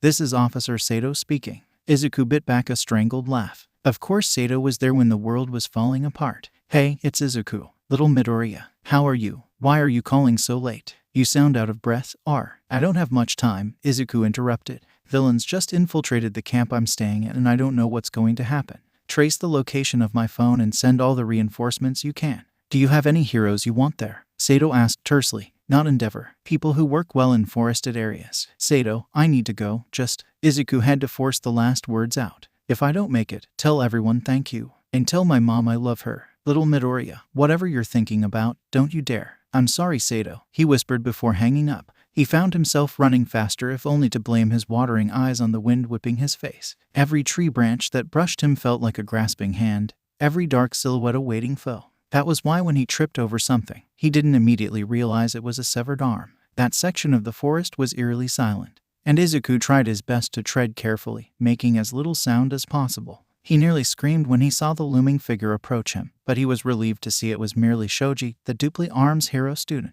I saw your arm, are you okay? Izuku whispered. I'm fine, but Dark Shadow is on a rampage, he whispered back. Dark Shadow is weak to light, right? Who was in front of you two in the test of courage? Todoroki and Bakugo. I was hoping for Aoyama, but those two work too. I know you don't really know me, but will you trust me, Shoji? Years later, Shoji Mizo would still wonder what made him trust Midoriya Izuku, a boy he hardly knew. It was a plan where death was not merely a possibility, but a probability, a plan that rolled out the welcome mat for the Grim Reaper. But Shoji always recalled the feeling that drove him to agreeing, and he knew he would never have chosen differently. He had a chance, however brief, to not only save a friend but to bring Takoyami back to himself. He had that chance because of Midoriya, and he would never give that up. It worked out more neatly than even Midoriya could have planned. With Dark Shadow easily taking care of the villain Bakugo and Todoroki had been fighting, and then Bakugo was able to keep Dark Shadow in check. With everything in order, Bakugo rounded on Izuku with anger burning in his eyes. Do everyone a favor and get out of the way, Deku.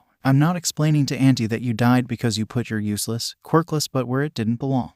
You're wasting time, Kaken. I promise if I die Mom won't blame you. We need to fit as many students as possible. If they're seriously injured, I'm currently their best chance at not dying. Izuku didn't wait for him any longer, forging forward on the path. When he heard a scream he started running, tailed by his entourage of UA students. His hand grasped the first thing he touched in the fanny pack as he burst into the clearing. Asui was pinned to a tree by her hair, and her facial expression put Izuku on high alert. But at the sight of Uraraka pinned under a blonde who had clearly lost touch with reality, his mind went blank and his vision turned red. He rushed forward with a shout of rage, brandishing the knife from his fanny pack. Toga Himeko took a single look at the boy soaked in blood, brandishing a knife, and she was smitten. It wasn't as easy as she expected to avoid the swing of his blade, but interest sparkled in her eyes. More friends, she said, delightedly clapping her hands. But do I look okay? There's a cute boy here. We don't have time for this, Izuku said, slightly calmer as he unconsciously moved in front of Uraraka. I need to make sure none of the students get too hurt.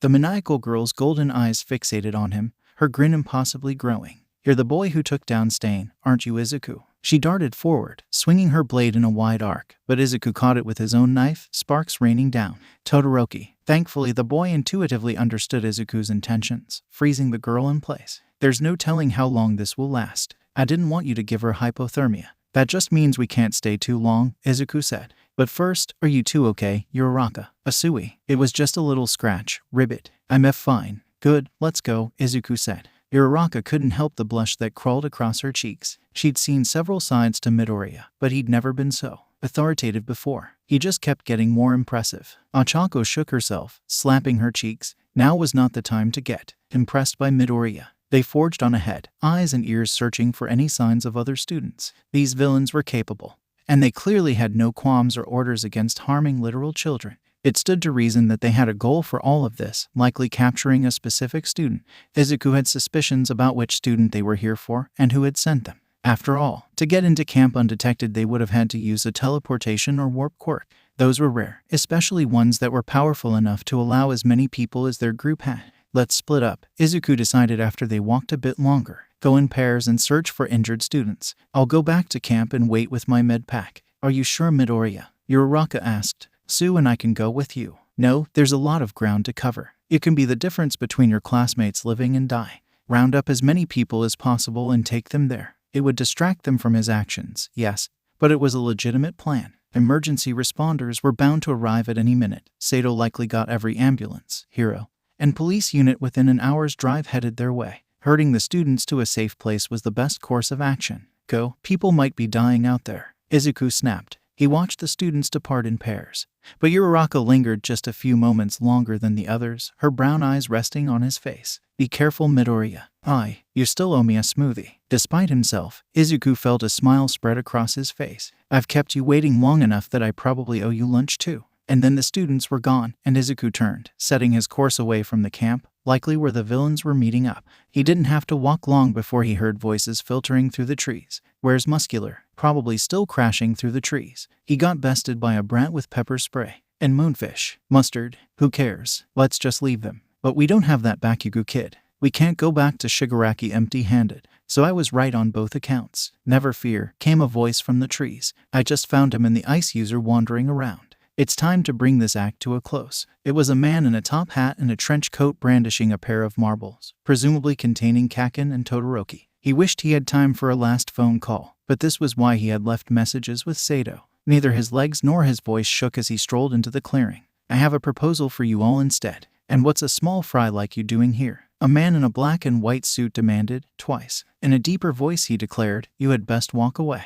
A dark-haired man with patchwork scars observed Izuku. I recognize you. You're the quirkless brat that took down Stain. Don't tell me you're trying to protect these so-called heroes. And you're trying to what? Abduct some of these students, Izuku said, some feral beast arising from the depths of his soul. Can we bring him too? Toga asked, arriving in her still frosty clothes. He's just my type. You want Kabakugo because Shigaraki commanded it, right? Well, he didn't know I would be here, and I'm a much more valuable captive, Izuku said. What's to stop us from just taking you? The dark-haired one asked. I took down Stain and Muscular, Izuku said with false bravado. There's no way that's a fluke. I might not be able to take all of you down, but I would be able to reduce your numbers severely. So what are you suggesting? Let them go, and I'll go with you without a fight. If I struggle at all, you can kill me. If you don't set Bakugo and Todoroki free, though, I will fight until I can't fight anymore, and I get the impression that Shigaraki wouldn't be pleased. The man's bright eyes were unreadable as he stared Izuku down. It felt like centuries as the two kept tense eye contact, never blinking.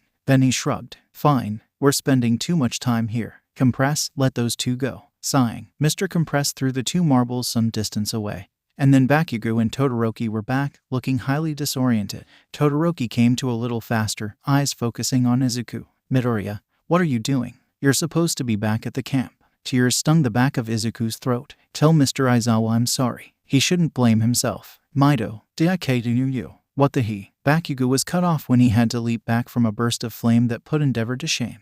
There was more to Dabai than it initially seemed, Izuku realized. He traded himself for you, brat. It was a waste in my opinion, but the deal is made, Dabai said. This is goodbye. A scarred hand wrapped around Izuku's throat and he was guided through the warp gate, getting a last glimpse of Todoroki and Kaken rushing the group. He shook his head as he sank into the warp gate. Stay back. Protect yourselves. And then the world was dark. Excerpts from Izuku's analysis. Name, Nakamura Kurinasuke. Age, 42. Height, 173 centimeters. Occupation, police officer, official Sato tamer. Physical description.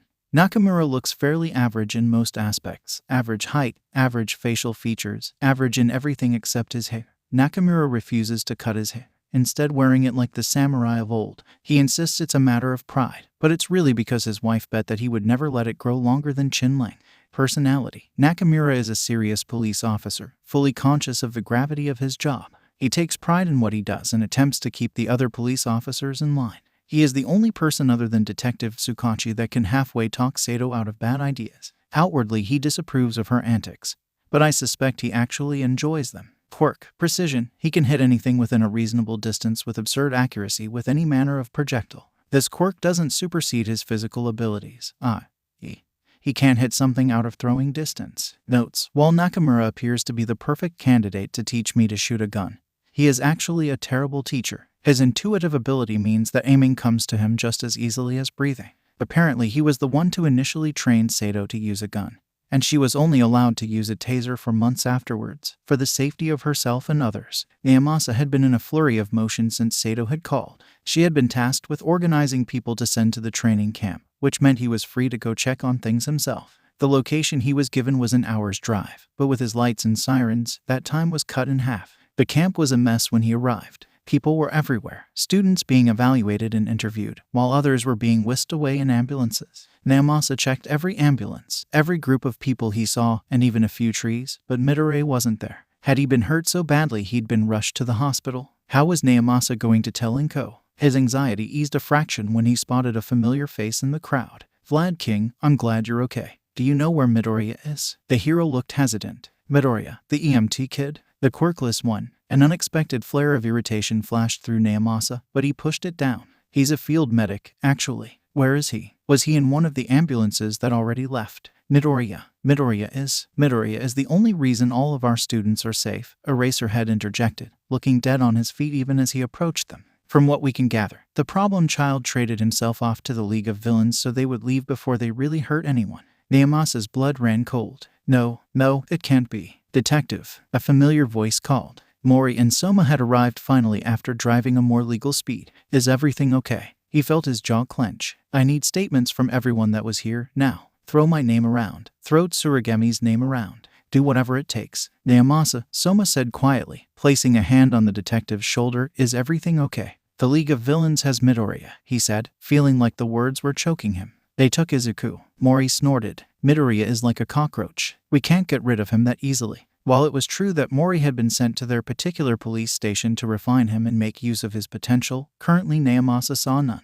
He wanted nothing more than to fire the man, or better yet demote him to meter maid duty and litter patrol for the rest of his life. I need those statements now, Naomasa said frigidly. You can start getting them from the same kids you did at the USJ incident, starting with the kid with the electricity quirk, Mori. Mori clearly wanted to protest, knowing that Kaminari had likely overused his quirk again. But even he was perceptive enough to know that now was not the time. Soma slipped away, dragging his younger partner behind him, likely to give Mori the talking to of his life. Things were spiraling out of control. He felt sick just thinking about Midoriya in the hands of villains.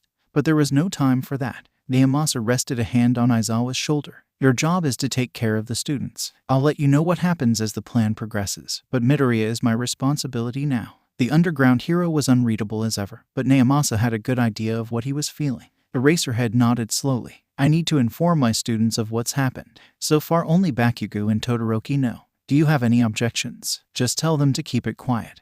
There's no need for this to go public. Midoriya is a minor. And if he wants to be a detective, publicity like this would do him no favors. Aizawa nodded, disappearing into the night. Naomasa sighed, calling Sato yet again. Detective, how is little Midoriya? Did he get stabbed again? She asked immediately. The villains kidnapped him, Naomasa said tersely. I need you to try and track his cell phone. I doubt these villains would be stupid enough not to check for one, but wait, she screeched. Just a minute. What followed was the sound of hurried footsteps and what Naomasa would have thought someone ransacking a house would have sounded like. Then came a strangled cry of excitement. He could picture her sprinting to the phone and in a slightly too loud voice she said, I found it. Tsukachi, I found it. Found what? Kimura and I did it as a joke, mostly to conveniently pop in on little Midoriya when he was on a date. That is if he ever got up the courage to. Sato, what is it? The detective demanded. We put a tracking device in the Don't Rape Me kit. They probably took it from little Midoriya, but I doubt they would have taken it to a different location. Sato, I have never been so happy for your utter disregard for personal boundaries. We're going to get all the information we can hear. And in the meantime to start gathering information about where he is, what's happening in that area, anything you can find. Then call in as many units and heroes as you can. We'll finish as soon as possible over here. And then we'll head back to make a strategy and move out. Come back soon, detective. Do you want me to call Mrs. Midoriya? Naomasa closed his eyes. Thank you, Sato, but I think we both know it needs to be me. Get that location and call as many pro heroes up as you can. His hands shook as he hung up on Sato and dialed the next number. It was even worse as the phone rang and rang until Inko's soft voice answered. Sorry, I missed your call. Please leave a message. When the beep sounded, it seemed to do so with a sense of finality, and it took Naomasa a moment to find his voice. Mrs. Midoriya, it's Detective Tsukachi. It's about Izuku. Call me as soon as you can. He hung up feeling empty and numb, but he had a job to do. Naomasa hated using his connections for his personal gain. But he would sell his soul if that was what it took to retrieve Midoriya safely. At first he doubted his call would be answered, but after what felt like an eternity, the other person picked up. Sorry I took so long to answer. Naomasa, I was busy making lesson plans, and then, Tashinori. There's a situation, the detective interrupted, voice cracking with emotion. Across the camp Aizawa's eyes were burning. The fire quirk user in conjunction with his dry eye was wreaking havoc on him. He definitely was not about to cry. He had assembled the members of his class that hadn't been seriously injured, everyone but Jiru, Hagakure, Yaoyorozu and Shoji. Mr. Aizawa, is everyone going to be okay? Suyu asked hesitantly. Everyone in Class A and Class B will make a full recovery, the teacher said slowly. But Midoriya was taken by the League of Villains. There are already plans to retrieve him, but the powers that be have decided that you should all be informed. You aren't allowed to tell anyone outside of the class. This is being kept confidential. Achako stared at her teacher, not fully comprehending the words he was saying. Midoriya was gone. The same boy who had just been joking about taking her on a date was stolen, taken from the grasp of heroes. You all need to be checked out by health professionals, so once you have given your statement to the police, get on an ambulance, Aizawa said before briskly walking away. He couldn't let them see the emotions that were raging within him. He was stopped by a small hand tugging on his sleeve. You're one of those heroes, right? You're a good one. Koda stood there, hands desperately clutching something. Even though he didn't feel like it was the truth anymore, Aizawa nodded. You'll save Midoriya, won't you? I don't want to lose him too. Oh, that was right. Koda would be the son of the water hose duo, and Midoriya was the first person he had really had any attachment to since that whole fiasco. Shota had known he'd been missing something. He crouched down, doubtful that he could give the child any comfort at all, but he said, I promise there are a lot of people doing everything they can to help Midoriya.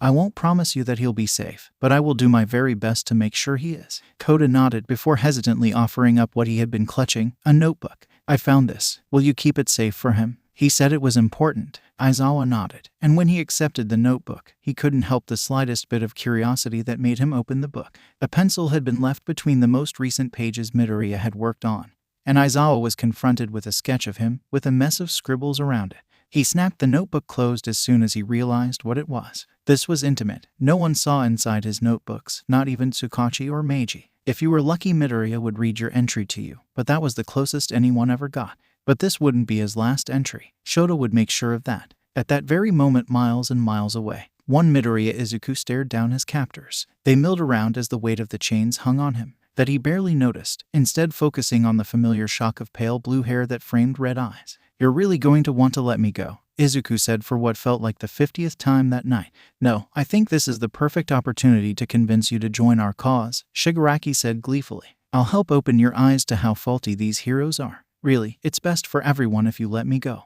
"You don't understand." "And what don't I understand?" Shigaraki asked, somewhat amused. "That keeping me is more trouble than it's worth. I'm not going to join you. And there are people that are probably already planning a full-scale attack. I give them 12 hours before they storm the place, possibly less, especially if Sato put a tracker in the fanny pack like I assumed," Izuku thought. "If you kill me, they will hunt you down. You may be confident in your abilities, but if I die, they will pick apart your every flaw and weakness until you don't have a leg to stand on." Izuku was shocked to find that he fully believed every word he spoke. In fact, he was certain that at this very moment Tsukachi was assembling a squad to retrieve him. "And you want us to what? Send you on your way?" "I'll give you 8 hours, Izuku said, staring into Shigaraki's eyes. 8 hours for what?" 8 hours to try to convince me to join you, ask me questions, things like that. If by the end of the 8 hours I'm not convinced, you take everything of value and leave. The police will find an empty bar with me chained up in it. I won't know anything about where you went. And why would we take such an offer?" Mr. Compress said before Shigaraki could say anything.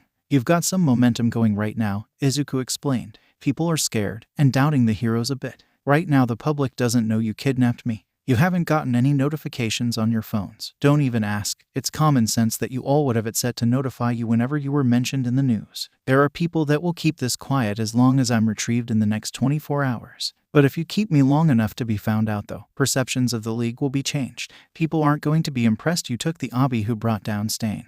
They're going to see me as a defenseless, quirkless child, and you'll be seen as no better than a school bully. If you're so sure about all of this, why aren't you just waiting us out? You could just sit here and wait to be saved," Dabai said lazily. Izuku slowly met eyes with the League member he'd intentionally been not thinking about, the scarred man. He had eyes like endeavors, but instead of burning with anger, they were numb to the pain and suffering still left in the world. When he did speak, he chose his words carefully. "In a way we are similar, all of us. We've all been hurt or neglected by heroes, we just given different opportunities. Frankly, the hero society needs to be reformed, though I don't agree with your methods." Izuku thought for a heartbeat before he added, "And I believe in second chances." He was acutely aware of every eye on him until Shigaraki walked over to a screen mounted on the wall. "What should I do, master?" A voice that felt ancient to Izuku crackled over the speakers. "It's still your game, Tamura. You can do as you choose, although we've been presented with a unique opportunity. All Might has yet to find a successor, and there's an intriguing case study right before us. If you agree, I think it would be wise to observe the progress of young Midoriya and his devotion to heroes. In the meantime, our symbol of peace will weaken by the day." Izuku's mind was working in overdrive as the League members huddled together, discussing potential means of recruiting him. He hadn't had a clear view of the screen, but the voice was unlike anything he'd ever heard before. Just his voice was embedded with power and depth that Izuku had never even dreamed of existing. Thinking of the actual man was terrifying. "We already have Ragdoll, so we can shake the faith in heroes that way," Kurogiri intoned. "The wild pussycats are popular enough that having one of their quirks taken away will shake the hero society. We could begin a different plan." He found his mind screeching to a halt. Kaken hadn't been the only target. Ragdoll didn't have her quirk anymore because of his negligence. How did he not notice? The more he thought, the more he realized he was in over his head. Excerpts from Izuku's analysis. Name, Sasaki Sakura. Age, 27. Height, 158 centimeters. Occupation, police officer. Partners with Officer Kondo. Physical description, Sasaki is referred to as the darling of the police. Due to her short stature and large, violet eyes, she is often mistaken for a teenager, or even a child. She has long blonde hair that is usually kept in a braid, and fluffy lavender wings. Personality, Sasaki is an innately kind individual, truly one of the most generous people on this earth. However, she does have a scheming side to her, generally when she is around Sato, but she is much less dangerous than Sato in that regard. However, if you insult her height or threaten her loved ones in any way, there will be no way to stop her. Quirk, Angel, a mutation-type quirk that grants Sasaki her lavender wings. They are surprisingly dexterous, and she can fly, though only for a few meters at a time. Notes: never call Sasaki short. The recordings of such encounters have since been destroyed for the safety of those involved in the skirmish.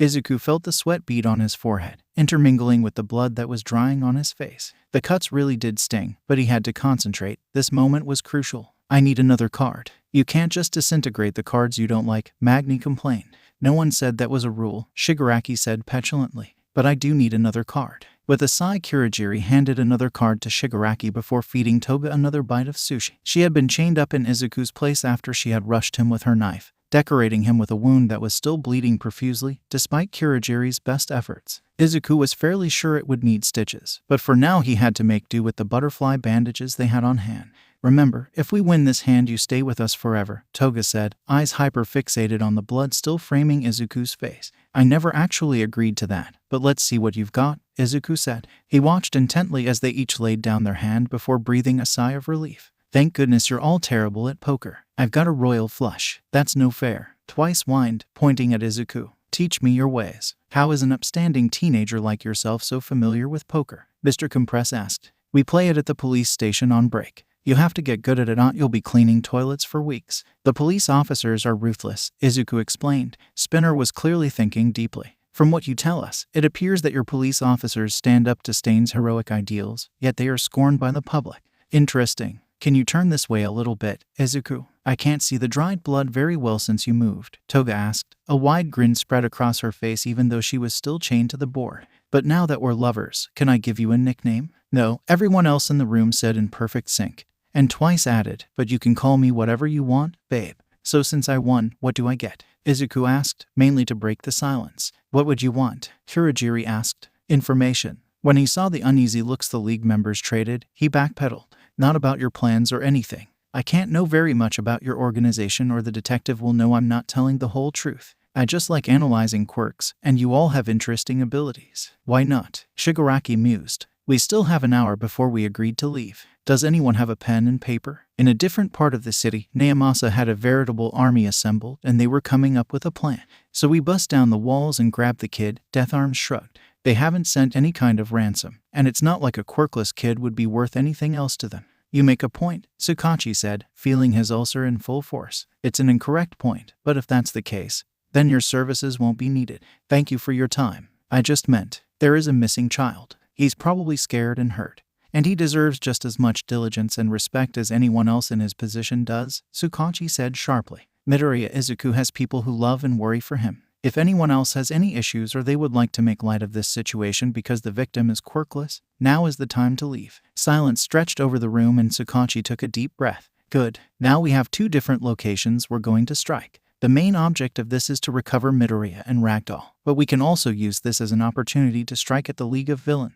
Very soon a plan began to unfold. They had almost no information on T location from the tracker that had been planted on the Namu. They were gathering what they could, but the student who had created the tracker had only recently woken up and informed them of its existence. The other location, however, seemed much more important. A while ago, Sansa had received a report of a suspicious individual walking into the bar outside of business hours, an individual whose physical description matched that of a man who had definitely been at the camp.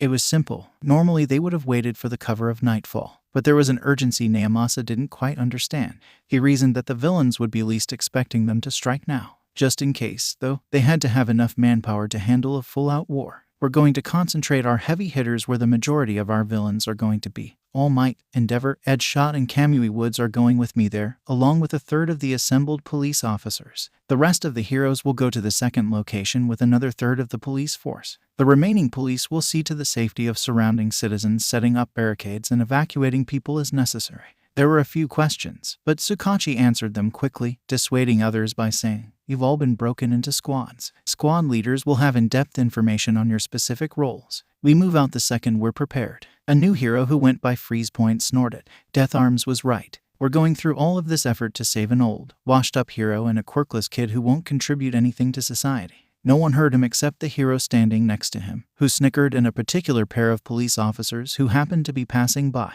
Sato opened her mouth to scream at the heroes, but Sasaki's wings snapped open, clipping Freeze Point in the back of the head. Sorry, it felt a little drafty, Sasaki said with absolutely zero remorse or even emotion in her voice. Aren't you both so worried for the missing kid? I hear he saved some of the hero students' lives. And even if he hadn't, he still has people who care about him. And we're also women in a largely male field, so we've heard everything you're saying about Ragdoll before. It's really a testament to what a great hero she is. So maybe you two should stop gossiping like old women and actually do your job. The frigid look in Sasaki's eyes would have put Kondo to shame, and Sato had never been more proud. Little Midoriya had made quite the impact on all of them, and everyone from their station would doubtlessly fight tooth and nail to retrieve him, except maybe Mori. As willingness to contribute to the cause remained to be seen. Toshinori didn't know very much about this quirkless child, but Naomasa cared deeply about him, so he would do whatever he could to bring this Midoriya home safely. He'd also heard that this child had saved a few of his students at the training camp. If that was true, Toshinori would have to commend the boy, perhaps give him an autograph. He felt the slightest bit nervous when it was time to move out, but that was absurd. He was the symbol of peace. This was what he did. All Might strode forward, heedless of who noticed him. By the time the League saw them, it would be too late to do anything, and the heroes would once more prevail. As was the plan, Ed Shot and a number of police officers went to the door while All Might went to the back. He waited for his cue. He was rather proud of it too. He'd assisted in coming up with this particular portion of the plan. When he heard the telltale knock and call of pizza delivery, all that was heard from inside was the faint rustle of chains. At least, that was all that was heard before All Might punched the wall in, bellowing a mighty smash. The dust cleared, and All Might found himself alone in a room with a kid who was chained to some board-like structure. He was in rough shape with bruises forming under the dried blood on his face. Never fear, citizen, because I am here, All Might dramatically declared. Now point me to the dastardly villains who have mistreated you so, I shall make them pay. What about Ragdoll? The boy asked desperately. He had shrunk into himself, so All Might couldn't see the boy's face very clearly. Have you found Ragdoll yet? Is she safe? The front door opened and Ed Shot calmly walked in. We've checked everywhere, All Might. The villains are nowhere to be found. We'll take care of things over here. You go see if they need assistance at the other location. All Might nodded, and in one might bound he was gone, out of sight. Izuku felt his heartbeat return to normal, but he twisted and looked at Ed Shot. Is Ragdoll okay? Have you found her? Ed Shot carefully unwound the chains around the kid. We haven't retrieved her as of yet, but I promise we've got our best people on the job. Sorry about that. All Might has good intentions. He just isn't the most gentle man by nature. Izuku felt like he could attest to that. Just seeing All Might had brought back the memory of their first encounter in excruciating, throbbing detail. His body was also throbbing from the rubble that had hit him during the #1 hero's grand entrance. But his heart hurt more. Did All Might recognize him? He was so caught in his mind that he couldn't even ask for Ed Shot's autograph, who was potentially one of the coolest heroes to exist. Anxiety compounded with lack of sleep, and even more anxiety muddled his mind. He wanted to laugh and cry at the same time. It was now that he was safe and the villains were gone, that he was completely falling apart. Someone was yelling and there was too much motion and noise, and All Might saw him. All Might would reprimand him again for getting caught, and this dream would die to an end. A pair of arms slipped around Izuku and someone was holding him tight, murmuring, "We have you, little Midoriya. You're safe now." Hearing the words little Midoriya made Izuku feel like he could breathe again. His own arms snaked around Officer Sato even as she said into her radio, "We've got little Midoriya. He's safe now." He wasn't quite sure how it all happened, but Izuku was ushered into an ambulance, and then into a hospital, an army of police officers following. He gave statements and answered questions for what seemed like an eternity. He vaguely registered some of the things that he was told, like the fact that he was in the same hospital the UA students who were injured were sent to. Other things would have to be told to him again, but any number of people would be happy to do so. It was getting harder and harder for Izuku to concentrate on any one thing until the door opened and a woman with familiar green eyes walked in, twisting her hands together nervously. "Mom," Izuku sobbed as he bolted out of bed and rushed forward to her. They hugged each other fiercely, both crying more than should be strictly physically possible. Mother and son stood there for a few moments, simply knowing that the other was there, safe and alive. Inko pulled away, even though it was the last thing she wanted to do. "You need to get back into bed just like the nurse says. I want them to make sure you're okay." She ran her fingers through his hair, briefly brushing the newly stitched cut on his forehead. "Does it hurt?" "Not really. It only needed stitches because it was on my head. And they numbed me well," Izuku said, clambering back into the hospital bed. "I was so worried, Izuku," Inko said, her hand finding his. "I don't know what I would do without you. I'm so glad you're safe." They both looked up when knocks sounded at the door. I hope I'm not interrupting anything. Izuku smiled, sitting up a little straighter. Detective Tsukachi, you're here. Sure enough, it was the detective, his clothes as equally rumpled as he was. Hello, Midoriyas. It's wonderful seeing you both safe. Why don't you join us, detective? I can get you TF. Don't worry yourself, Mrs. Midoriya. I needed to see that Izuku was safe firsthand. Naomasa passed a hand over his face, breathing in deeply. I also have some important things to discuss with both of you. This sounds serious, Inko said, straightening in her chair. I would have waited to have this conversation, but I was told to address this as soon as possible. We need to discuss the provisional police program, Tsukachi said, taking a deep breath. The police force is considering shutting it down. No, Izuku protested. Just hear me out, little Midoriya. We still think you're one of the most promising candidates we've ever had, but we put your safety first. You've already been involved in more serious incidents than most rookies see in their first year, and you haven't even finished the academy yet. I think that this could still be good for you and for the public perception of the police, but we won't continue without your express permission. It comes down to what you say, Mrs. Midoriya. But wait, it wasn't. Hush, little Midoriya, let her think. If we do shut down the program, there's nothing stopping you from joining us once you're an adult. Izuku turned to his mother, eyes pleading. In a trembling voice, Inko said, I want nothing more than to tell you to shut it all down and have my baby safe for at least a few more years. But I can't. The boy and detective watched Inko intently, hanging off her every word. I was terrified when you told me that Izuku was gone. Absolutely terrified. I didn't know how I would survive without him if anything happened. But that's exactly how Kirimi's mother felt, and Koda's aunt, or so I'm told. I know how that hero student's mother felt, learning that her son could have died at the hands of Stain. Izuku gave those parents the same relief that you gave me today, detective, and for that I thank you. Tsukachi was struck speechless watching this heroic mother, but now Inko was crying in earnest. I just can't take this away from Izuku. He's already had one dream taken away from him, and I had a hand in that. Being told he couldn't be a hero nearly destroyed my boy, and I can never forgive myself for that.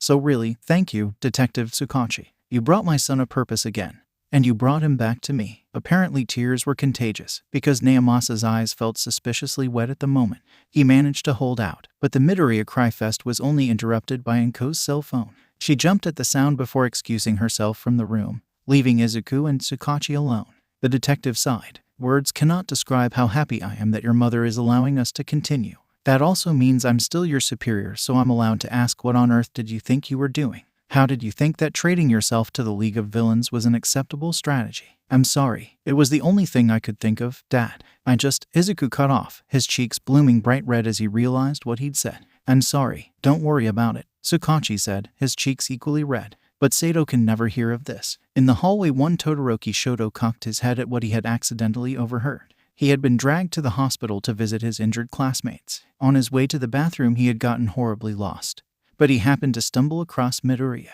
He was pleased to find that the boy wasn't dead, and he resolved to pass the information along to his classmates. However, there was one fact that Shoto was keeping to himself. He'd already had his suspicions, but this confirmed it. Midoriya was the detective's secret love child. Excerpts from Izuku's analysis. Name, Kondo Tsubaki. Age, 36. Height, 178 centimeters. Occupation, police officer. Physical description, average height, slender build, long, straight black hair. Kondo's most striking feature is her eyes. They're ice blue, and she is known to stop criminals with a single look. People who are subject to her gaze are reportedly frozen in place due to the weight of her eyes. It's not her quirk. Kondo is just a terrifying individual when she chooses to be. Personality. Kondo is coldly analytical, especially when on a case. She seems sharp and intimidating at first, and sometimes more so once you get to know her. Kondo expects a lot of people that she respects, but earning her approval will keep someone happy for weeks. However, when she is disappointed in you, the look will haunt you for even longer. Quirk. Blade arms. Kondo rarely uses her quirk, but it has the ability to harden and sharpen her arms along the side of her forearm. She claims it's not a very useful quirk, despite my objections and attempts to convince her otherwise. Notes, she always seems reluctant to play poker at the station, but it's all a ruse. If you actually fall for her show of disapproval before you know it, you'll be stuck with Kondo's cleaning duties for weeks.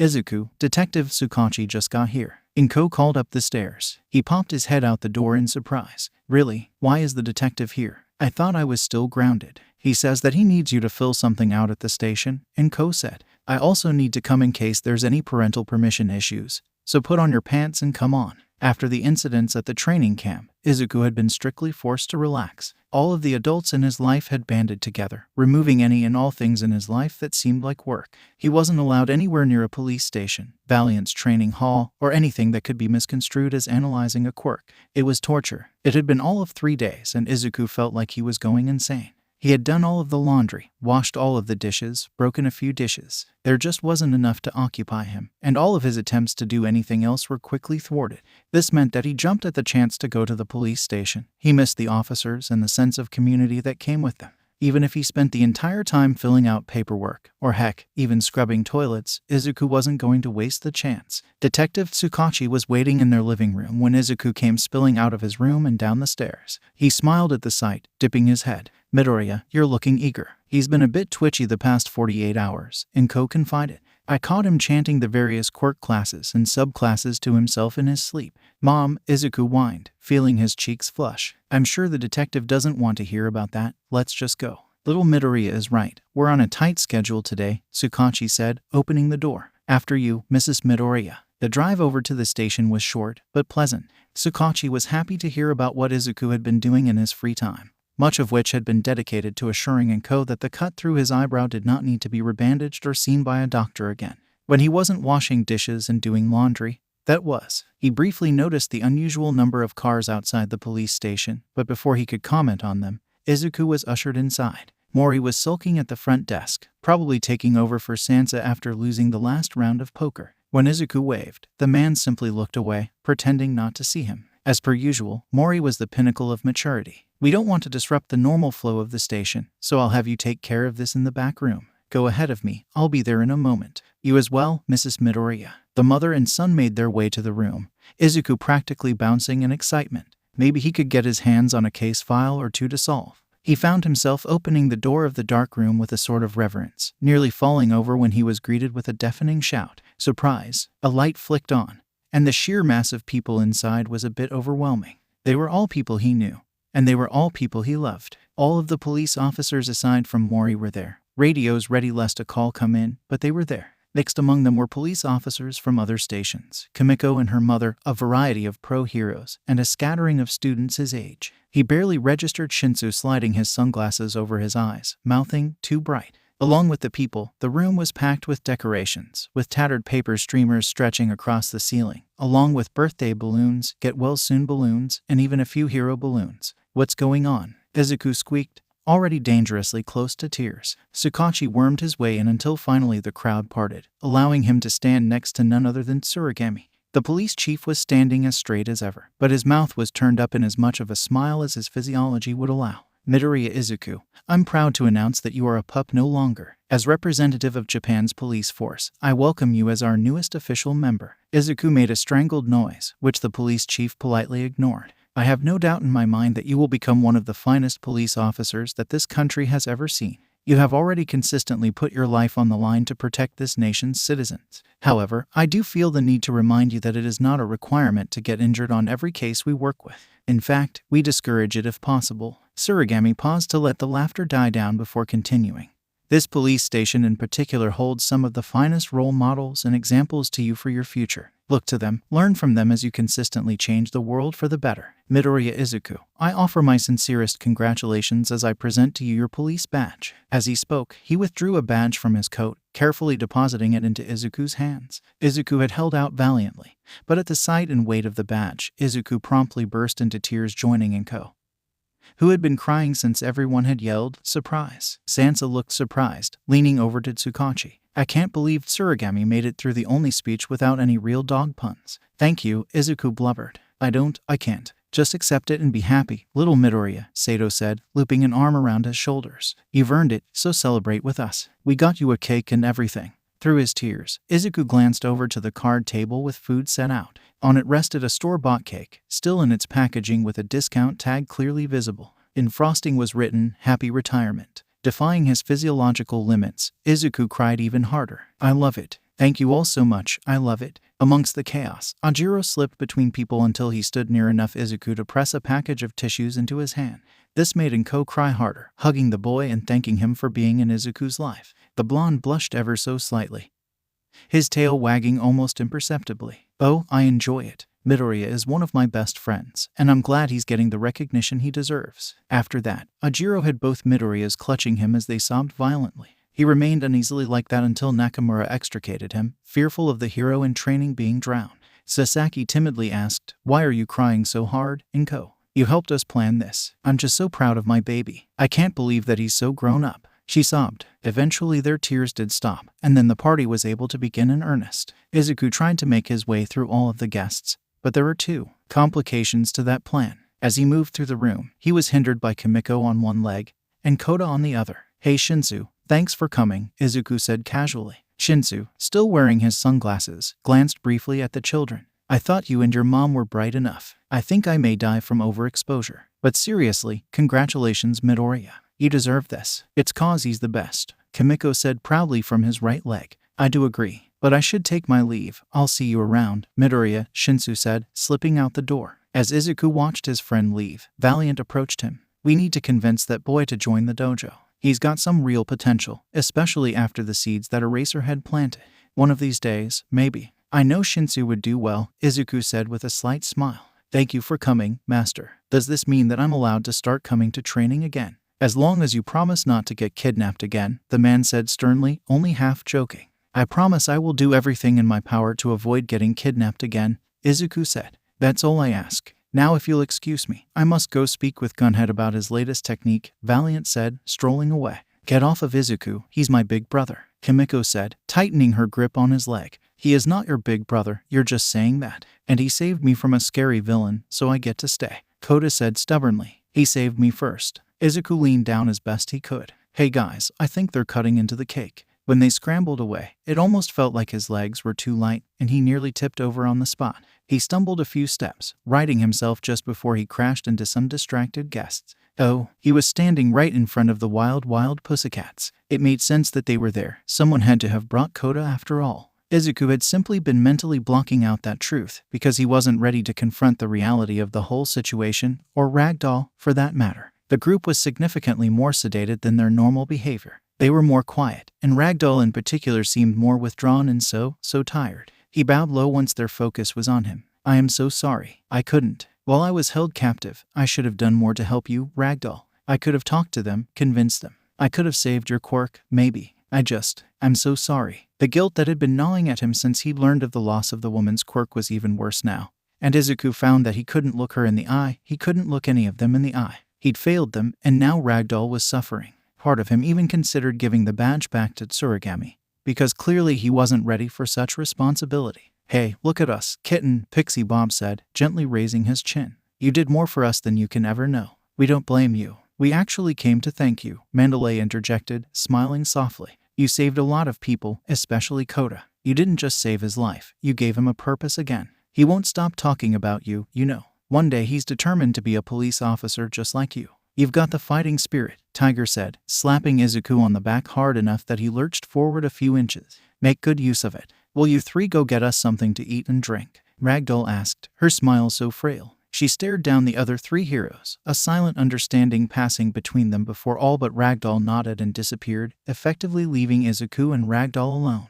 "I can see the apology coming, but it's not necessary. You couldn't have known that they took me as well, Midoriya. You did all that you could, just like I did." "I felt the same way when I learned that they had taken you as well," Ragdoll said. "But they took so much from you," Izuku whispered. "Yes, my quirk is a large part of my life that I'll miss, but it's not who I am. Humans were perfectly functional before quirks appeared, and you're a living testament that they're not necessary. It's sad, but I'll just have to find a way to save people without a quirk, a lot like you have," Ragdoll said, a ghost of her former enthusiasm lighting up her face. "I know you're set on becoming a detective, but for what it's worth, you've got what it takes to be a hero, Midoriya. You've got the heart and passion, and I'm sorry that it took so long for people to realize it. The Pussycats and I will be watching you and supporting you in whatever you may do. I know it's going to be great." Tears burned Izuku's eyes, but somehow he was able to talk past them. "You four have also been an inspiration to me. Thank you for being heroes that I could look up to when I needed it most." Ragdoll sniffed, close to tears herself. "Well, that's just not fair. Now I deserve a hug." He stepped forward, shutting his eyes tight as he embraced the fragile hero. She was warm and comforting, and his heart sang with the knowledge that she supported him. He stood there for a moment, relishing the warmth until someone whined, "No fair, I want to hug the kitten too." Izuku stepped back, cheeks burning as he watched Pixie Bob approaching. Thank you all for coming. I should probably go see. No way, kitten. You hugged Ragdoll, not you have to hug me. It's a rule, Pixie Bob said, reeling him in. We get to hug little Midoriya now. Excellent. An all too familiar voice crowed. Sato materialized, snatching the boy away from Pixie Bob and pulling him in close. Izuku's already red face blazed crimson, as the considerable height difference between him and Sato left his face smothered in her chest. It stayed like this until Inko took pity on her son and extricated him from the police officer's grasp, giving Sato a light scolding. Izuku took the opportunity to escape and watch the party from afar for a few moments. There were a formidable number of people present, and the diversity was astounding. Kimiko was still commanding Koda to do various things while Valiant was discussing the pros and cons of certain techniques with Eraserhead. And Kondo was putting up a fairly good fight against Tiger in an arm wrestling match. You know, when I first met you, I thought, this kid is insane. Who just grabs a kidnapped child and runs from the kidnapper? Izuku started before he realized that it was Detective Tsukachi who had sidled up next to him. And then you kept coming back, and you kept doing insane things. Before long I knew that if we could keep you alive long enough, you would become the best detective this country has ever seen. This is your day, Midoriya. Let's go enjoy it. Excerpts from Izuku's analysis. Name, Mori Akito. Age, 21. Height, 180 centimeters. Occupation, police officer. Physical description. Mori is as close as one can come to looking like a delinquent while still being a police officer. He's got long black hair that he puts in a man bun unless Tsukachi tells him to take it out, and black eyes to match. He also insists on keeping his mustache, but Sato frequently claims that it looks like he taped a comb to his upper lip. He's on the tall side, but not comparable to the likes of Sato or Soma, and he's more lean than muscular. Personality. Mori is sullen. He feels the need to be the center of attention, and the need to be the best. He can tend to treat his cases with some levity, but when the case involves children in any degree, he is a completely different officer. He can be irresponsible and a bit conceited, but I'm sure there's a side to him that I haven't seen yet. Maybe one day he won't hate me anymore. Quirk, megaphone. Mori's quirk operates as a less powerful version of Present Mike's quirk. He can't do much in the way of directing his voice, and he doesn't have very much skill in terms of controlling or moderating his voice, but it is useful when trying to make announcements at the station or on a crime scene. Notes: Mori graduated from the police academy at the top of his class, and he was put with Tsukachi's station specifically because he has potential, but he needs to see past himself to unleash it. If we're viewing the station as a family, Mori is the sulky teenage son. Monday morning dawned, and Izuku hadn't slept a wink. Just the knowledge that he was going to start the next day as an actual police officer was enough to keep him staring at the ceiling, hoping it wasn't all a dream. But the dryness in his eyes was a testament to reality. The excitement would wear off one day and he would be able to sleep again. Eventually. Probably. Maybe he needed to go see Recovery Girl. Anyway, now it was at least a socially acceptable time to be awake. Hoping to take care of some of his nerves, Izuku went for an extra long run that morning. He may have looped around the police station a few times, but no one would be able to prove a thing. But he was back in plenty of time to shower. At that point, Izuku couldn't resist any longer. Once the party was over, Tsukachi had handed a uniform, which he hadn't allowed himself to try on until this very moment. Putting it on was almost a spiritual experience. Carefully buttoning the freshly pressed shirt, somehow his red sneakers even worked with the whole ensemble. He was still an hour early when he came downstairs. Regardless, his mother was waiting with a warm breakfast. The second she saw him in his uniform, she promptly burst into tears. This led to Izuku bursting into tears as well as the two clutched one another. I'm so proud of you, Izuku, Inko sobbed. You've grown up to be such a great man. And I can't believe you're already all grown up. I love you, Mom, Izuku said through his own tears. Thank you for supporting me. Inko sniffed, finally pulling away. The food is going to get cold. Nodding, Izuku sat down, picking up his chopsticks. It was a nice meal, relatively tearless, and as always, delicious. But soon enough they both had to leave for work, something that thrilled Izuku. Inko offered to drive him to the police station, but he declined. He knew he needed to have some alone time to sort out his thoughts before he got there. As he made his way to the station, he couldn't help but recall the first time had set food in the place, Kimiko in tow and a madman on his tail. It had been an awakening for him. He was still able to help people, just like he'd always dreamed of. Apparently Kimiko and Koda had a playdate next week. Sasaki had started referring to them as the littlest Midoriyas, and Izuku couldn't find it in him to protest. Excuse me, young man, just what do you think you're doing? A stern voice demanded, cutting through the silence. Izuku startled before turning to face the intimidating suited man. He looked familiar for some reason, but Izuku couldn't quite place him. Can I help you, sir? He was a tall, daunting figure with everything from his hair to his shoelaces immaculately in place. The eyes behind his glasses were completely unimpressed as he surveyed Izuku. "This look of yours could almost be comical if it weren't illegal." It was beginning to bother Izuku how familiar the man looked. But at the moment he was too. Well, he couldn't quite put a name to the emotions running through him. Regardless, they kept him from identifying the man. There must be some kind of misunderstanding. "Sir, I'm an officer at the nearest police station. I'm actually headed to work right now. If that's all you need, I wish you a good day." A thin hand snaked forward, clasping Izuku's shirt collar in an iron grasp. "This was hardly amusing at the start of your charade, but now it's a serious breach of the law. Come with me, young man.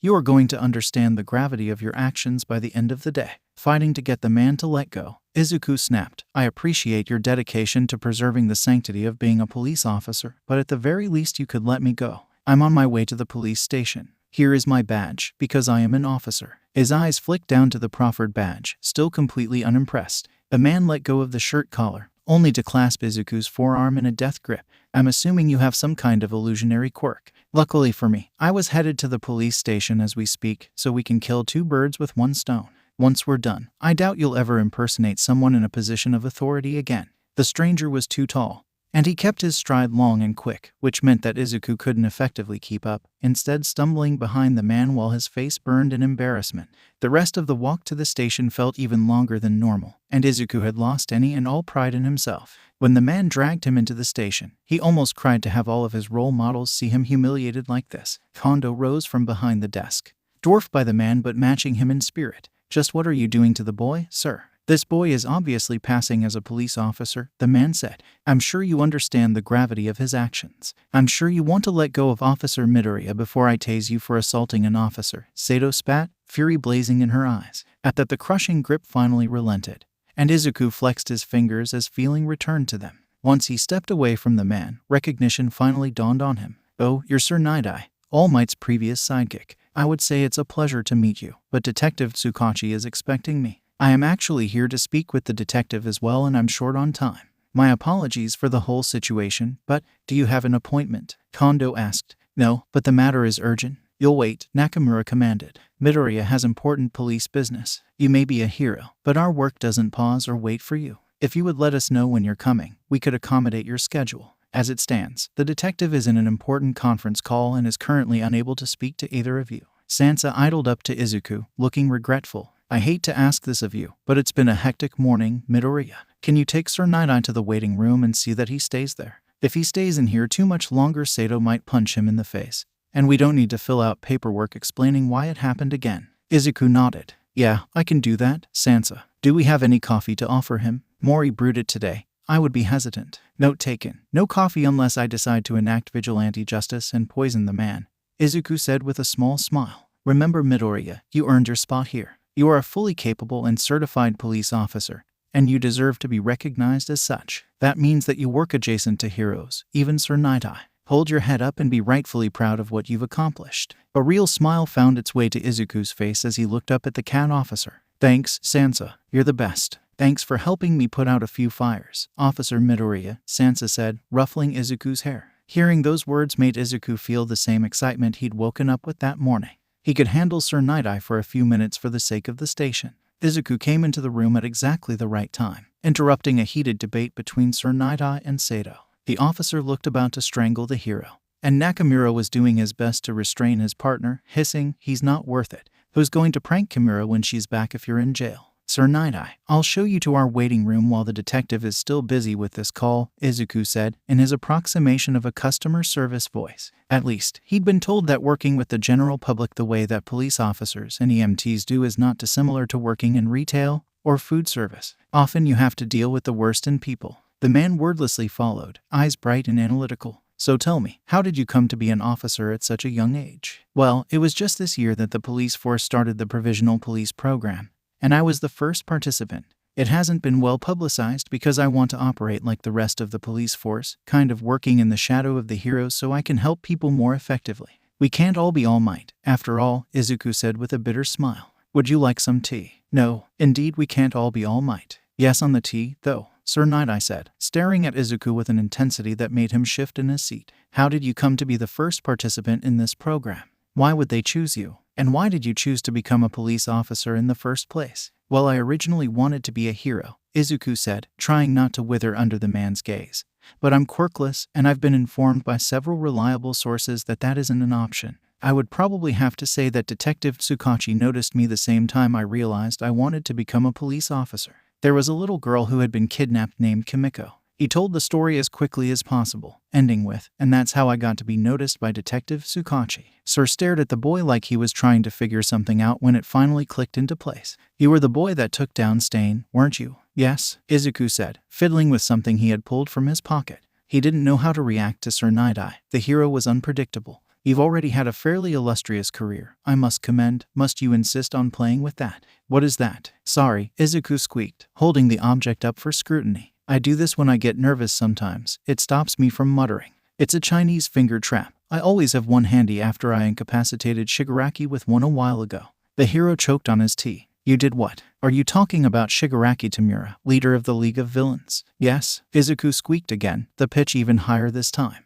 I was at the mall with some friends, and he was there and threatened to kill a lot of people, but I had just gotten these at a joke shop and his quirk is activated through touching something with all 5 of his fingers. So Izuku had to forcibly clamp his mouth shut, ending the deluge of information, terrified to meet the eyes of the hero that was just staring at him. He'd royally screwed things up this time. Now Sir Night-Eye would probably begin proclaiming to the masses that the police force was incapable, that they should have never begun the provisional police program to begin with. After a few moments of staring at the currently panicking police officer, Sir Night-Eye laughed. It was a hearty laugh from the belly, and he was in no hurry to stop laughing. Izuku was petrified as he watched the man laugh enough to bring tears to his eyes. Between guffaws, Sir asked, How did you get the finger traps on him? He was trying to get me to join him and gesturing kind of wildly, so I just slipped it on, and then a second one so he couldn't disintegrate the first one. This only brought more laughter, which was only interrupted by an alarmed Sansa stepping into the room. Is everything okay in here, Midoriya? I think so. The other officer surreptitiously glanced at the hero whose laughter was only now dying down. Well, the detective is ready to see you, Midoriya. Shortly afterwards he'll talk with you, Sir Night-Eye. Izuku rose, glad for the opportunity to escape.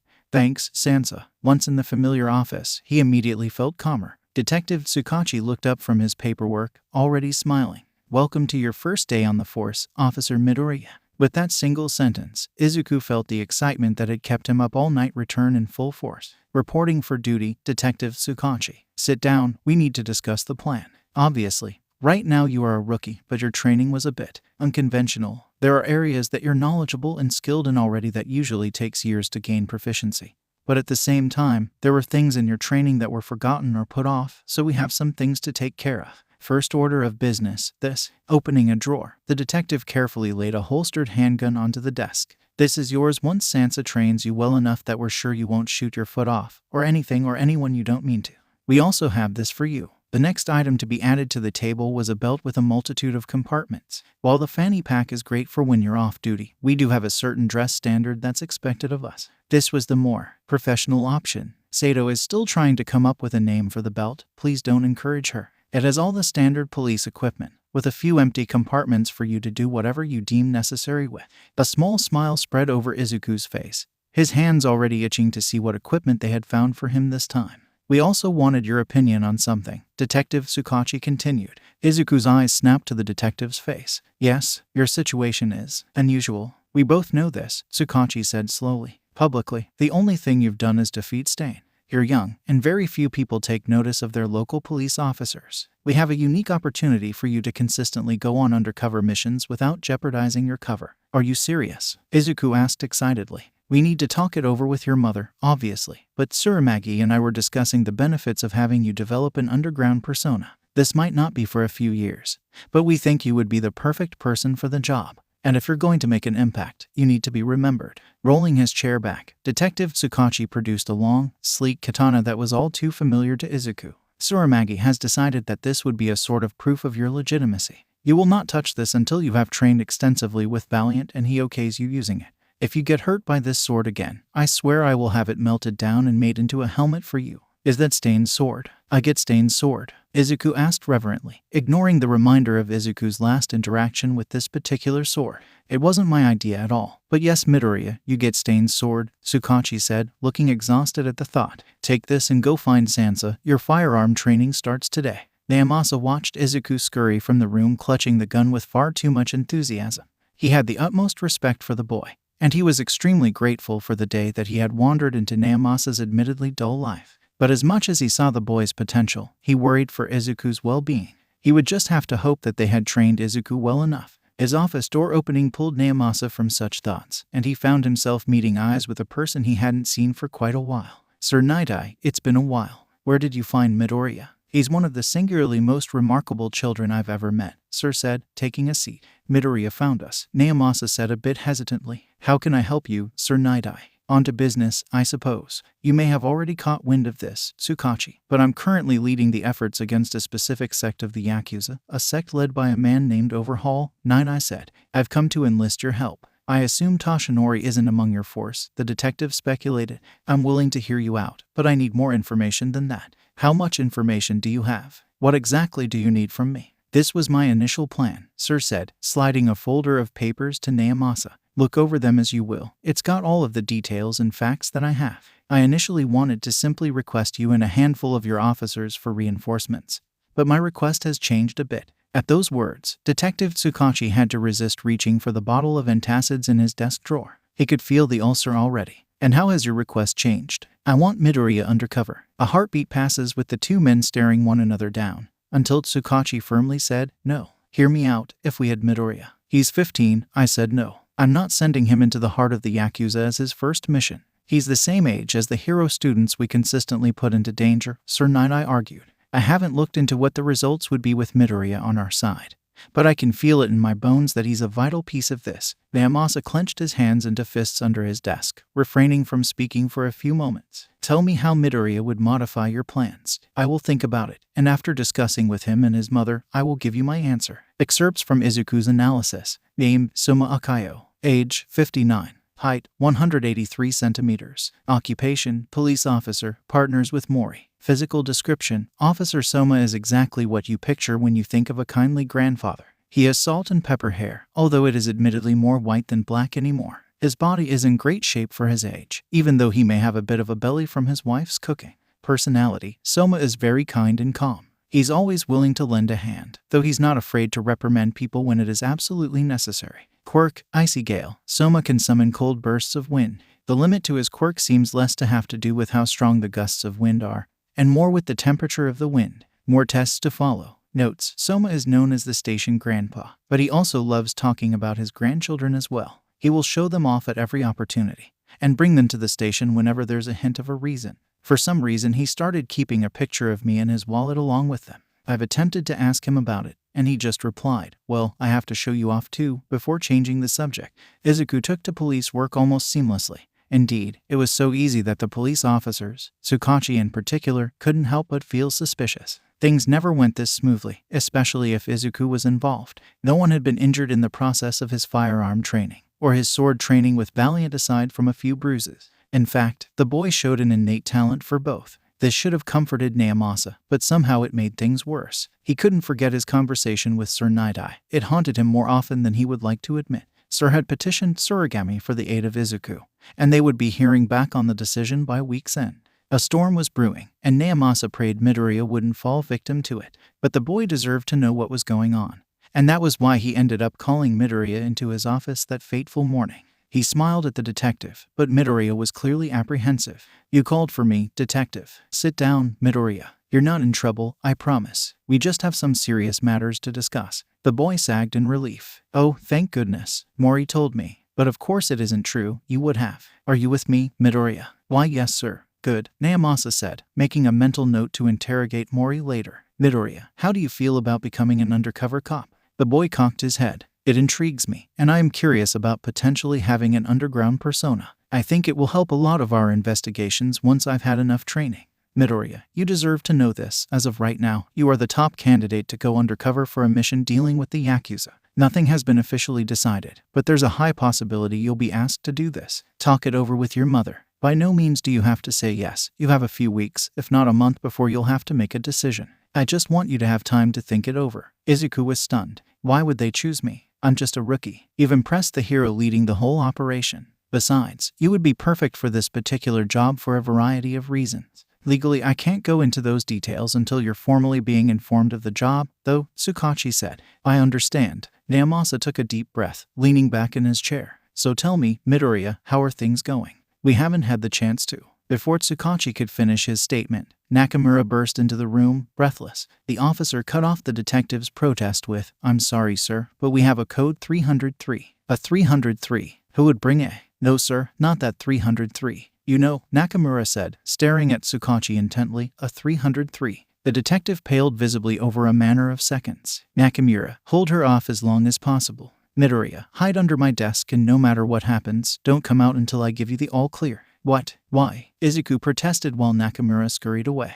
There's no time. I promise I'll explain later, Tsukachi said, dragging Izuku behind his desk. But, get down and stay quiet. You'll understand later, Tsukachi said frantically. Just stay quiet. Confused, Izuku did sink down to the ground, hugging his knees to his chest as he burrowed underneath the desk. He waited with bated breath, and before too long the door opened. Naomasa, a syrupy voice gushed. Even without seeing the speaker, Izuku could sense the layers of calculation in her voice. How's my favorite big brother? I'm at work, Makoto. Today especially I don't have time to answer your questions. If you want to talk to me then you'll have to see me after work, Tsukachi said in the flattest voice Izuku had ever heard from the man. And then you'll tell me what it's like having your good friend All Might in the same city as you, she said, her voice even sweeter than before. It was almost sweet enough to make Izuku nauseous. You know what my answer will be, Tsukachi said a bit coldly. Now go, I have important work to do. Fine, I can always interview your little officers. I'm sure they've had some interesting cases lately, the girl said airily.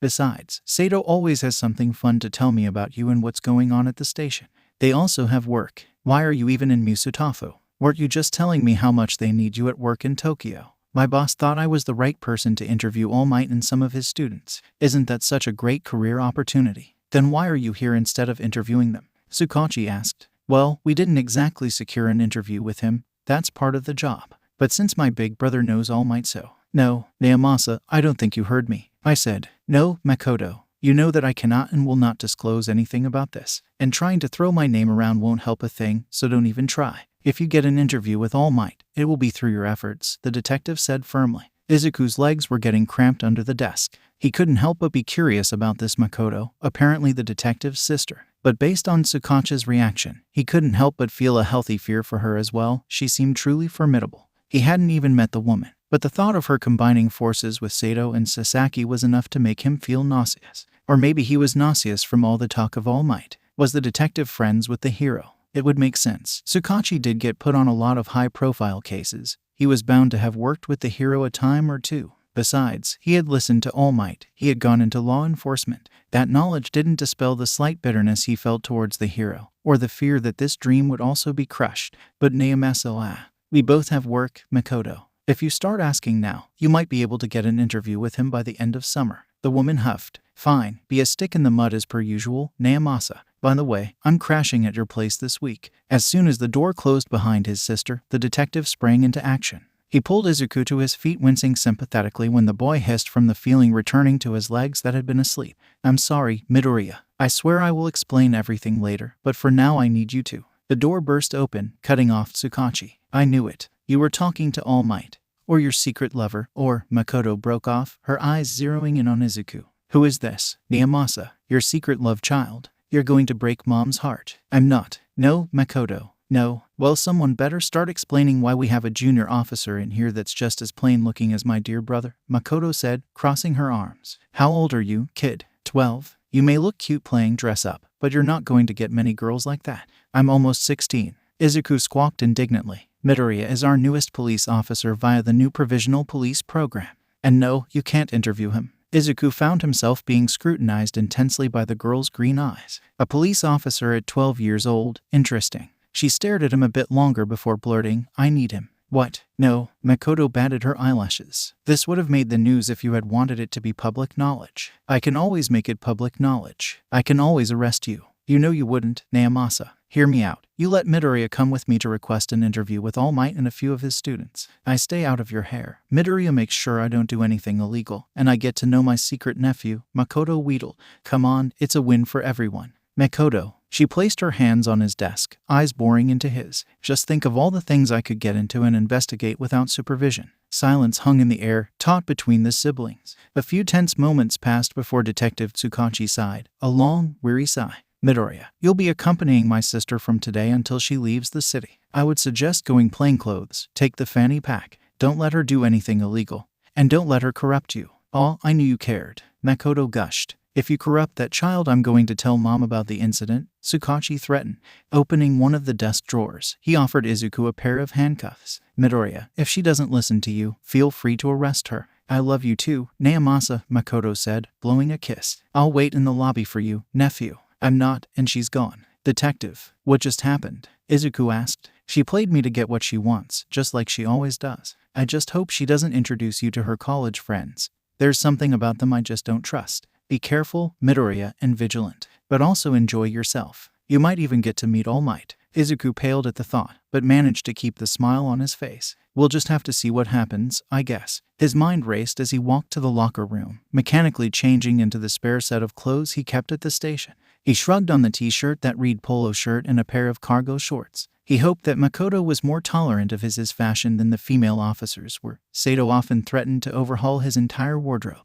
But any thoughts like this were mainly to drown out the sheer panic at the thought of meeting All Might again. It would be fine. Once Makoto secured her interview with the man, he could escape. Maybe Ajiro or Shinsu would have free time. He hadn't gotten to see much of either boy since Yue decided to implement the dorm system. He would just have to take care to avoid Kaken. But at this point, Izuku was almost a master at that. But All Might. The thought of the hero did make Izuku a bit nauseous, and he felt the absurd need to hide from the man. It was ridiculous, really. Even his bitterness towards the man was fading as his life was consumed with police work. He had found the place that he belonged. But Izuku felt the absurd need to stay away from the hero until he had proven himself and become the youngest detective in history. Avoiding All Might would just have to be the plan for now. If the students were busy, Izuku was sure Nezu would let him camp out in his office without asking too many questions.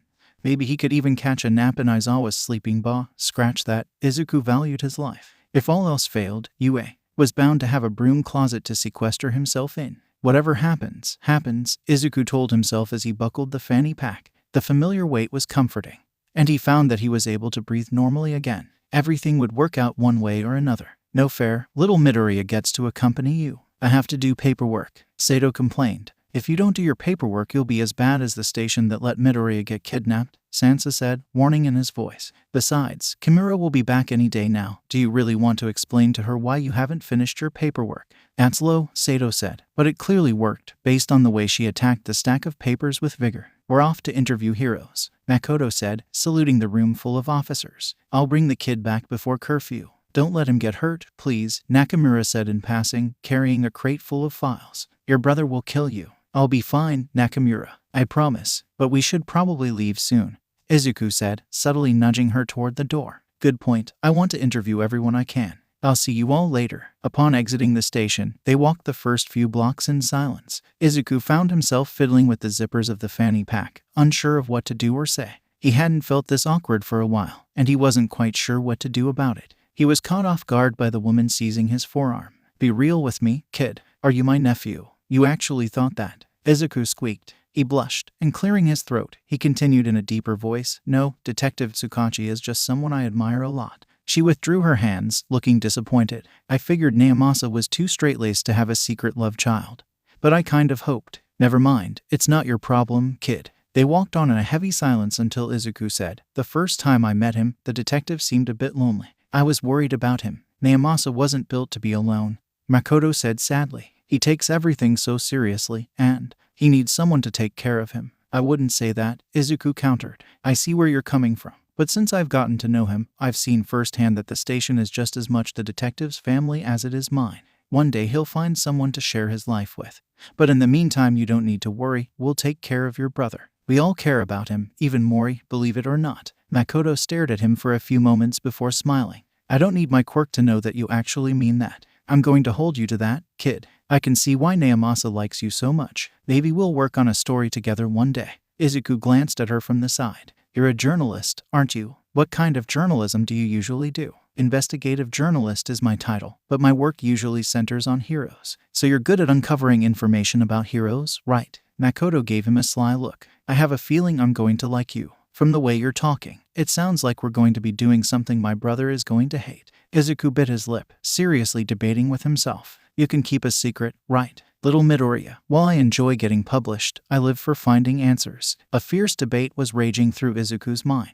Could he trust Makoto? He didn't get any suspicious vibes from her, just ambitious ones. Besides, he didn't know if an opportunity like this would ever present itself again. Closing his eyes, he asked, "How much do you know about Endeavor?" Excerpts from Izuku's analysis. Name, Kimura Yuki. Age, 28. Height, 182 centimeters. Occupation, police detective. Physical description, Kimura has long, straight blue-black hair and ice blue eyes. She is tall and slim. And I definitely did not write that because she almost killed Mori for commenting about the baby weight she hasn't lost yet. Personality. Detective Kimura has a wicked sense of humor. She will start a prank war at the tip of a hat, especially if Sato is involved in any way. Tsukachi and her husband are the only known means of keeping her in check. However, Kimura is one of the most gifted homicide detectives in the entire country. She takes her job seriously and loves her family dearly. Quirk, Medusa stare. While looking at a person, Kimura can induce partial or full body paralysis, although, much like Eraserhead, the effect stops when Kimura blinks. Kimura, however, does not suffer from dry eye, nor do her eyes change color while her quirk is being used. She seems to have a limit of using it for roughly 10 minutes a day. Notes, Kimura is getting back from maternity leave next week, and from the stories I've heard, she's someone to watch out for. I just need to find a way to get on her good side. I kind of know her at this point from the few times she's stopped into the station. But it usually ended abruptly via her husband dragging her away, telling her she was on leave. I hesitantly look forward to getting to know Kimura better. I just have to avoid coming between her and Sato for any reason. The gates of UA were somehow more intimidating than normal. They loomed over Izuku, and he couldn't help but feel uneasy. This was his first time being at the school while class was being held. All Might and Kaken were waiting for him somewhere in here. He did his best to regulate his breathing. It would be fine. He had faced Stain in the League of Villains. This was supposed to be a school for heroes. Someone would stop Kaken from killing him. Hopefully. His hand slightly shook as he buzzed the intercom. Yes, he cleared his throat. It's Midoriya Izuku with a guest. I'd like to speak to Principal Nezu, please. You know the way. The voice crackled before the gates swung open. Gesturing for Makoto to follow, Izuku led the way through the Behemoth campus. The walk to Nezu's office was short, but Makoto watched everything with frighteningly perceptive eyes. He could sense articles upon articles resulting from that, an insider look into UA, and the like. Nezu was in his office waiting with a serene smile. For some reason, Makoto seemed uneasy. Izuku only smiled brightly at the bear. Mouse, dog. He smiled at the principal. Officer Midoriya, to what do I owe the pleasure? Good morning, Principal Nezu. I'm actually not here on my own business. I'm accompanying Tsukachi Makoto. She's a reporter with a favor to ask. Oh, Nezu asked, eyes unreadable as they slid to the woman. Even though Makoto seemed uneasy, she stepped forward boldly. As Midoriya said, I'm Tsukachi Makoto, a reporter for the Tokyo Times. It's a pleasure to meet you. Likewise. What brings you to our school, Ms. Tsukachi, with a police escort no less? I've been assigned to get an interview with All Might and some of his students, Makoto said bluntly. To be perfectly frank, Principal Nezu, I will not be leaving until I get it. Nezu's eyes sparkled, and from their chats Izuku knew that Makoto was playing a dangerous game.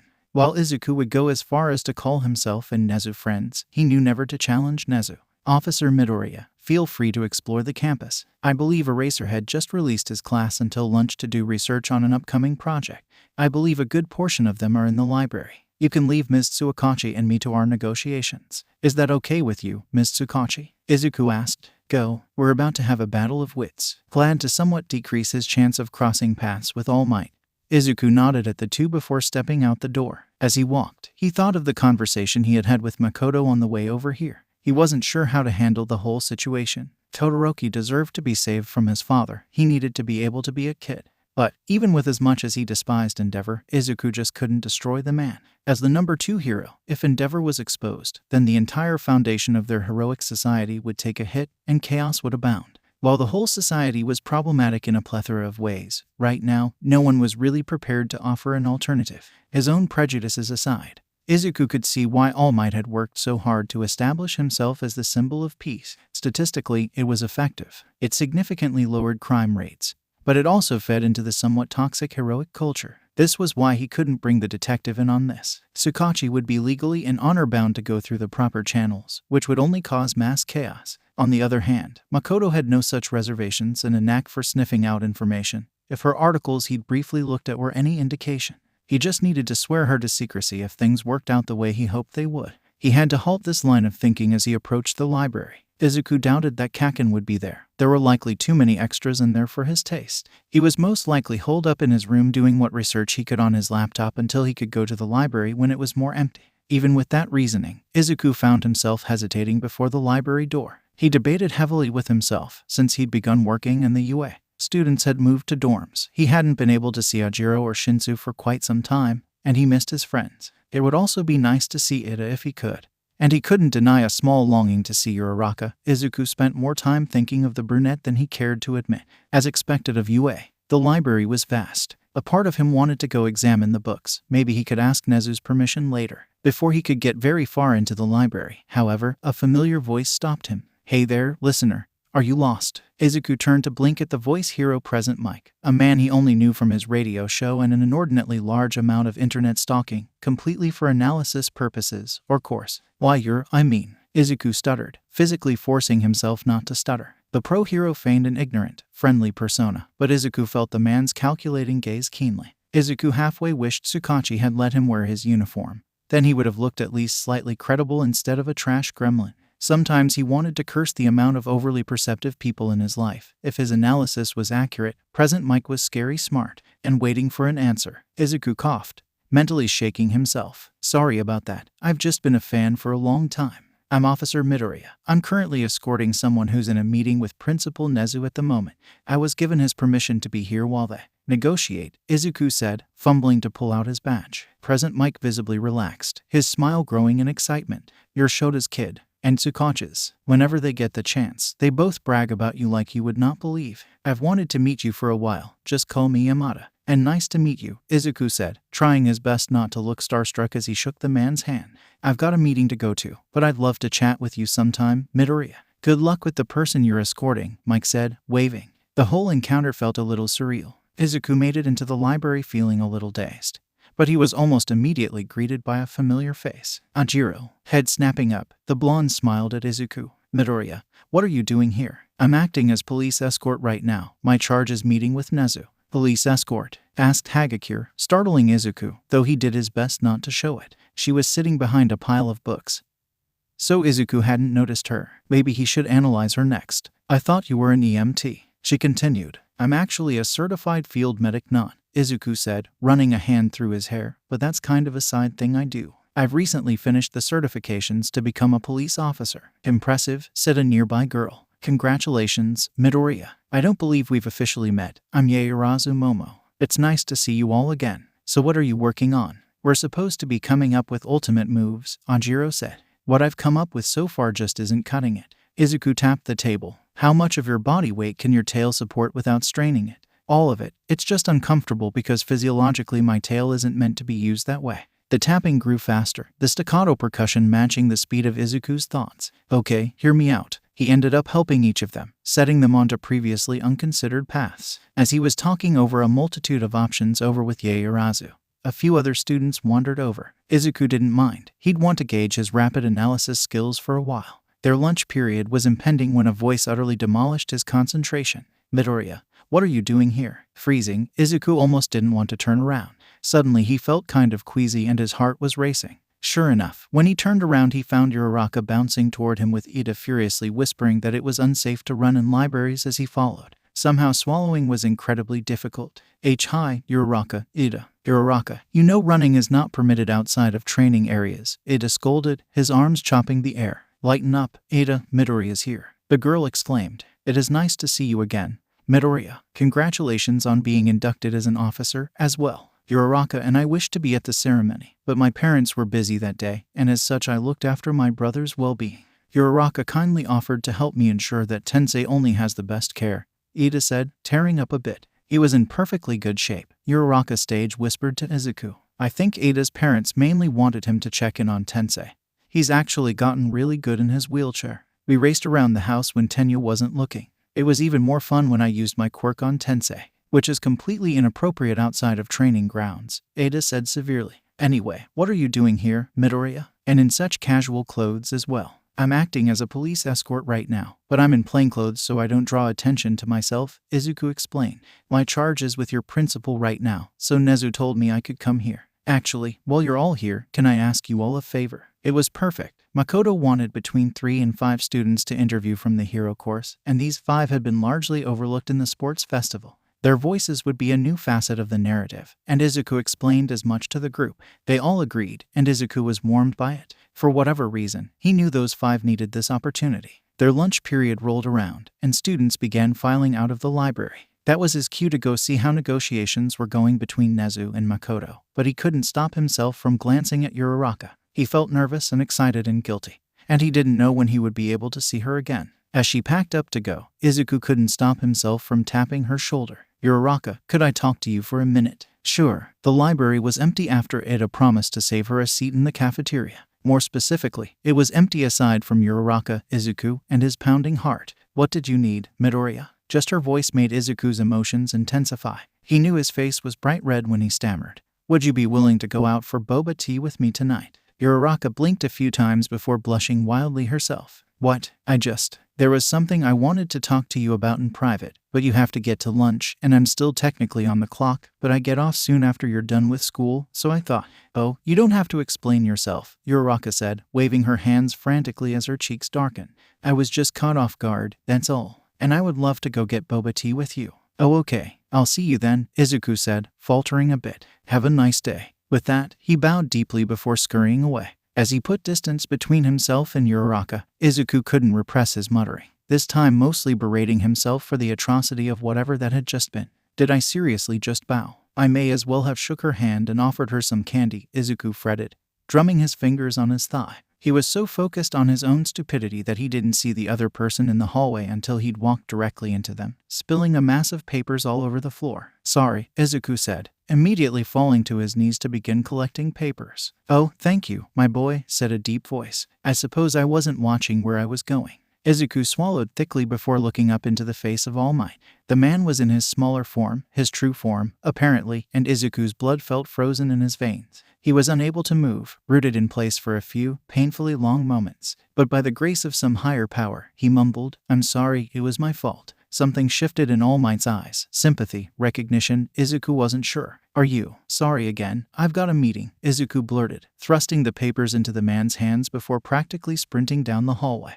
Ada would be horrified, but Izuku couldn't find it in himself to care. When he got to Nezu's office, he was distracted by his panic when he was almost taken out by the door flying open. An overly excited Makoto appeared, grabbing Izuku by the shoulders and shaking him wildly. You're a miracle worker, Midoriya. I'm taking you out for lunch as a thank you. Feeling like he was dangerously close to a concussion, Izuku grabbed her forearms, halting the woman. What are you talking about? I have an interview with All Might on Friday. No one ever gets them on such short notice, and it's because of you. Why didn't you tell me you knew most of the staff here already? Makoto asked, cocking her head at him. It didn't seem relevant. Izuku squeaked. It didn't seem relevant. She echoed in disbelief. Kid, I don't know who all you know, but you've got connections. My brother is one of those, but you are known and liked by Nezu himself. Nezu never actually likes anyone. He just enjoys manipulating people. I don't care if you're actually my brother's kid. I'm now your adoptive aunt. It's official. Izuku spluttered as she slung an arm over his shoulders, desperate to change the subject. Izuku said, I have a list of students that agreed to being interviewed. Seeing the list, Makoto's smile impossibly grew. Interesting, I can make this work. Where do you want to go for lunch? Biting his lip, Izuku referred her to one of his favorite restaurants within walking distance. Once they were on their way on a sparsely populated road, she leveled him with a glance. Okay, tell me the scoop, Midoriya. What do you know about Endeavor? First, I need you to promise that you'll keep all of this a secret unless I either give you the okay to go public, or I die in a suspicious arson case, Izuku said adamantly. Now I'm even more intrigued. You have my word, Midoriya. I may be a hungry young reporter, but I know we can't just go around defaming top heroes. Okay, now I've had some suspicions for a while. So let me get this straight, Makoto said, jabbing her chopsticks at him. Endeavor is an abusive piece of crap, and you don't want to expose him and get his butt thrown in jail. That would hurt more than it helps, Izuku said seriously. Endeavor is the number 2 hero. People may not like him, but they trust him to fight the fights that they can. But aren't heroes supposed to be people to look up to? she demanded. Shouldn't they have morals? Ideally, yes. But if you look back at any civilization, I can tell you with almost certainty that their heroes weren't great people. They're narcissistic. They usually don't care about other people, or at least not as much as we think they should, and they're selfish. People don't necessarily care if a hero is motivated by people in distress or the desire to be the top hero. The only thing that separates them from the villain is perspective, Izuku said, they words tinged with weariness. But does it really matter why the hero is fighting those fights if lives are saved? Does it change the fact that those civilians get to live another day? Blinking at the boy, Makoto asked, hold up. Where did this jaded child come from? Are you the same Midoriya Izuku I met this morning? I want to believe in morally straight heroes just as much as anyone, Izuku defended. But I also need to be realistic about it. Heroes are human too. They have emotions, they make mistakes. Expecting them to be anything else is unhealthy for them and us. That doesn't mean we shouldn't expect more from them. But idolizing them the way we do is setting society up for failure one way or another. If everything good in this world is supposed to come from heroes, what happens when they don't measure up? Makoto opened and closed her mouth a few times, her mind clearly racing. Dang, kid. Do you take philosophy classes in your spare time? I've just thought about this a lot over the past year, Izuku said. It kills me to know that Endeavor, and probably other heroes as well, are getting away with things like this. I don't want to condone it, but if we do things right, Endeavor will pay in another way. I see where you're coming from now. And as much as I hate it, I think this might be the right way to go. Unfortunately, Endeavor is smart. If he weren't, I'd be a lot more useful. Manipulating stupidly vain heroes is my specialty after dealing with Captain Celebrity for so long. The serious conversation dropped off immediately as Izuku's eyes comically widened. Almost reverently he breathed, "You worked with Captain Celebrity." "Yes, and he was the most vain, pig-headed man I've ever met," Makoto said disdainfully. "Tell me everything." "I will," Makoto said with a wicked grin. "If you tell me about this Uraraka girl that Sato has told me so much about." Izuku visibly shrank into himself. "So, I think the first step in investigating Endeavor will be..." "No, you don't get to dodge the question. Is she or is she not the Uraraka Ochako that is on my list of students to interview?" "She is," Izuku said slowly, painfully. "So a hero student then." "You're certainly ambitious," Makoto said, wiggling her eyebrows. "Looking for someone with a nice paycheck. If she's good enough, then..." "No," Izuku said, scandalized. "I would like her regardless of her wanting to be a hero. She's kind, and smart, and pretty." It took a moment for his words to sink in, but when Izuku realized what he'd said, he flushed bright red, sinking into himself. "That's so pure," Makoto said, smirking. "What's your plan of attack for the pretty, smart, kind Uraraka? Send her flowers. A necklace, perhaps." I asked her to get boba tea with me tonight after my shift." "You move fast." "I'm impressed, Midoriya. I was afraid you would end up chronically single like my dear brother. But eat quickly, we're going shopping." "What? Do you think we need disguises to gather information?" Izuku asked before shoveling rice into his face. "No, we've got all week to gather evidence. We only have a few hours to get you date ready. I'm assuming that the rest of your closet looks somewhat similar to this, which is unacceptable. Luckily Sato and Sasaki have their lunch break soon, so they can help us find something more appropriate," she said, fingers flying across the screen of her phone. Izuku paled. "No, they can't know about." "Too late," Makoto sang, grinning as she triumphantly held up her phone. "The text has been sent. I bet you that one of them will reply within the next 5 minutes." "This is a nightmare," Izuku groaned. "At least until we hear from one of them can we focus on the real problem at hand." "I would argue that your outfit is a real problem, but I understand what you mean. So, to investigate our target, we're not going to want to stray too far into illegal territory. If he ever found out about this, Naomasa would kill us both. The problem is that our man is most likely good at hiding what needs to be hidden. Also, we need irrefutable evidence or we're going to have a rather rough future ahead of us. We have probably until Friday until Naomasa starts to get suspicious, so..." Makoto cut off as the sound of sirens approached. A wicked grin spread over her face as Izuku felt his soul depart from his body. When the flashing lights were visible and his worst fears were confirmed, Izuku abruptly stood up, desperately searching for alternative escape routes. "I need to use the restroom." The few other inhabitants of the restaurant looked worried and a little suspicious of him. He hadn't made it far when the door opened and a familiar voice sang, "Oh little Midori."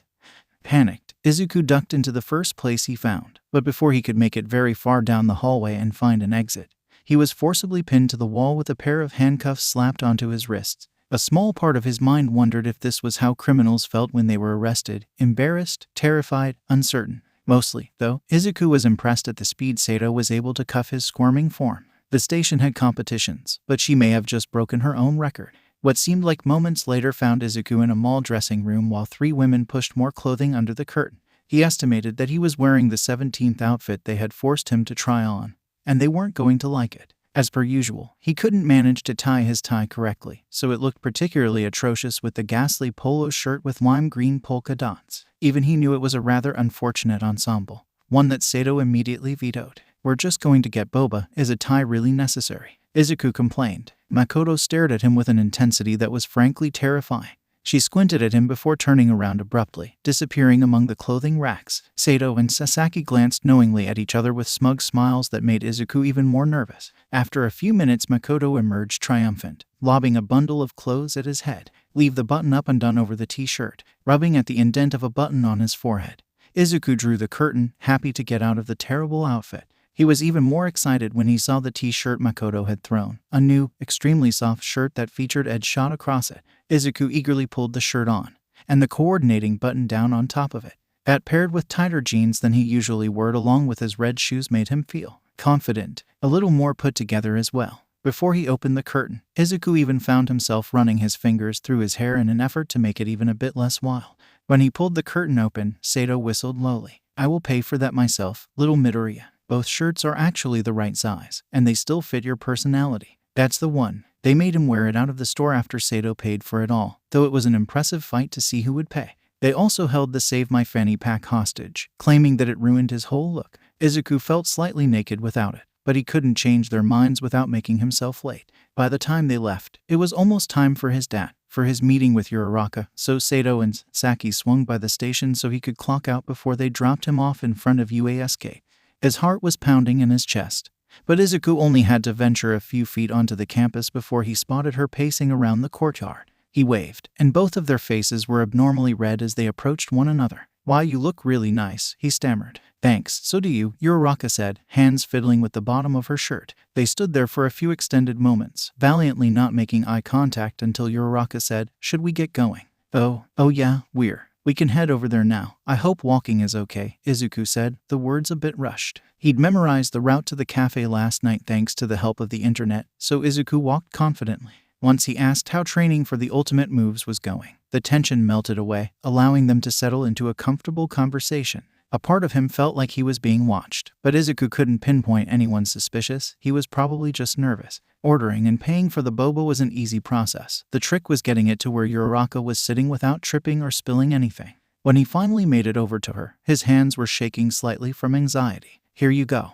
"Thanks," she said with a strained smile. In sync, they took a sip, and when it stayed silent between them, they took another, and another. Then, at the same time, they began. "Midoriya, I have to." "Uraraka, I have something." They both cut off with a laugh and said at the exact same time, "Sorry, you go first." Awkwardly adjusting his shirt sleeve, Izuku said, "Really, you go first?" "Oh, Midoriya, I like you," Uraraka said, face pink as she wasn't quite able to meet his eyes. "I think you're really interesting, and I'm flattered that you asked me on this date. I'm in the hero course, and I need to focus on that right now. I'm so sorry, I didn't want to hurt your feelings, but I also didn't want to lead you on." Uraraka was clearly plagued with panic and regret, but Izuku wildly shook his head. "No, not at all. I actually wanted to say something similar. I need to focus on becoming a detective before I think about anything like a relationship, and I'm being sent on a long-term undercover mission soon, so I wouldn't be able to see you or talk to you, which wouldn't be fair, and I probably shouldn't have told you that for legal reasons," but Detective Tsukachi said.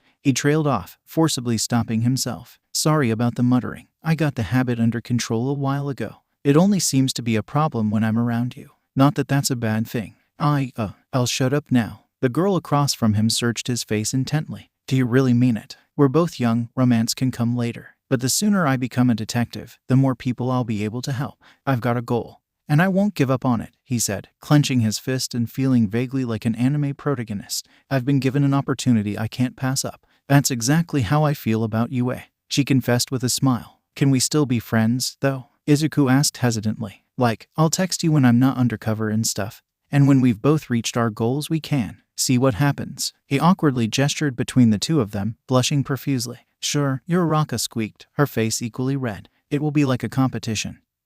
Who will reach their goal first?" "You're on," Izuku said with a grin. The conversation fell into a comfortable patter once again until it was time for Uraraka to get back to the school. He was almost sad to drop her off at the gates, but they swore to make plans together again soon. Izuku's mind was full as he found his way down the street. Things had gone far better with Uraraka than he could have ever hoped, and he could dedicate all of his energy to saving Todoroki. Everything was. What was that? No, please, don't let it be. Seriously, little Midoriya. After all the effort we put in, Sato demanded, storming down the street. Izuku turned to face the three approaching women, making sure to move backwards to keep some distance between them. We both have dreams. This made the most sense. You couldn't divide your attention for her, Sasaki asked, wings fluttering angrily. You just friend-zone her and walk away. It was mutual, he said, surreptitiously glancing around for some escape route. And were you three spying on me? Don't you have jobs to do? Makoto shrugged, but it was clearly the wrong thing to say. The look in the officer's eyes could only mean bad things.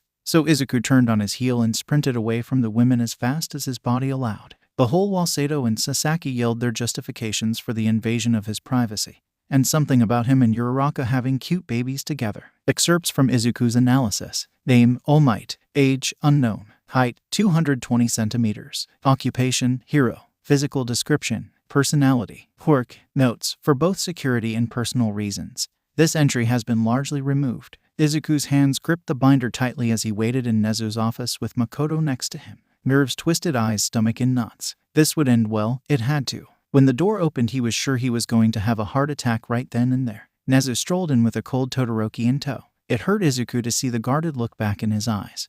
But when the boy saw Izuku, the look flickered from wariness to confusion. Midoriya, what are you doing here? If you'll all follow me. There's a private conference room that may be a more appropriate setting for this discussion, Nezu said pleasantly. The group wordlessly followed, staying silent until the principal left. So what's going on, Midoriya? Who's this? This is Tsukachi Makoto. She's a friend, Izuku said quickly. I brought you here because you don't deserve to suffer anymore, Todoroki. And I have a way out for you. A way out. His voice was flat, like he couldn't bring himself to consider, to hope. Do you know what emancipation is? Basically, you are able to be your own guardian, make your own decisions. If you were emancipated, you would get to choose how involved your father is in your life. UA offers scholarships for exemplary students, and you would be able to live in the dorms. We're already having an officer monitor the treatment of your mother, and your older siblings are adults and they have the means to protect themselves, Izuku said. Nerves were eating at him as the heterochromatic boy just stared at Izuku. He'd kept some semblance of calm until this point, but the words seemed to catch on one another when he said, and if you needed or wanted, you could come live with me and my mom. We have extra rooms. He couldn't help but shift uncomfortably in his chair as Todoroki just stared at him, face frozen in an emotionless mask. He didn't know what more to say, but Makoto stepped in. This is a lot to deal with all at once, isn't it? She spoke more gently than Izuku had ever heard, eyes less intense than usual. If you'd like, we'll explain the whole procedure to you, and answer any questions you might have. This is going to go whatever way you decide. If you want us to, we'll destroy this evidence and pretend today never happened. Todoroki intently listened to every word that they spoke, hints of emotions flickering through his eyes. Once they finished explaining, he stared at the table for a few tense moments before raising his eyes to stare down Izuku. You're sure this will work? Not 100%, but I really believe it's the best chance we've got. You deserve to be free, Todoroki. He stared at Izuku with those mismatched eyes just a moment longer before saying, I'm trusting you, Midoriya. If we go down together. Hearing this, Izuku smiled impossibly brightly. No, you mean we're on our way to a healthier, happier life. I didn't know how messed up my life was until I escaped it, so now it's your turn. Makoto narrowed her eyes. The longer she spent around little Midoriya, the more questions she had. Someone had hurt him, and one day she would get answers one way or another. Heaven help the fool that hurt that child. But that was if the knowledge was revealed to Naomasa and the rest of the station. Makoto was going to find out. And she was going to subtly and systematically destroy whatever public persona those people possess. Once she was finished with Endeavor, naturally. At that very moment, Nezu popped into the room. Endeavor is on his way over to discuss his son's schooling. Up to this point, he didn't allow young Todoroki to live in the dorms. So I insinuated that I wished to discuss the issue with him in person. Prepare yourselves. I thought you only told Makoto, Todoroki said, somewhere between panicking and accusing. I did. I just asked Nezu if I could see you, and he was the one that did all of this. I actually wasn't sure how I was going to contact Endeavor. I was maybe going to visit his agency tomorrow, Izuku said, holding his hands up. No matter what I do, there are some things that Nezu just knows, and I am more unsettled than ever, Makoto said brightly. Midoriya, please never get on the principal's bad side. Naomasa would be devastated if you disappeared one day. They heard the man before they saw him, footsteps heavy with the sense of importance that came with being a top hero. He appeared in the doorway in all of his blazing glory. As a child, Izuku would have been thrilled beyond words, but now he thought that the hero's whole appearance was harsh and overdone. Endeavor searched the room, his face twisting into an expression of annoyance when he noticed Izuku. "What are you doing here, child?" He had to steel himself, but Izuku met the man's gaze, refusing to waver. "I'm here to intervene on behalf of your son." Moments earlier, Endeavor's eyes had dismissed Todoroki, but now his eyes narrowed at his son. "Shoto, explain this nonsense." Todoroki straightened, face impassive despite the panic that simmered under the surface. Before he could say anything, though, Makoto interjected, "I would recommend you sit down, Endeavor. And I would assume that Principal Nezu wouldn't approve of his conference room being set ablaze. So I suggest you extinguish yourself." "I'll just be in the other room now," Nezu said, merrily closing the door behind him. "What is this?" Endeavor demanded, eyes scanning the room. "If you want to stand while we discuss things." "That's fine," Makoto shrugged before sliding the binder across the table to Endeavor. "We so lovingly compiled this just for you." Rolling his eyes, the hero begrudgingly sat down, flipping through the first few pages before he leveled a glare at Izuku. "Where did you get this?" "That's not important, and don't bother burning it. We have plenty more copies if we need them. You can keep looking through it or not, but rest assured that everything in there is something that you wouldn't want the public to know. If anything happens to anyone in this room that feels like a threat, we have people who will release whatever they feel is appropriate," Izuku said with more confidence than he felt. The man's flames went out, though the room felt at least 10 degrees hotter from the intensity of the man's glare. "What do you want?" "We're so glad you asked," Makoto said with the grin of the cat that caught the canary. "We've got some very important documents ready that will emancipate your son. You will have no rights or responsibility towards him. Any interactions with him, any financial support will be Shoto's terms. The same goes with your older children, and people will be checking in regularly to ensure that your wife is receiving the care that she needs." Endeavor continued skimming through the binder, his jaw clenching more and more tightly with each page. Izuku wouldn't say that he looked defeated, necessarily, but he had accepted the inevitability of the situation. Accepting the paperwork from Makoto, he asked stonily, "And how am I supposed to explain this to the public?" "You decided your son deserved the opportunity to make his own way in the world of heroics. He needed to step outside of your shadow," Izuku said coldly. "Hopefully in the meantime you'll gain an actual sense of morality." Endeavor signed the paperwork with enough force to shatter the pen before rising from the table. "When you decide to come crawling back, Shoto, there will be hell to pay for this insolence." "He won't need to come back," Izuku said stubbornly. "You may have had accomplices, but this whole situation stinks of you, quirkless child. One day reality will catch up with you, and you will learn your place in society, an insignificant insect to be crushed underfoot." Makoto blinked. "That would sound a lot more threatening if you weren't currently being blackmailed by a so-called insect." As if on cue, Nezu appeared to usher out the growling Endeavor. "Thank you for coming on such short notice, Mr. Todoroki. We need this room soon, so if you'd kindly be on your way." Endeavor left, led by Nezu as Todoroki stared straight ahead, eyes unseeing. "I don't have to go home again." "But I don't have a home." "That's not true, Todoroki. Maybe one of your siblings will invite you to live with them. But as long as you want it, there's a spare room at my house waiting for you," Izuku said earnestly. "You could even come over for dinner tonight if you wanted." He nodded numbly and allowed Izuku to lead the way. It was just in time, too, because Izuku had the sudden, visceral need to flee. He had just confronted the number 2 hero, directly putting his life in the line of fire, and he was acutely aware that the number 1 hero was due any minute now for his interview with Makoto. In true Nezu fashion, the principal didn't allow Izuku to talk to him. He merely waved the boy on, saying, "I'll make a note of young Todoroki's whereabouts to his teachers." Nodding thanks, Izuku hurried out of the school, leftover tension spurring him on more quickly. Eventually, though, he was able to slow down, much to Todoroki's relief. And like at the training camp, both boys found it easier to talk than usually. They spoke about everything and nothing at the same time, each unwilling or simply unable to address the real issues at hand. But this also came with the comfort of knowing that there was time. There was time to worry about what did happen, what didn't happen, or what might happen. And in this moment, there was time to not worry about anything at all. Todoroki wasn't sure what to expect from this whole situation. But in his wildest dreams he couldn't have expected this. He didn't know what it meant to come to a warm house with freshly made cold soba and a teary mother figure waiting for him. He felt awkward and the conversation was stinted, especially whenever Mrs. Midoriya began crying. But at the end of it all, the Midoriyas showed him the bedroom that was his. It was smaller than he was used to and filled with second-hand items, which Izuku and Enko repeatedly apologized for, promising that they could replace anything and everything with things he picked himself. An alien warmth filled his chest, and Todoroki found himself saying, "Don't worry, it's perfect." Meanwhile, however, Shinsu Hitoshi sat in his bedroom, idly flipping through a binder. "This is some spicy stuff," he said to the absurdly fluffy cat lounging across his bed. "I kind of want Endeavor to mess up so I can watch him crash and burn." Excerpts from Izuku's analysis. Name: Bakugo Katsuki Kaken. Age: 16. Height: 172 centimeters. Occupation: hero student. Physical description: Kaken has spiky blonde hair and red eyes. He's fairly muscular, though not as bulky as some. Personality: Kaken has a personality almost as explosive as his quirk. Quirk: explosion or explosive sweat. Kaken sweats something similar to nitroglycerin, and he can detonate that sweat via his hands. It seems he can only activate explosions through his hands. His explosion leaves behind a sweet smell, almost like burnt sugar. Notes: redacted. Izuku and Todoroki, Shoto, now just Shoto, talked and texted as much as they could, but Todoroki had school, and police work was only getting more demanding by the day. They were finding an odd friendship that neither knew quite what to do with, but each would defend it, and the other person, with their life. But Izuku couldn't rest easy. There was too much hanging over his head. They had gotten all of Endeavor's paperwork filed and taken care of. With a few calls to the right people, it was processed and Shoto was officially free. Now Izuku was able to direct his worry to the mountain of other things he frequently concerned himself with. Knowing that he was potentially going undercover, Izuku threw his whole being into his efforts. His analyses were better than ever. He spent longer training than ever before, gaining a proficiency with the katana that was frankly shocking.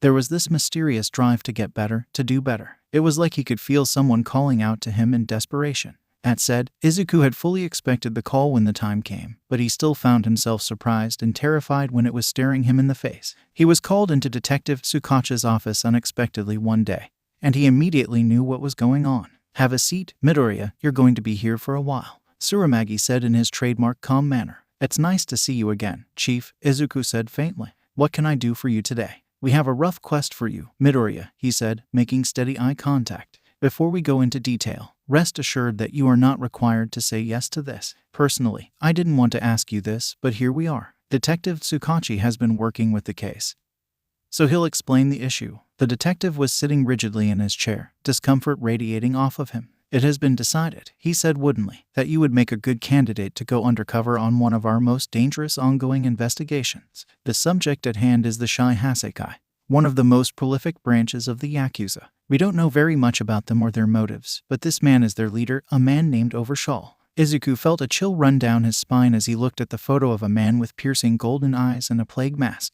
"If you accept the role, you will be integrated into the Shai Hasekai to learn as much as you can about them and their plans for the future. This is incredibly dangerous. If you are found out, you will almost definitely die." He couldn't look away from the photograph. Something about the man felt oppressively sinister, but it also solidified his resolve somehow. Izuku could tell from the look in Detective Tsukachi's eyes that he was urging Izuku to decline the proposition, say no and continue on like normal. But he couldn't. Meeting Tsurumagi's eyes, he unflinchingly said, "I accept. I'll do it. Don't feel rushed into it, Midoriya," Tsukachi said a bit desperately. "You're not being pressured to go." "I know, Detective," Izuku said, "but I don't think I can live with myself if I decide not to go." "Perfect, Midoriya," Tsurugami said with a sage nod. "Preparations will begin tomorrow." Tsukachi rose from his chair. "I'll see you out, Chief. Midoriya, you stay here. I need a word." Izuku nodded, swallowing heavily. This conversation wasn't going to be a pleasant one. He could hear Tsukachi escort the chief away, but it was the sound of the detective coming back that Izuku dreaded.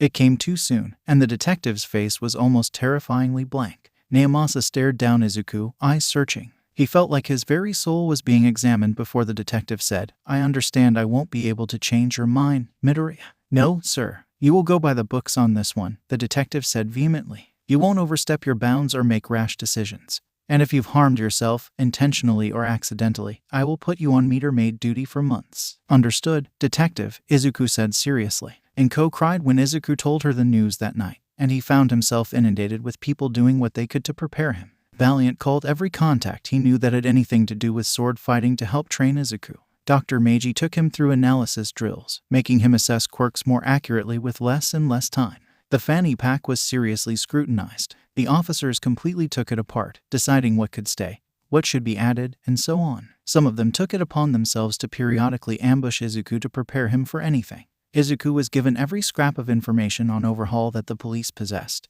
though he suspected that there was something the heroes weren't sharing. He just couldn't bring himself to wholly trust Sir Night-Eye, no matter what he did. When the stain incident had happened, his name had been released, but his connection with the police had not. With the media's focus on heroes, he had already largely been forgotten. It would be fairly simple to build an underground persona for himself. It sounded perfectly believable that a quirkless teenager would turn villain, almost more believable than one joining the police force. They needed a disguise for him that he could maintain for an indeterminate amount of time. It came in handy that he was so plain looking for once. If they could just give him a few temporary distinguishing characteristics, he would largely be invisible. First came a haircut, which Sato and Sasaki argued over for hours. Sato wanted a mohawk, Sasaki wanted a buzz cut, and Izuku decided that he officially no longer trusted either of them. Eventually, the three of them compromised on an undercut. Sato happily pointed out that the top was long enough to wear in a man bun if he wanted to, and it left Izuku wondering why she had been on the committee for choosing his clothes to take Uraraka out. On the bright side, the hairdresser was very kind, showing him how to style his hair with pomade so it didn't hang in his face. When it was all done, Izuku was a little unsettled. He looked older. His face didn't feel so round anymore, and with his hair up it highlighted the recent scar that ran through his eyebrow. A new wardrobe was called for. Izuku jokingly suggested they find some t-shirts that simply said villain, but it was swiftly and mercilessly shot down. He was also denied his jeans, cargo shorts, and worst of all, his red shoes. They're your trademark shoes. If anything is going to get you recognized, those would, Nakamura said, ripping the high tops out of his hands. Go change. Let's see how these clothes work. Izuku hesitantly took the pile of clothes into the bathroom, slowly taking off his uniform.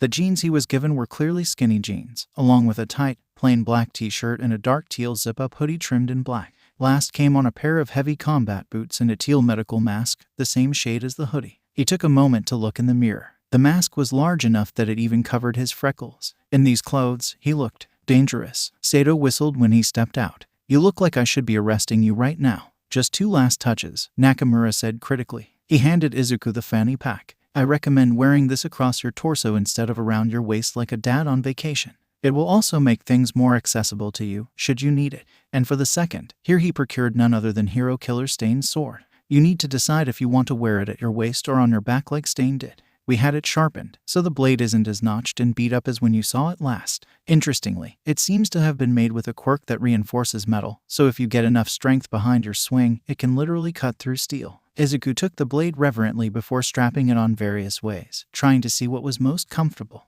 I think I'll keep it at my waist. Stain was quite a bit taller than I am, but it makes more sense for me to start a fight with an upswing. Along with the training, Izuku was repeatedly drilled on how to act with his new persona, what kind of person Deku was. It was honestly the worst part of the whole process. He'd survived this far through belligerent optimism, by telling himself there was always a chance. As Deku, he forsook society, and let society forsake him. It should have felt foreign to Izuku, but it was familiar, too familiar. That night at dinner, Izuku couldn't bring himself to eat very much. He found himself pushing food around his plate and not meeting his mother's eyes. You leave tomorrow, don't you? Inko asked, already combating tears. Yeah, he said, trying not to cry himself. I know I can't stop you. I'm proud of you, Izuku, but I'm also just so scared. So come home to me, okay? I'll wait as long as it takes. He finally found the strength to meet his mother's eyes. I will, I promise. I'll do everything I can to keep myself and anyone else that needs it safe. Can you tell Shoto when you see him next? He's got those provisional licensing exams coming up,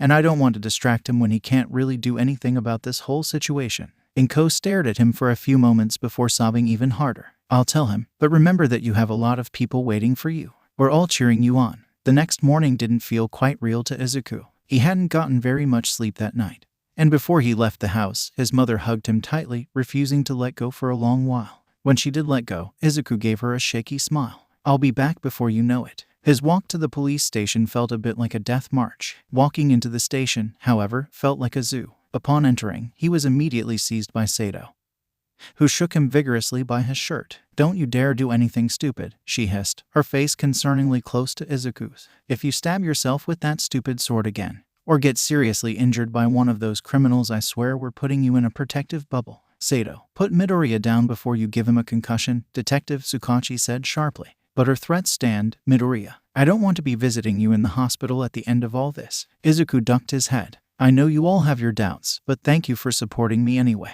His head snapped up when a strong hand settled on his shoulder. Soma was looking at him with sad eyes. We're letting you go because we know you can do this, Midoriya. We just want you to be safe, but you're willing to sacrifice some of that for others. In the end, it's all part of the job, but we worry about you because we care. Thank you, Izuku said, crying once again. Mori snorted. Get it out now, kid. You're not going to successfully infiltrate anything if you can't hold it together. After all the goodbyes were said, Izuku was given a refresher on the most important information before he was sent to the bathroom to change. He felt teary and jittery through it all, but something in him stopped when he touched the sword. When practicing with it before, he had been able to avoid thinking about it, but this sword had tasted blood, including his own. It was a blade that had tasted death. Heroes, good men had fallen to this blade, all because of their broken society, a society that had broken him in turn. He couldn't totally dismiss Stain's ideals. It was a twisted world they lived in. Izuku's hand tightened on the handle of the sword. He could use it to change society, similar to what Stain had done.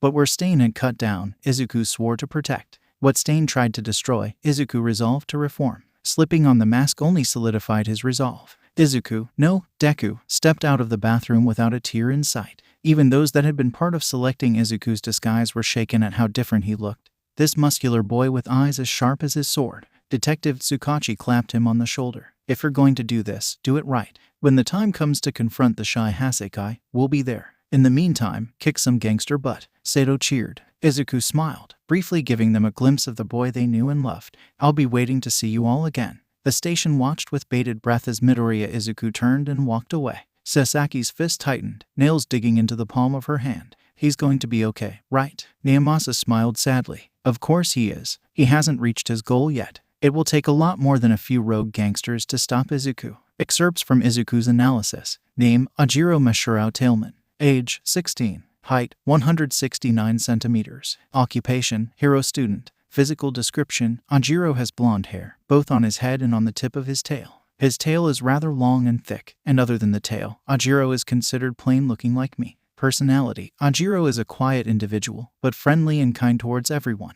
He is a hard worker, with a strong sense of dignity and maturity. Quirk, tail with its extremely creative name, is just what it sounds like. Ajiro's tail is extremely strong and flexible, and Ajiro uses it as comfortably as another limb while fighting. Be careful of the tail, it really packs a punch. Notes, I consider Ajiro one of my best friends. He was the first person my own age I really got to know after Mom and I moved, and he gave me hope for the rising generation of heroes. The main compound of the Shy Hasekai was simultaneously everything and nothing he expected. It was in a less reputable part of town, but the compound was quiet, organized, and clean. If it weren't for the sinister undercurrent surrounding the place, Izuku would have doubted that he was in the right place. An unassuming man came out. Eyes Izuku critically. Can I help you? Offer directions, maybe. Izuku did everything he could to keep his face blank, even though the majority of it was covered by the medical mask. I'm here to see Overhaul. Overhaul? The man smiled nervously, his eyes flicking to the front door. I think you're mistaken, we don't. Enough, Izuku. No, Deku said flatly. If I have to fight, I'll fight, but I will be speaking to Overhaul today. Tension permeated the air as Izuku and the man stared down one another. He didn't let his focus waver, even when he had to draw his sword to slice away the encroaching vines. So the man could control plants. Izuku had his suspicions. He smiled, and it wasn't a kind smile. The man couldn't see it,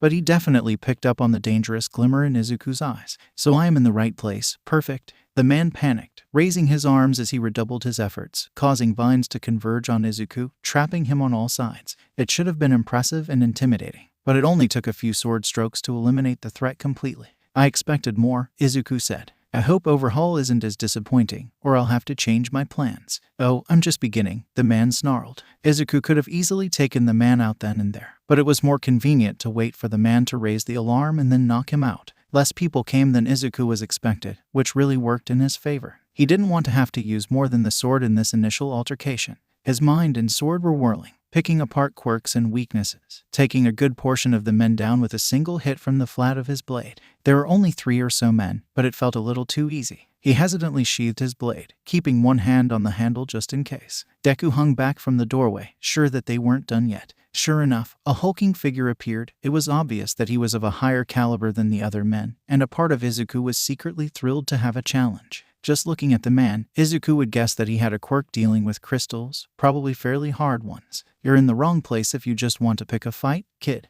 They attacked first, Deku said easily, sheathing his sword as a sign of goodwill. I just want to talk to Overhaul. And don't try to tell me that I'm in the wrong place. You saw how that went over earlier. The man looked him over critically. And what would you want with Overhaul? I hear he's doing something big, something that will give meaning to even my useless life, Deku said, inwardly recoiling at how right the words tasted on his lips. The man's eyes widened just a bit. Well, first you have to prove that you can be useful. Before the man had even stopped speaking, he rushed Deku, wickedly sharp crystals protruding from his forearm. The crystals clanged harshly on the metal of the sword, leaving a deep gouge in the crystals. Izuku couldn't help but mentally thank whoever had made this sword. A certain light came into the man's eyes as he rushed Deku again, this time a crystalline sword extending from his arm. The man was no amateur, that was for sure. He pattered the crystals so they were much more durable. They didn't shatter on impact. He was good, Izuku readily admitted that. He fought with the ferocity and reckless abandon that came with having nothing to lose. Izuku found himself curious about the man's abilities, so he made little mistakes just to see how he would respond.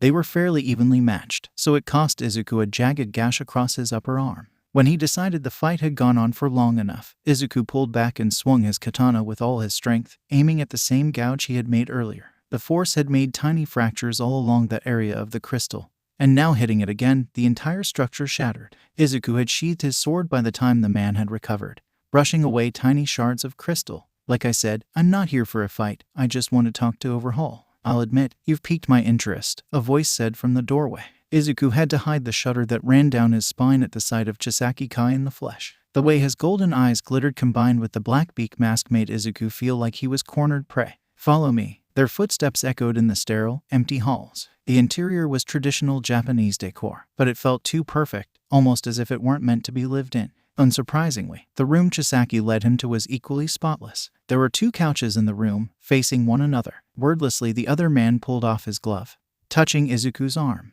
An intense pain radiated from Izuku's arm. In the heat of the moment, he had barely even noticed the wound, but now he felt like his skin was attempting to tear itself apart. His jaw clenched so tightly that Izuku was honestly surprised that he hadn't cracked a tooth or something. But just as soon as it had started, the pain was gone as soon as Chisaki withdrew his hand. Underneath, Izuku's arm was perfect. There was no blood or scar that remained. A show of goodwill, Chisaki explained. I would recommend disinfecting that blade when you get the chance. Now tell me, what made you seek me out? Just seeing the photograph, Izuku had immediately had a visceral reaction to Chisaki. A part of him had wondered how anyone followed the man, but now he understood. The man was subtle and sinister, but with how the man acted towards Izuku, a part of him wanted to belong.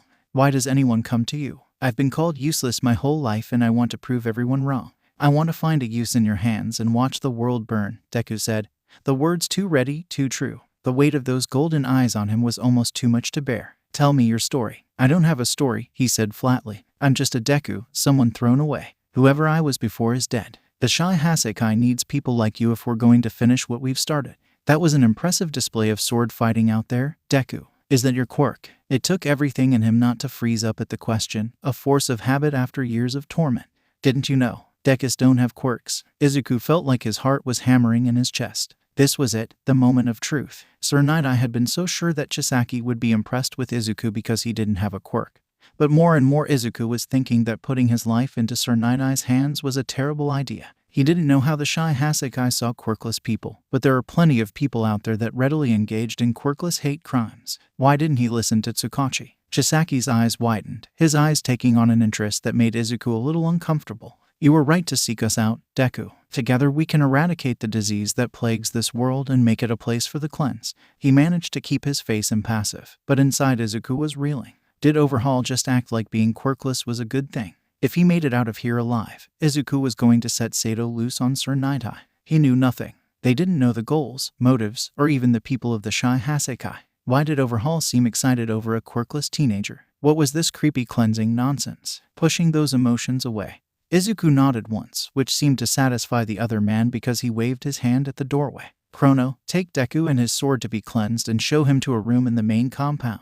Are you sure? This boy has proven his strength, but not his loyalty, Chronostasis said. Izuku didn't dare look back at him, but he had seen pictures of the masked man in the file that Sir Nidai had supplied. He will stay in the main compound, Overhaul repeated with a slight edge to his voice. Put him in a room near the center. Yes, Overhaul. Follow me, boy, Chronostasis said, footsteps already echoing down the hall. It took everything in Izuku's power not to scramble to his feet, instead standing up and bowing slightly to Overhaul with measured moments. He then caught up to Chronostasis not by running, but by lengthening his stride, all body language he'd had to perfect to become Deku. He had to act older and more composed than he was, all part of the efforts to be accepted into the Shai Hasekai. As you heard, I am Chronostasis, Overhaul's right-hand man. You will not partake in any part of our operations until you are explicitly permitted to. This is your room. You will sanitize your sword as has been requested by Overhaul. One of the expendables will be sent to you shortly to show you where you've gotten clearance to go. Chronostasis gestured to the doorway Izuku assumed was his new bedroom before walking swiftly away. He paused in front of the room. Logically, it made sense. They were human too, but he'd never pictured Yakuza members having bedrooms. Somewhere in here, Chisaki could be in a room of his own, likely bathing in disinfectant. He couldn't help but think of his own bedroom, and even his bedroom at the university in Hasu City. Like the rest of the compound, it was a traditional Japanese room, spotlessly clean. As instructed, Izuku took the time to hunt down some disinfectant wipes and clean his sword. Aside from that, there wasn't a ton to do. Izuku doubted that anyone else would be as welcoming to him as Chisaki had been. He knew Chronostasis was only allowing him to stay because Chisaki wished it. It was doubtful that the others would demonstrate the same level of loyalty or restraint. He'd already dealt with the crystal quirk user, but based on what little information Sir Night-Eye had supplied, he would likely be the most sympathetic to Izuku. The few people he knew about were intimidating to say the least. He could do nothing but trust his training and the new toys the other officers had gotten him. Try as he might, he just couldn't repress the wave of irritation at Sir Night-Eye. He wouldn't change his decision. He knew that being here undercover would change a lot of people's lives for the better. No, a part of him couldn't help but feel expendable to the hero, almost as if Sir Night-Eye was simply gauging Izuku's abilities. It seemed like whoever was coming to show Izuku around wasn't in any particular hurry, but he didn't dare take off his sword or fanny pack. He wondered if it would be one of the few he had files on that picked him up. He had gotten lucky so far, but while he had trained in analysis for months, he preferred not to start from scratch in a life-or-death situation. Izuku had decided to meditate while he was waiting, and this was how his escorts found him when they knocked and opened the door. Not one, but two people stood in the doorway, both wearing Overhaul's trademark plague masks. The smaller was no one Izuku knew about, but the larger was the last person Izuku wanted it to be, Rappa Kendo. Rappa was a former MMA fighter who found his pleasure in life through fighting to the death, and he was almost certainly going to ask Izuku to fight. "So you're the new recruit," the unknown man said, eyeing Izuku up and down. "He's smaller than I imagined," Rappa said, disappointed. "I'm probably not going to get a very good fight out of him." Making a show of standing and adjusting his sword, he merely dipped his head down and said, "Deku as way of introduction." Rappa bristled. "What did you just call me?" "My name is Deku," he said, exaggeratedly rolling his eyes. "If I show you to the training room, would you show me what kind of damage that sword can do?" Rappa asked, intrigued. "Oh, you wouldn't see it coming," Izuku promised, as he bantered with Rappa. He was doing his best to analyze the other man. "I am Tengai Hekeji," the stranger interjected, "and this is Rappa Kendo. We are here to show you which part of the compound you are permitted to be in for now." "Well, are you going to stand around, or?" "Right, if you'll follow us, first we'll show you." "The training room," Rappa interrupted, too eagerly. "The dining hall," Tengai corrected forcefully. "And if this does end in you two sparring, it will be through Deku's consent, and you will restrain yourself." He lowered his voice, mistakenly assuming that Izuku couldn't hear him. "Overhaul likes this one for some reason. If you kill him there will be consequences." "I'm not getting any younger," Izuku said, inwardly wincing at how rude he was being. "Am I going to see the compound sometime today, or should I find a spare futon for you too?" "Our apologies, Deku. If you'll follow us." The compound was fairly predictable. It was all spotlessly clean, and frankly a little boring. He saw the dining area, as it wasn't mealtime. The only occupant was a man rummaging through the fridge. In passing, Izuku felt a bit dizzy, but it faded quickly as he walked away. His mind spun with quirk possibilities as he was led through an entertainment room, the infirmary, and finally the training room. It came as no surprise when Rappa challenged Izuku the second they set foot into the room, but the other two looked surprised when Izuku accepted immediately.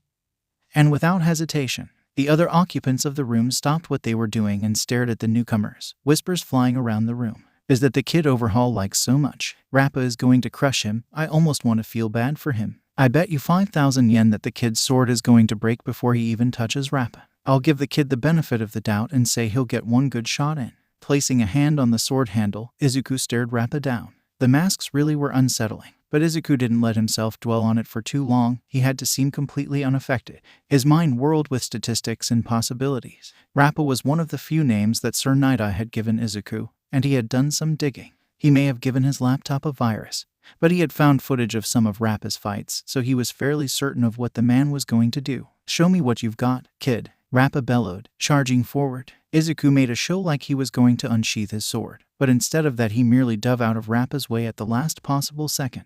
Rappa was an experienced fighter, and a single blow would be devastating to Izuku. Luckily, Rappa was so massive he telegraphed his movements. They could be read from a mile away. He was also wickedly fast, but Izuku was faster for now. He needed to end the fight quickly before he slipped up. Rappa was already charging at him again, this time from behind. Izuku tensed, listening intently before throwing himself into action, dancing around the other man and away from his fists with ease. He dodged a few more attacks like this, much to Rappa's fury. Finally the man stomped, demanding, "Fight me already." "Oh, you want me to get serious?" Izuku asked with a terrible glint in his eye. "Very well." Changing his stance, Izuku made a show of grasping his sword handle with one hand, while the other came to rest on his chest, or more accurately, right near his fanny pack. While every occupant in the room focused on the sound of Izuku drawing his sword, no one even registered his other hand unzipping the fanny pack and snaking inside. "Hit me with all you've got, kid," Rappa bellowed, charging forward. Just like before, Izuku merely sidestepped the man and his deadly fists. But he stepped around the arm and closer to Rappa, close enough that using his sword wasn't an option anymore. There was just enough time for the other man to say,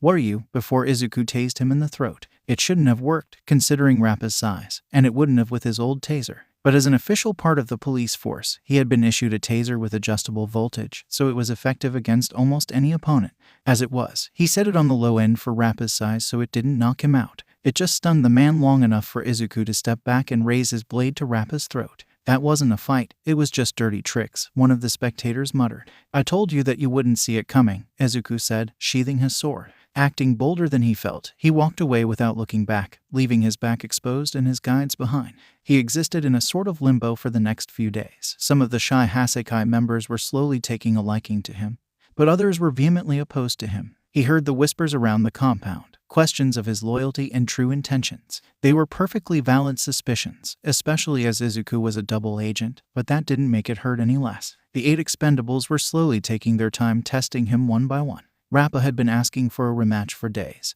but Izuku had managed to deter him each time. He didn't know how much longer he would be able to put it off, but Tengai usually kept Rappa in line. Hojo also seemed to like Deku, but his relationship with the rest of them was tenuous at best. It was a natural reaction, especially to a quirkless person. It all led to one possible outcome, a test of loyalty. Chisaki was going to have to find some task or mission for Deku to prove himself. Knowing this didn't make it any easier to manage his nerves when Chronostasis stopped in his room, announcing that Overhaul expected his presence in an hour. He ended up spending his time meditating, fully immersing himself in Deku. When the time came, Hojo was waiting to lead him to the same room he had first talked with Overhaul in. Izuku had locked himself away, and he walked with even more confidence than before. The majority of the expendables were waiting, including Nemoto Shin, the one person he'd been avoiding at all costs. The man drew compulsory confessions and truths out of people, and Deku had come up with very few ways to counter the quirk. He had a few tricks up his sleeve against the likes of Tsukachi and Makoto, but this was an entirely different bag of worms. His only defense was some method acting. As he had feared, Nemoto was the first to speak. "What is your name?" "Deku," he spat, against his will. "And your quirk?" "I don't have one." "Why did you come to the Shy Hasekai?" "This world is corrupt, and it needs to be fixed." A few people murmured to one another, but Chisaki's eyes got that certain gleam that worried Izuku deeply, or it would later, rather. "And what is your quirk?" "I don't have one." "Are you loyal to Overhaul?" At this, Deku clamped his mouth shut, suddenly feeling like his medical mask was suffocating him. But the words were stolen from him, leaving him feeling empty and violated. "Not yet, but I want to know how he intends to cleanse the world." His fingernails sank deeply into the meat of his palms, hating this feeling.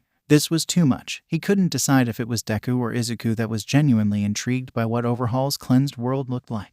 Would there be a place for him there? "Well, there you are. He's already more loyal than some of you," Overhaul said with what Deku guessed was disdain. "Deku, you're officially a member of the Shy Hasekai, and we have our first assignment for you." "Anything, Overhaul?" That look was definitely a dangerous one. If his mouth were visible, it would be curled up into a wicked smile when Overhaul said, "I need you to establish contact with the League of Villains." "You want me to establish contact with the League of Villains?" Deku asked, making sure not to allow any emotion into his voice. "To what end?" "I want to talk with their leader to further the cause," Overhaul said. "Is that going to be a problem?" "Not at all," Deku said easily, settling farther into the role. "I must say, though, I'm a little disappointed. I've been here for almost a week, and you haven't even thought to ask what I can contribute to the cause other than my sword. I'm more than a pretty face, you know." His hands were steady when he pulled a small notebook out of his fanny pack, handing it to Overhaul. A part of him regretted it, but this would ultimately cement his place in the Shy Hasekai. It was filled from cover to cover with analysis of Overhaul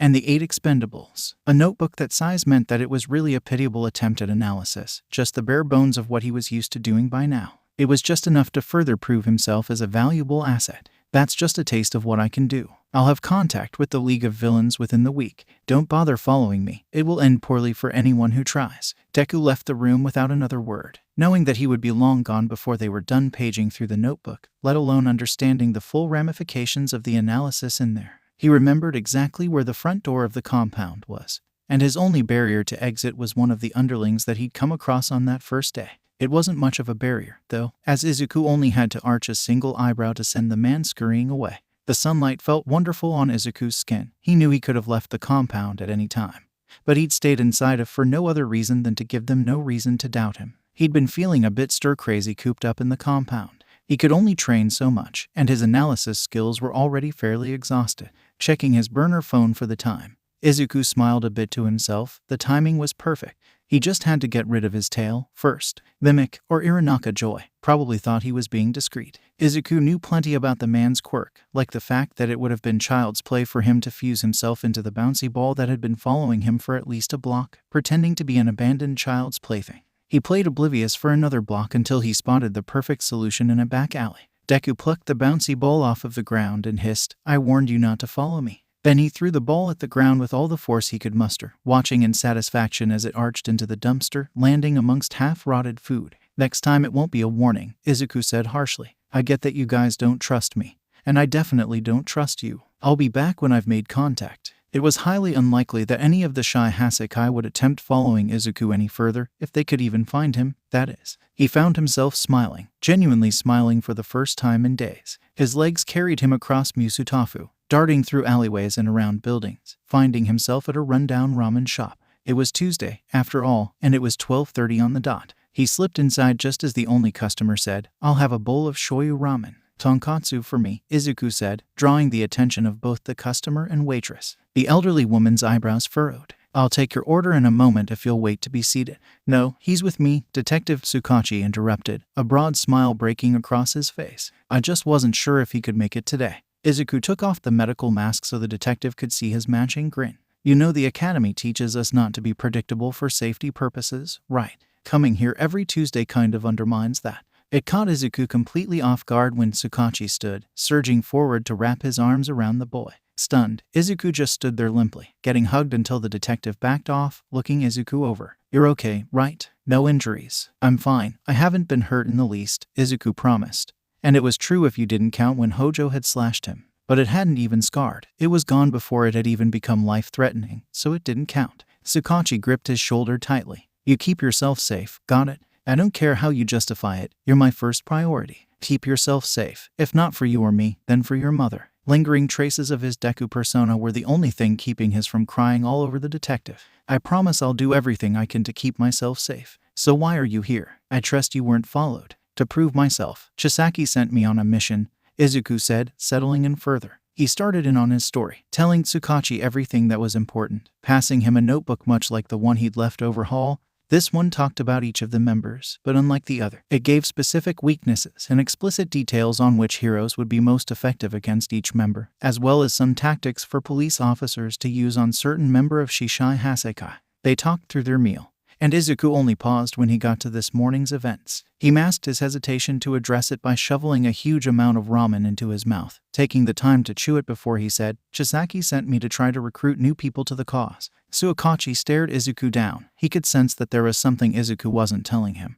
But he also knew that trying to get an answer from the boy wouldn't be a very productive use of their limited time together. "Will you be safe?" "I'm in no danger from these people," Izuku promised. Tsukachi was going to have to be content with that. The boy told the truth. Whoever these recruits were, he hoped that they would help Izuku if worst comes to worst. "I trust you, Midoriya," Tsukachi said heavily. "Come back safely, kid." "You got it, boss," Izuku said, saluting the detective with a grin. With that, he replaced his mask and slipped out, disappearing onto the street. Sometimes Naomasa regretted letting Eraserhead train Midoriya in stealth techniques. Izuku knew his final destination, but he had a few errands to run first. A letter slipped under his house's front door, a gift card to Nakamura's favorite restaurant placed under the windshield wiper of his squad car since Izuku had missed his birthday, and a box of candies for Kimiko was dropped in the mail. All things Izuku did without issue or discovery. The most difficult task was going to be getting information for Sir Nighthigh. He had a few things he wanted to tell the man himself, but he didn't risk going into any hero agency while undercover. It would be asking for disaster. He loitered in the general area for a while, mostly killing time at that point. But after a while it appeared that Nighthigh wasn't in the area. And sadly, Izuku didn't have access to Nighthigh's schedule like he did for the heroes he worked with regularly. Sir Nighthigh should have been the primary recipient of the information, as he was the one spearheading the whole debacle. But Izuku still couldn't bring himself to trust the man fully. He had also left the notebook with Tsukachi to ensure that the police officers weren't going in blind. He scribbled down the pertinent information in yet another notebook, mostly details like what heroes not to include in the raid when the time came. His mind was sifting through various methods of delivery when he noticed he had his second tale of the day, one of Nighthigh's sidekicks, a UA student who went by Lemillion, someone Nighthigh hadn't thought it was important to introduce Izuku to. For someone with a foresight quirk, Sir Nighthigh wasn't great at planning. It was clear that Lemillion thought he was a suspicious individual, and Izuku wasn't sure he could shake him off his tail. He wasn't Eraserhead, and Lemillion could walk through walls. A slight commotion arose a few blocks away. There was going to be a villain attack fairly soon. Lemillion stayed focused on him, a grin stretched across his face. It was clear exactly when Lemillion decided to make his move. Well, it was clear to Izuku, but it would have caught a number of people off guard. "Hey there, you look a little lost. Can I help you?" "I'm fine. That's quite the sword you've got there," he finally said, lengthening his stride to match Izuku. "You don't see that many swords in public." "Listen, Lemillion, I'm a busy man. We can stand here and discuss my sword and the legality of it. Or you can take the notebook I have for Sir Nighthigh and go deal with the things going on down the street. Your choice." "How do you know, sir?" "En moi." A scream pierced the air, and Lemillion spun around to survey the situation. "Make sure this gets to Sir Nighthigh." "And only Sir Nighthigh," Izuku said, pressing the notebook into Lemillion's hand. "And come at the villain down there from his left. He's partially blind in that eye." "What?" When Lemillion turned around again, Izuku was already gone. He probably could have found Izuku again if he had really wanted to, but there was a villain to see to. It seemed to Izuku that he had waited long enough to accomplish his purposes. The majority of them shall be there by now. He wasn't too far away from the League of Villains hideout, and there was a really good place to stop and get sushi from on his way there. This wasn't the same building that they'd brought him to when they'd kidnapped him all that time ago. That one had been compromised during that operation. It had taken a while, but they had found another bar to fit Shigaraki's aesthetic, and an old warehouse they usually saved for striking a deal. Thankfully, this bar had better lighting. Though when Izuku stepped inside, most of the lights were off, and he was greeted by the familiar sound of Shigaraki yelling at whatever video game he happened to be playing at the time. Kurogiri sighed. "Dabai, will you go inform Shigaraki Tamura that if he disintegrates another gaming system, he will not get a replacement?" "No thanks, I'd rather not deal with the tantrum," Dabai said lazily, not even looking up from his cell phone. "Do you think Izuku is going to make it this week?" Toga asked, idly sharpening her favorite knife. "It was boring without him. Can't we just recruit him already?" "I already told you I won't be joining the league," Izuku said, finally alerting them to his presence. He really did enjoy his stealth training with Eraserhead. All eyes rested on him with varying degrees of shock. Toga was frozen, knife half raised while Shigaraki cursed, trying to hide the fact that he'd just disintegrated the gaming controller. Only Kurogiri maintained his composure, moving forward to accept the sushi platter he was carrying. "It's nice to see you, Midoriya. I'm glad to see you are unharmed. There was some concern on your behalf when you failed to come to last week's poker night. That's actually part of why I'm here. I've got some business to discuss with you guys," Izuku said, unconsciously shifting from one foot to another. Shigaraki finished kicking the dust from the controller around so Kurogiri hopefully wouldn't see it before he sauntered over to where Izuku stood. "You're sure dressed up, aren't you, Deku?" "The only way he could look better would be if he was covered in blood," Toga said with a dreamy sigh. Her amber eyes fixated on him. It was unsettling, but mostly because of the knife that still gleamed in her hand. "Uo, is that Staney's sword?" "It's mine now," Izuku said, unsure of where to start his whole explanation. "But where were you last week, Midoriya?" Mr. Compress asked curiously. Izuku took in a deep breath. "I've been at Overhaul's compound." Before he could explain further, Shigaraki screeched, accidentally disintegrating a TV remote control. "You refused to join us and join Overhaul instead." "I thought we were friends, Izuku. Weren't you at the police or something?" "I am a police officer still." Izuku shouted over the panicking league. What? I'm undercover. I'm pretending to be a part of the Shy Hasekai. I've been in the compound for the past week trying to gain Overhaul's trust so I can get more information for when the heroes decide to carry out the raid. Spinner let out a tense breath. I knew you would not stray so far from Stain's principles, Midoriya. Suura, Izuku said awkwardly. Anyway, Overhaul sent me here because he wants to discuss something with the League of Villains. I'm supposed to contact you within the week. Oh, he's deigning to speak to us? Shigaraki asked, a wicked smile spreading over his face. This has possibilities. He couldn't fully suppress his shudder at the thought of Shigaraki and Overhaul teaming up. The world wasn't ready for that. But I'm with Overhaul because the heroes are making their move soon. If all goes according to plan, the Shy Hasekai will be dissolved. This sounds like we're dangerously close to breaking our agreement. Midoriya Izuku, Kurogiri said, studying him intently. Izuku sighed heavily. When he'd been invited to that first poker night a few weeks after the kidnapping, they had been forced to come to an agreement. Izuku and the League of Villains could keep up a tenuous relationship if they all promised to follow a series of rules. The foremost of those was that neither side was allowed to divulge any sensitive work secrets or ask about them. The League agreed to keep their actions out of Izuku's jurisdiction, and they wouldn't give away any information about what they were planning. Izuku wouldn't have been able to handle the guilt. Similarly, Izuku couldn't tell them police or hero plans or weaknesses. If he were ever in a position where he had to arrest one of them, supposedly there would be no hard feelings. He desperately hoped that after the kidnapping he would be forbidden to have anything to do with the League, and this wouldn't be an issue. He did value his friendship with the group of weirdos. They had sort of adopted him. They also gave him good intel on other criminal organizations, especially if they were annoyances to the League. Izuku largely justified it by claiming the League as a source of information. But no matter how many times he told himself that, he couldn't deny the fact that when the door opened and twice called, "Hey, Midoriya is back, we missed you. Go away, I can't win if you're here." Kit's Corner. It had been a fairly big bust for them. It had taken weeks, but Sato had finally managed to bust this drug ring, finding the leader of it all making a deal in a local bakery. The terrified shopkeeper kept wringing his hands. I swear I had no idea this was going on. I just treated them like I did any other customer. We're aware, sir, Nakamura said as comfortingly as he was capable of. We will be by with more questions later, but for now just relax. If you have any questions or concerns, you can always call the station and ask for me or Officer Sato. Sato nodded firmly before her eyes landed on a cake, a very specific birthday cake that made her mouth and her eyes water. She cleared her throat. Although, we do want to take every precaution necessary to make sure that none of your baked goods have been tampered with.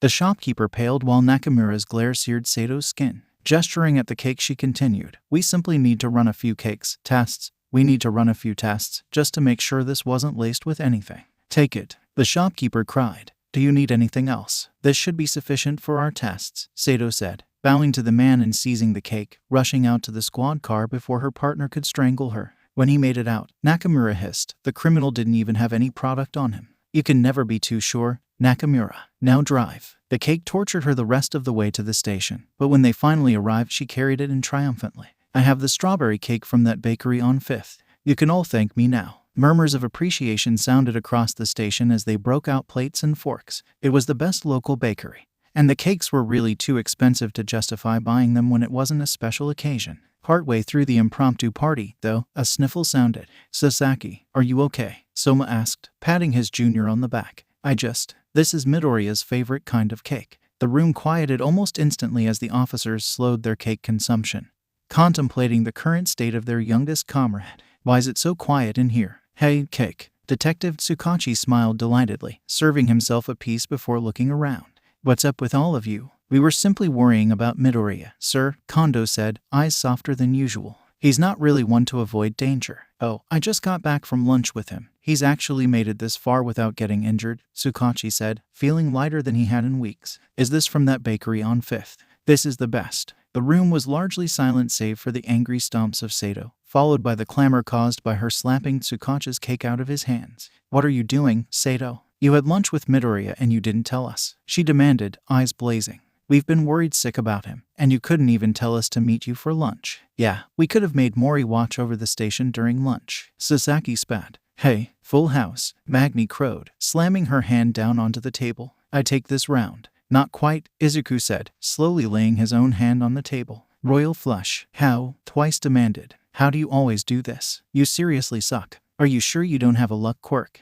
Mr. Compress asked, rolling one of his marbles between his fingers. I'm as quirkless as the day I was born. You're all just pansies, Izuku said, thinking of Sato's cutthroat playing style. It was well known that she cheated, they just hadn't figured out how yet. If you joined us. I don't want a quirk, Shigaraki, Izuku interrupted. I also don't want to know how you feel so confident in continuously offering me one. You don't want to stay with us forever? Toga asked, fluttering her eyelashes. I'm very happy as a police officer. But that brings me back to why I'm here. Are you willing to meet with Overhaul? He stared down Shigaraki for what felt like eternity until the man sighed. Take him to the warehouse tomorrow evening. I'll talk to him, but I make no promises to work with him. That's all I can ask. And I need to warn you, don't do anything to seem aggressive to Overhaul. Don't act like you're going to attack him or his people. I don't want to explain why I'm planning your funeral. And obviously, act like you don't know me. If my cover is blown, you guys get to plan my funeral. Well, be careful, Izuku, Toga cooed, a dangerous glint in her eye. After all, we still haven't gone on our first date yet. You know what? I'm going to pretend I didn't hear that. Good night, everyone. I'll see you tomorrow evening. Remember, don't provoke them. I would never. Come on, man, let me do something fun. Twice said, slapping Izuku on the back. If you'll join the Yakuza even temporarily, it isn't such a stretch to think you might join the League of Villains. I'll hold out for you, Shigaraki said. Izuku had known the League long enough now that he recognized Shigaraki's roundabout way of saying he would miss him. Shigaraki was completely unpracticed in expressing any sort of positive emotions, so his attempts were always odd. Don't hold your breath, Izuku said, flashing a grin. I won't be at another poker night until this job is done, but when I come back be ready to leave. Normally Izuku would never have stayed out that late, especially as this wasn't the most savory part of town. But with the sword at his hip and mask over his face, Izuku couldn't help but think that now he was one of the things that go bump in the night. No one was keeping watch at the compound, which Izuku could only attribute to hubris. It was late, extremely late, but the light to Overhaul's office was on, which meant the man was awake. He found his way there, pushing down anxieties that were surfacing. He had to be Deku, confident, douchey Deku. We need to be able to move into the mass production stage soon, Overhaul was saying when Izuku approached the door that wasn't quite shut. We just need a way to ensure Eri's survival. That will be easier if we can convince the League of Villains to lend us Bubegawara, Chronostasis said. I don't know why you entrusted such an important task to Deku. We barely know the boy, let alone whether he can be trusted or not. They moved on to safer topics, and he took that as his cue to interrupt. He knocked lightly on the door before sliding it open, doing his best to appear as if he'd barely gotten back. Sorry for the intrusion. Chrono's mood instantly soured as he glared at Deku. Giving up on your mission after less than a day. I'd like to say I'm surprised, but frankly this is exactly what I expected from a child. Determinately ignoring the man, Deku handed Overhaul a paper torn from yet another notebook. Here are the time and place you'll be meeting the League of Villains tomorrow. Now if you'll excuse me, how do we know it's not a trap? Chronostasis demanded, glaring at the paper. Chrono, you wound me, Deku said, dramatically clutching his chest. Take me with you if you distrust me that much. Use me as a hostage if that's what you need. That won't be necessary. Overhaul intoned, golden eyes gleaming. You will be coming with us though, Deku. You should be able to see the fruits of your labor. For now, rest. Izuku bowed slightly before leaving, a number of questions swimming through his mind. Most of them pertained to whoever they had been talking about earlier. On his walk back to his room, he could have sworn that he heard the faint sound of a child crying, only adding to his confusion. He was asleep almost instantly upon collapsing onto his futon, his dreams filled with plague masks and crying children. The next day came all too soon, but he couldn't let himself sleep in like he so desperately wanted to. Deku was strong, too strong for sleep deprivation even if Izuku felt like death. Despite his lack of sleep, he was awake and training at his normal hour, long before anyone else was. Rappa and Tengai were the first to walk in, Rappa immediately challenging Izuku to a fight. It took a while for a few more to trickle in, but when word spread that he was already back, a whole slew of people appeared. Sakaki, slightly more sober than usual, giggled. Back already, little boy. Did you get scared by the big, bad League of Villains? He probably couldn't even find them, someone else scoffed. Deku resolutely said nothing, continuing his training as if no one else was there. This continued for about an hour until the door opened to reveal none other than Chisaki himself. Excellent, you're all here. Tonight we meet with the League of Villains, he said in his usual no-nonsense manner. I can't take all of you, so I've given it some thought. Joining me will be Chronostasis, Mimic, Nemoto, Katsukame, and Deku. You're taking Deku? Nemoto asked, aghast. It wasn't wholly unexpected. Nemoto fancied himself as Overhaul's favorite, and it was clear he saw Deku as a threat to that. He's the one that arranged all of this. It's only right for him to be there, Overhaul said smoothly. Izuku found himself hating the man's charisma. It was easy to see why those like Nemoto and Chronostasis were willing to fight to be the boss's favorite.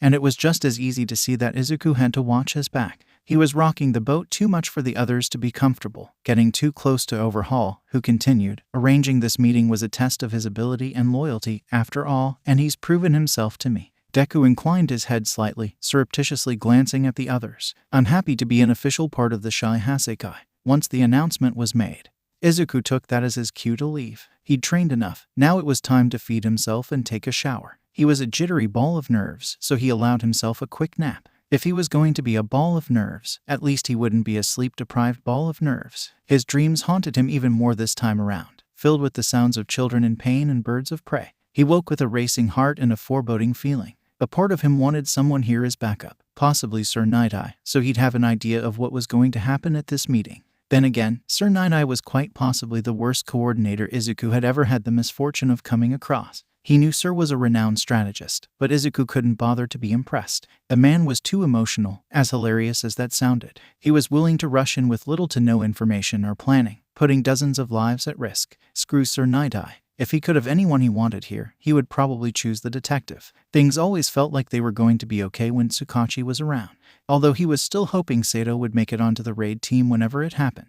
He needed to see her throat punch a Yakuza to truly live a fulfilled life. Speaking of Sato, Izuku hoped that she hadn't gotten in trouble lately. If his calculations were correct, then Detective Kimura should be back from maternity leave by now. He didn't know her well, just enough to know that she was a woman to be feared. According to Tamakawa, the last time Sato and Kimura had gone all out, the entire station had. His thoughts were interrupted by the alarm he had set to ensure he was awake and ready for the meeting. As he was already awake, Izuku had some extra time, so he took to cleaning his sword. Like before, touching the sword was somehow calming, or it reminded him of his resolve, of why he was here. By the time he was ready to leave, his sword would have easily passed Overhaul's inspection. He bucked it at his side securely, hands steady. Overhaul was already in his office at that point, along with Chronostasis, but they were still waiting on Mimic and the Expendables that were coming. Even though he had no idea what Chrono looked like, Izuku got the distinct impression that the man was glaring at him. He merely cocked his head, eyes roaming Chronostasis coldly, analytically. "Remember to behave yourself," he finally said in as patronizing a voice he could muster. "We wouldn't want to cause any trouble for Overhaul."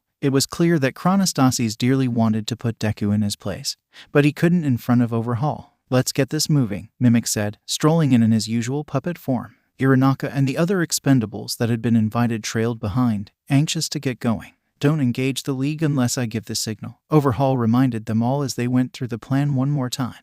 Those that were coming primarily as backup were given the warehouse address and sent to a discreet location nearby. It was dusk when the meeting rolled around, because Shigaraki was simply that dramatic. The warehouse was eerie in the fading light, but the effect wasn't quite as potent when Izuku had been in the warehouse a month or so prior, playing poker with the League. "Are you ready to start something that will change the world, Deku?" Overhaul asked, placing a hand on his shoulder, biting his lip nearly hard enough to draw blood.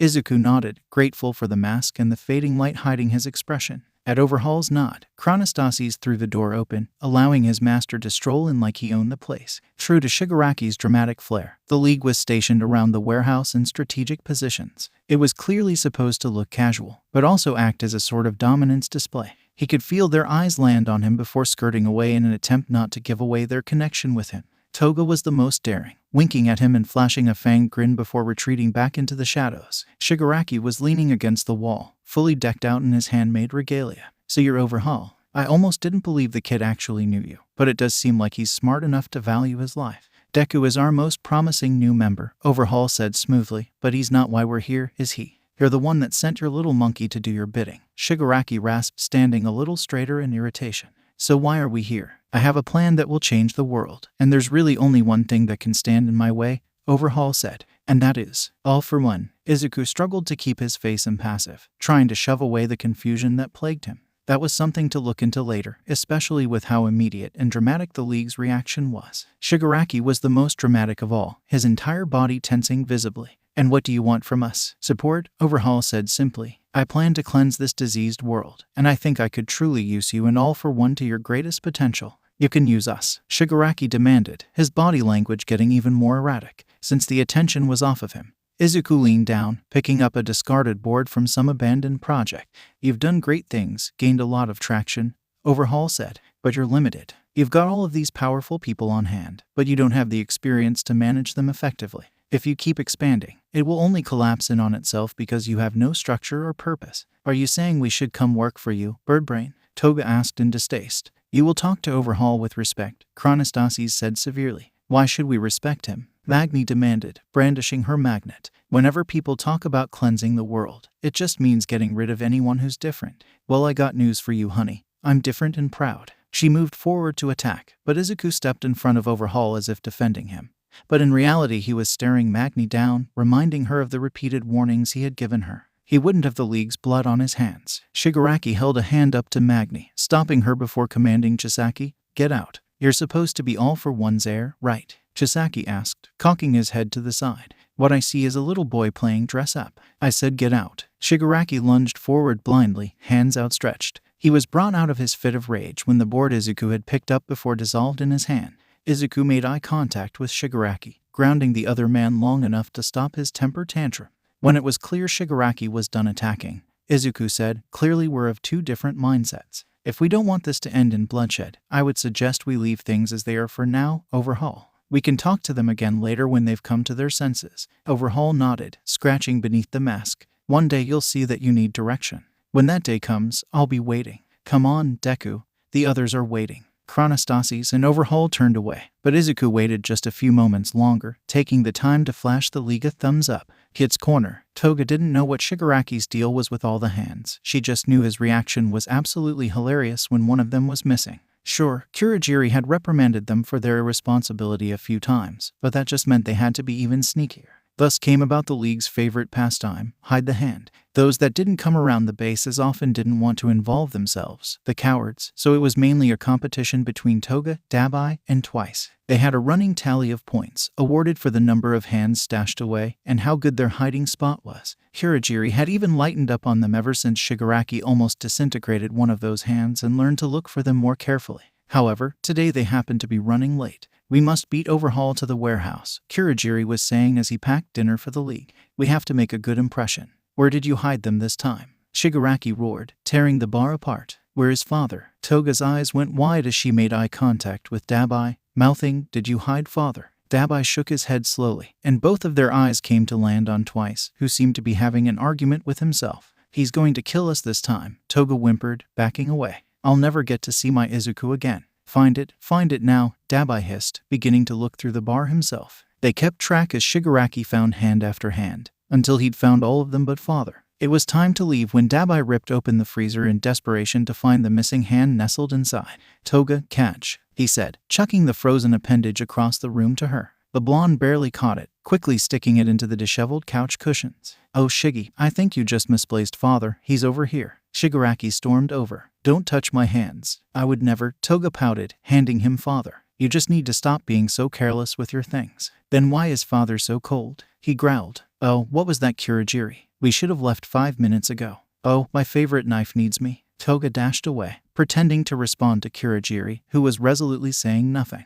They left without further issue, and that night Izuku was able to catch up on the sleep he'd missed the night before. The foreboding feeling he'd had the last few days had finally dissipated and he could breathe easily again. He kept to his routine the next morning, rising and training early, regardless of the taunting and jeering of the other shy Hasekai members. It was partway through his workout that Overhaul appeared, calling for him. Izuku abruptly set his dumbbells down, careless of wherever Mimic happened to be standing. "Yes, sir. Come with me," Overhaul said, gesturing him forward. "I've got a new assignment for you." Wordlessly following Overhaul, Izuku's mind raced with possibilities. A part of him was convinced that they were onto him and leading him to his execution. It's a shame that the League of Villains is so closed-minded, but one day that may change. "For now, I need to deal with you." Overhaul paused, just long enough for Izuku's blood pressure to spike exponentially. "Our failure to forge a partnership with the League does not change the fact that you have behaved admirably and proven yourself on multiple accounts, Deku. Because of that, I wanted to tell you a little about the goals you're fighting for now."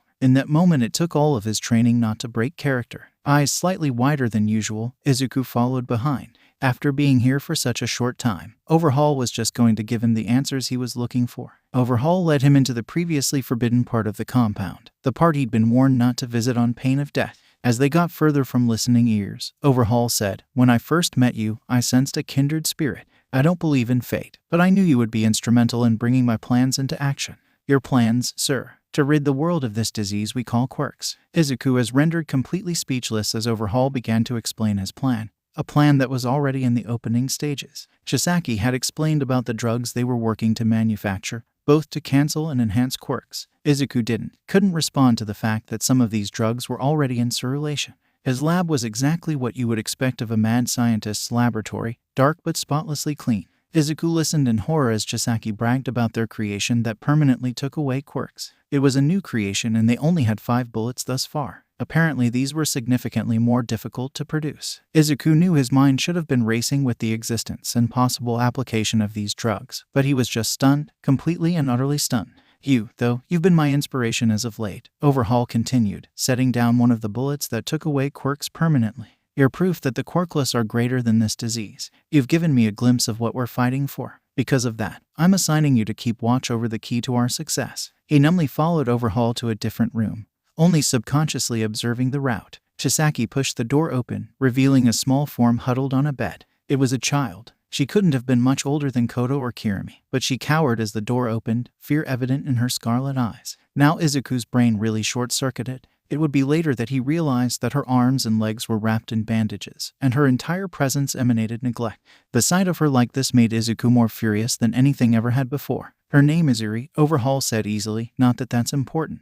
She's attempted to run away a few times, and a failure to stop her has left her previous caretaker indisposed. Dead, Izuku's mind translated. Starting tomorrow you'll be in charge of Eri, Overhaul said. Just make sure she doesn't touch you. Her quirk is particularly diseased. It took a few deep breaths, but when Izuku brought himself to speak to Overhaul, his voice was even. I'm honored to have such an important job. Do you mind if I take the rest of the day to run errands, perhaps prepare for my new assignment? Do what you must, Deku, Overhaul said, waving his hand dismissively. But know that while I do like you, Eri is the center of my plans. I need you to be vigilant. If she does manage to escape, there is no brighter future. Remember what you fight for. Izuku knew it was a thinly veiled death threat, but he couldn't find it in himself to care. Looking back at the little girl one last time, Izuku remembered exactly what he was fighting for. I'll see that she's properly taken care of, Izuku said coldly, every fiber of his being protesting. He wanted nothing more than to snatch this child and sprint as far away as possible. But he needed to be smart. He needed to control his emotions or this little girl's life would only get worse. I look forward to seeing your results. Izuku stared at the man's retreating back before slowly withdrawing his hands from his pockets, trying to stop them from shaking. He kept his composure for as long as it took him to leave the compound. Once he was sure he wasn't being followed, he broke out into a sprint, weaving around pedestrians haphazardly. He needed to report. He needed to see Tsukachi. His legs carried him to the police station, mind completely disconnected from his body. He needed to know they would rescue Eri. He needed comfort. Bursting through the doors, he scared a few civilians. But he scared the officers even more. He likely would have made a slightly different entrance if he'd had his full mental capacity available. Sato vaulted over the reception desk, hand on her gun. Did they find you out? Are they coming? I'll call back up. Come here, Midoriya, Tamakawa beckoned, fur bristling. We'll make sure to keep you safe. Taking a moment to catch his breath, Izuku explained, I'm fine, I didn't blow my cover. I need to talk to Tsukachi. Can you wait a while? The detective is in a meeting right now, and it's just his friend Yagi. And I would interrupt if he were in a meeting with All Might himself. Sato marched to the detective's office, wrenching the door open. Naomasa, your son is here and panicking. Immediately there was a scuffle, and Izuku could hear, Midoriya. Sorry, Toshi. This is important. The tears he hadn't realized were coming spilled over, and whether it was initiated by him or Naomasa, no one knew, but they were hugging each other tightly. Midoriya, what happened? Are you okay? Are you hurt? I'm fine. They didn't hurt me, but there's a little girl, and, calm down, Midoriya, take a breath, Tsukachi said, pulling away and settling his hands on Izuku's shoulders. What's going on? Izuku did as Tsukachi instructed, calming his breathing. As he was calming down, a tall, gaunt figure emerged from the detective's office. His breath stuttered in his chest and he could have sworn his heart stopped for a moment. He knew this man, this scarecrow that haunted his nightmares. And heightened panic seized him. Oh, Naomasa, is this the young man you've mentioned? All Might, or Yagi, apparently, stuck out a hand. It's nice to meet you, young Midoriya. A part of him wanted to succumb to the panic that was pressing on him. The frazzled, emotional part of him was screaming that he was inadequate. That All Might would only come and dismantle this dream as well. He couldn't breathe very well, but if he took off his mask, All Might would see him and remind Detective Tsukachi and the entire station that he was worthless, quirkless Deku and he really had no place in being here. Soma, take Midoriya into the break room, Sukachi said authoritatively. Toshi, I'm sorry, but I need to take care of this. We can catch up some other time. If there's anything I can do, Naomasa, just… Thanks, Toshi, but I need to handle this one alone, Sukachi said, letting his friend out before darting to the break room. He found Izuku surrounded by concerned police officers. He looked calmer already, though his eyes darted around erratically and his hands clenched and unclenched periodically. Are you okay, Midoriya? Sukachi asked, precariously perching on the table, close, but not too close to the kid. You're not hurt, are you? Izuku shook his head. I'm fine, it's just a lot. We need to act sooner than we thought. Chisaki wants to cleanse the world and eradicate quirks altogether. He paused, waiting for the gasps around the room to die down. The worst part is that Chisaki has the means. He's developed a series of drugs, one that temporarily enhances quirks, one that temporarily takes them away, and he just figured out how to produce a drug that will permanently take away quirks. How? Sasaki breathed. I don't know the details, but he's using a little girl, Izuku said, squeezing his eyes shut. Something about her quirk makes it possible for these drugs to be manufactured. We need to be careful with how we proceed. I refuse to let Eri be more traumatized than she already is. I heard Sir Night-Eye's plan so far, and the only thing it's going to do is get people killed. Make sure everyone gets the information and training they need. Please let Sato punch someone in the throat. That definitely sounds like an important part of little Midoriya's plan, Sato interjected. But also be careful. I'll do everything I can to protect Eri. I'll keep her safe until we can safely rescue her, Izuku said, emanating determination. He stayed a while longer, debriefing them on any and all information he could think of. Once that was done, he lingered, catching up with the officers, listening to their latest stories. But his time to leave was quickly approaching. Before he left, he had to say one last thing. He stopped in the doorway of Detective Kimura's office, knocking gently on the door. She glanced up. Can I help you, Midoriya? With shaking fingers, he withdrew a letter from the fanny pack. I know anyone would be happy to do this for me, but could you give this to my mom and let her know I'm okay? I just think it might mean more since you're also a mom. Absolutely, Midoriya. I would be happy to do that for you. She regarded him, her eyes peering at his very soul. Is that all you want from me? No. Izuku took a deep breath. How do I? I mean, you heard in there that I'm responsible for taking care of Eri. She's so small, and she's already been hurt so much. How do I take care of her? How will she ever trust me? The fact that you're worrying and willing to try means you'll be just fine, Kimura said with a smile. There will never be perfect parents, but kids just need someone who cares about them enough to act on it.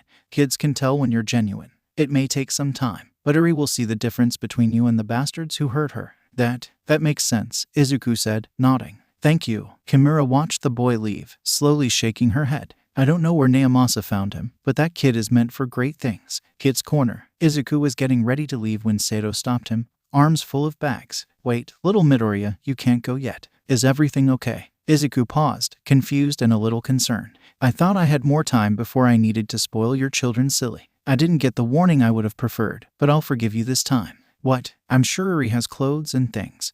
But it sounds like she needs to play, to enjoy being a child. Here, she thrust the bag at Izuku. These were for my future child. Sato, I'm 16. Izuku protested. Little Midoriya, I will support you through thick and thin, Sato said seriously, and I will do whatever it takes to be the godmother of your children. He hesitantly accepted the bag, peeking inside. It was filled to the brim with games, board games, card games, and the like. Sato proudly brandished a deck of cards. I modified these myself. They were just face cards with heroes on them, but now it's specifically to play Old Maid. I call it Old Flame. She fanned out the cards, pointing out the one that had clearly been set apart as the Old Maid, framing the scowling face of Endeavor. Izuku burst into laughter. I need to show that to Shoto, those are amazing. Under her breath, Sato muttered, oh, I should make a set for him. If Todoroki likes me, he'll help me convince Midoriya that I should be the godmother. A loud squawk was heard across the station. Sasaki, toting a bag that seemed to be filled with stuffed animals, hollered, I thought of this first. Stop stealing my thunder. We're in the same competition as Naomasa. I will do whatever it takes. The two officers began squabbling in earnest, and Izuku could only watch on in dismay. Why did you have all of these things at work? The next day was the first time Izuku deviated from his routine since coming to the Sha Hasekai. He got up at the same time, but he cut his training time in half, spending his excess time getting breakfast ready. It was early enough that no one else was anywhere near the kitchen, so he had time to make pancakes and clean up any evidence of such an activity. A part of him felt like making pancakes in a Yakuza compound was fundamentally wrong. Before he had been assigned to this undercover mission, Izuku had never given much thought to what Yakuza ate. He supposed he pictured them living off of crime and spite. topping the pancakes with berries. Izuku ventured through the compound to Iri's room. He had picked the most manageably sized games and toys to bring with him today. He didn't know what to expect from Iri. His experience with kids was pretty limited to Kamiko and Kota, and he doubted Iri would be anything like either of them. The long-term trauma she had to carry was unimaginable. His talk with Detective Kimura was helpful, but he still felt like he was going in blind. Iri apparently woke up fairly early. Chronostasis had given him a rough schedule of what Iri's days were like with the previous few caretakers. They hadn't done crap for her. She hadn't had any sort of schooling for a while. And they wouldn't play with her, they just shoved more toys at her. Just thinking about it made Izuku's blood boil. Luckily, he had memorized the path to her bedroom, using the secret passageway. If he'd had to interact with any of those dirtbags today, he'd be hard-pressed not to strangle one of them for what they'd done to Iri. The pancakes seemed like an incredibly poor offering, but it was the only thing Izuku could think of. It would have to do. Iri was already awake, and her scarlet eyes watched him with trepidation. As he stepped in, she hunched in on herself, making herself as small as possible, taking her reactions to heart. Izuku paused, carefully setting down the plate of pancakes. He deliberated a moment before slowly reaching up and taking off his medical mask. His acting coach would have yelled at him. The mask was supposed to be a central part of Deku, but he couldn't be Deku with this little girl, at least not completely. "My name is Deku. I'm here to be your new caretaker," Izuku said slowly, making sure to smile at her. "Your name is Iri, right? It's nice to meet you. Are you hungry? I made pancakes." She definitely looked interested, but she looked more confused than anything. "You bought me pancakes." "No, I made them for you. And me too. We both need to eat, right?" Izuku looked around the room, spotting a child-sized table that was likely used for coloring or something of the like. "Are you okay with that?" Slowly Iri nodded. She followed him to the table, but she looked shocked when he sat down across from her, his knees towering above the tabletop. "What are you doing?" she asked, voice quavering slightly. "We're having breakfast together. It would be rude not to eat at the same table. I may be stuck in this chair, though." Iri couldn't help but stare. And Izuku did his best to carry on like this was what it was supposed to be like, because,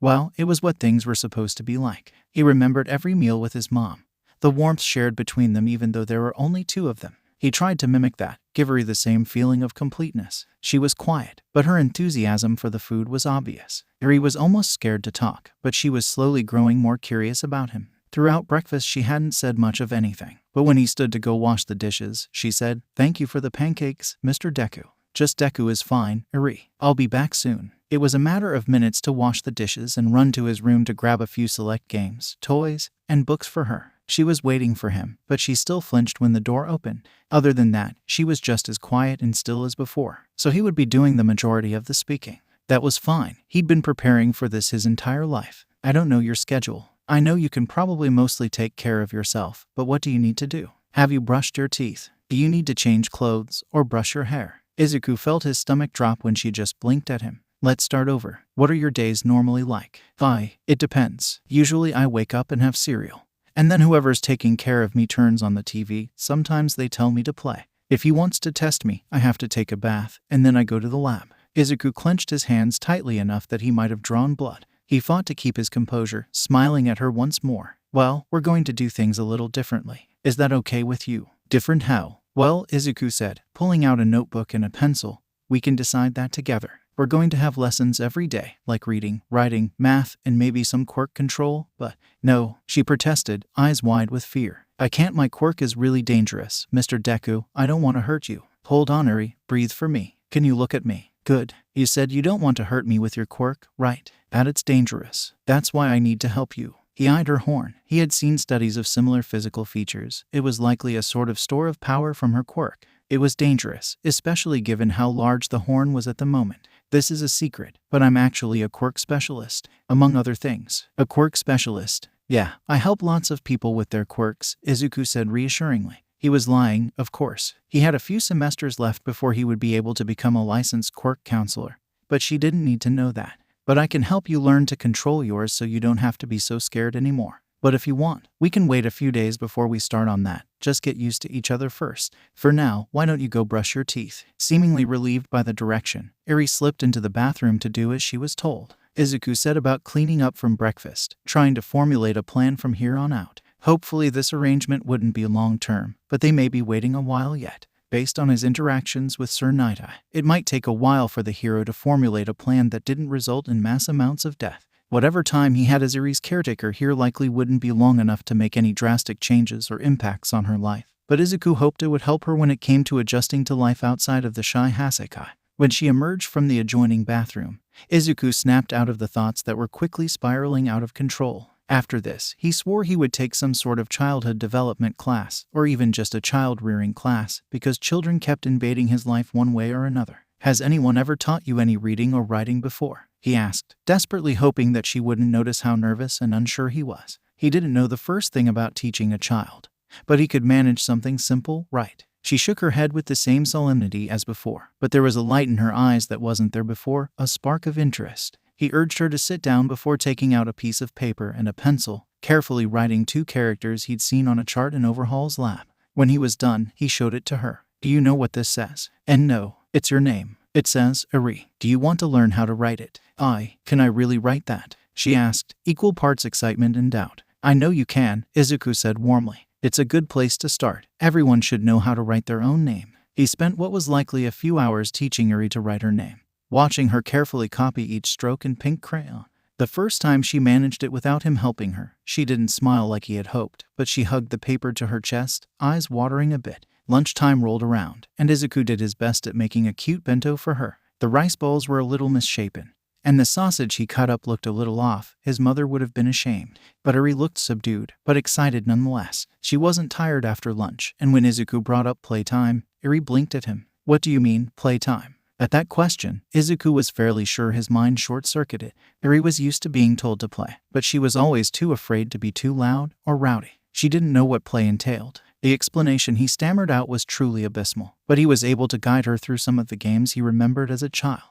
Iri seemed surprised that not only did Izuku stay with her the whole day, but he acted like he wanted to be there. It was after she'd taken a bath and brushed her teeth that Izuku was brushing her wild hair as gently as possible. "Mr. Deku," she asked hesitantly. "You can call me just Deku." Izuku once again reminded her lightly. "What is it, Iri? Why are you so nice to me?" "I'm a bad girl. I only make people get hurt," she said, eyes beginning to water. "I'm nice to Iri because she's my friend," Izuku said, allowing his instincts to take over. "At least, I hope we can be friends. But I think you're kind and sweet, and a fun person to be around." Izuku wanted nothing more than to steal her away that very moment, stash her away where Chisaki would never find her. He wanted to tell her that he was a good guy that would keep her safe forever, but he couldn't. For now all he could do was read her bedtime stories until his voice gave out and pray to whoever was listening that she would have pleasant dreams that night. Roughly a week passed with this new routine, and each day Iri seemed a little less hesitant, a little more trusting. One night in particular she had finally worked up the courage to ask for more stories, and Izuku couldn't find it in himself to deny her.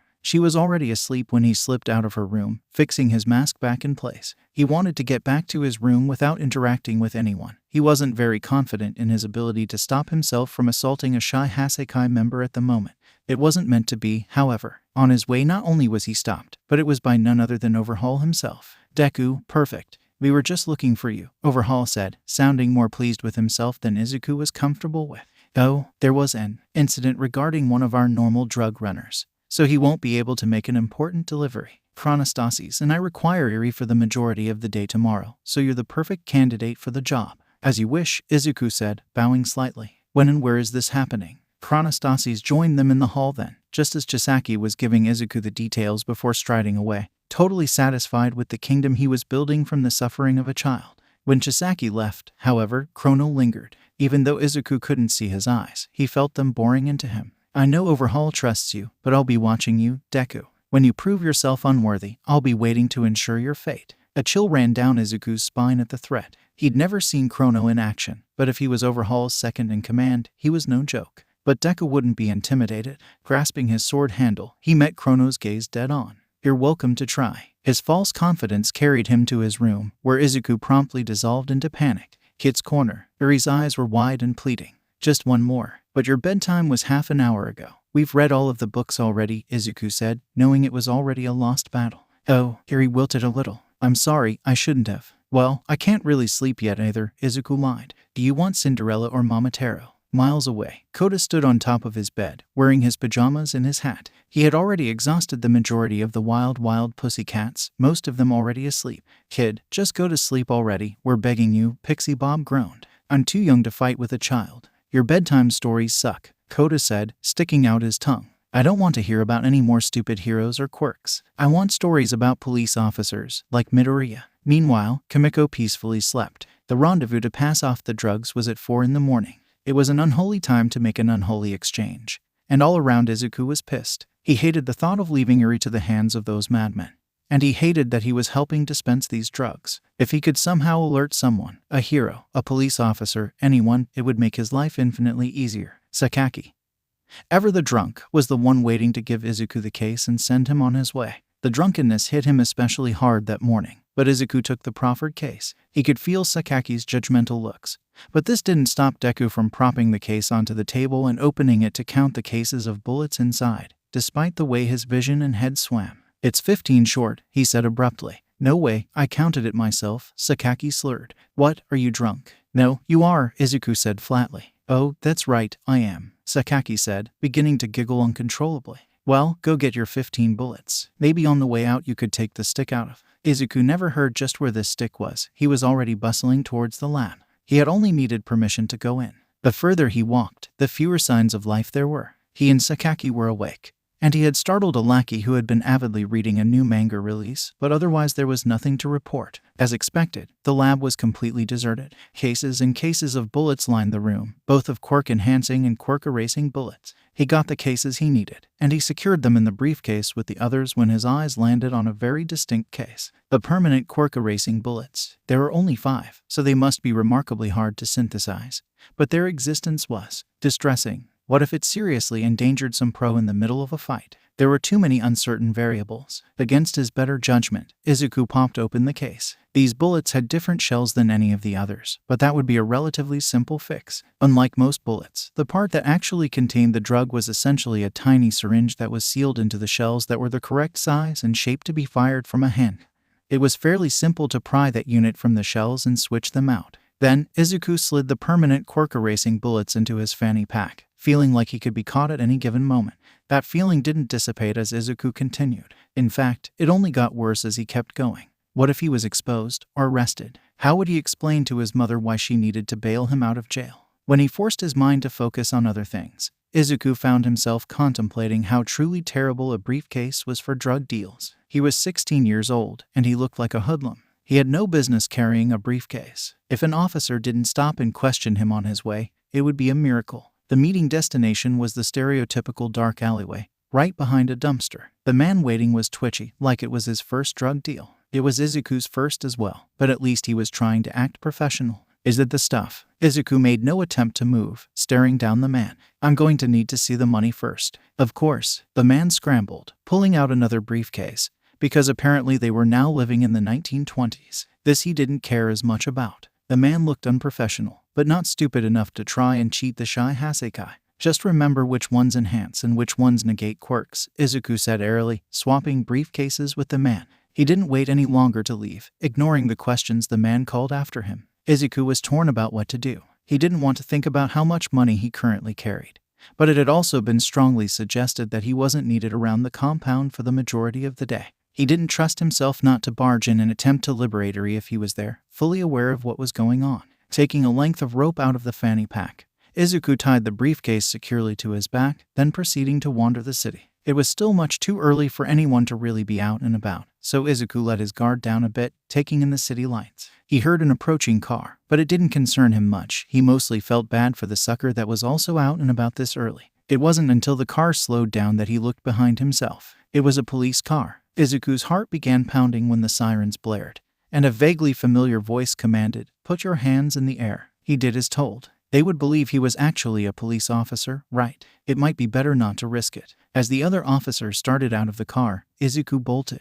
There was a shout behind him, and did the other officer laugh? Regardless, Izuku ran like his life depended on it. He was definitely outpacing the other officer when a bullet sang through the air, sinking into the dumpster centimeters from Izuku's abdomen. He yelped, scurrying to get the dumpster between him and the officer, but an extended arm came out of nowhere, grabbing Izuku by the back of his shirt collar. He knew that quirk. "Officer Tokusei, what are you doing?" Nakamura demanded furiously, descending on the rookie police officer. "I was apprehending the reprobate, officer," Tokusei said, shaking Izuku with his extended arm. The boy ran away.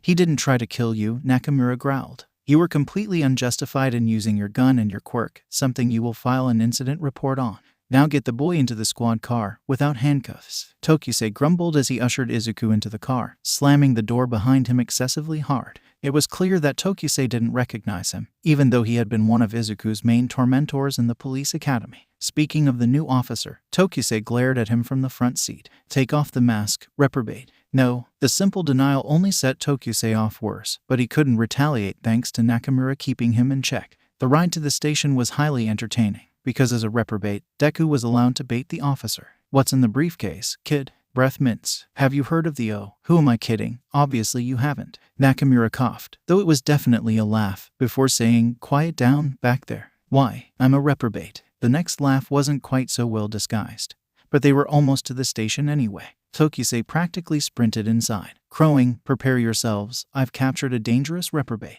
Docilely following Nakamura, Izuku said, dangerous? You're the one with a gun. And you have a sword, Tokusei argued. But I didn't draw my sword. You actually tried to shoot me. A series of gasps rang throughout the station, and he was snatched into a vice-like embrace. You tried to shoot little Midoriya. It's only right that we shoot him. Sato, we aren't shooting anyone, Tamakawa said sternly. It would have been non-lethal, like his foot or something, Sato grumbled. I'm fine, Izuku said, pulling off his medical mask. Your Tokusei gasped, pointing. Officer Midoriya is part of this station and currently on an undercover mission, Officer Nakamura said.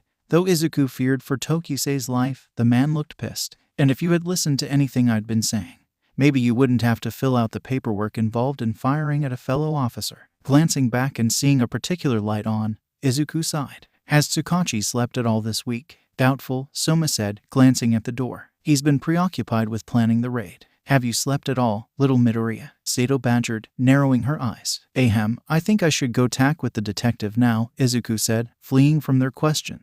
He almost made it too, before Nakamura caught his arm. Panicked, he blurted, Tokusei used to beat me up at the police academy. A series of sharp whats rang throughout the room, and in the sudden chaos directed towards Tokusei, Izuku practically sprinted towards Tsukachi's office. The detective's head had been lolling a bit, exhaustion clear in every line of his body. At the sound of his door opening, however, he snapped to attention. I'm awake. I don't need. Oh, it's you, Midoriya. Wait, what's going on? Naomasa lurched to his feet. Are you okay? Are you running from the shy Hasekai? No, I'm fine. I just finished an assignment from them. In retrospect, I should have gotten you samples of all of their drugs while I had the chance, but I did bring you something. He fished the case of bullets out of his fanny pack. So far these are the only ones they've made that can permanently take away quirks. They're precious enough that Overhaul wouldn't waste them on something or someone that wouldn't make a statement. I replaced them with some of the temporary bullets, so hopefully he'll never know differently. Tsukachi nodded, looking a bit overwhelmed. I can't tell you a specific day, but the raid will take place soon. Be prepared. Your job is only keeping yourself and Eri safe. Got it. Yes, sir. We weren't able to get all of the heroes you requested. And All Might was interested in joining the force, but Sir Night-Eye vetoes that, as well as Endeavor joining. The detective almost rolled his eyes at the news, but Izuku couldn't help but feel the most unexpected gratitude for Sir Night-Eye's pettiness. As long as everyone knows what to expect, we should be able to pull it off. I shouldn't know much about the plan beforehand, just in case Nemoto decides to question me. If I'm compromised, at least the plan won't be. Tsukachi's face darkened at that thought. Midoriya, you are brilliant and capable, but that doesn't change the fact that you are 16 years old. The way that hero students are trained has changed public perceptions.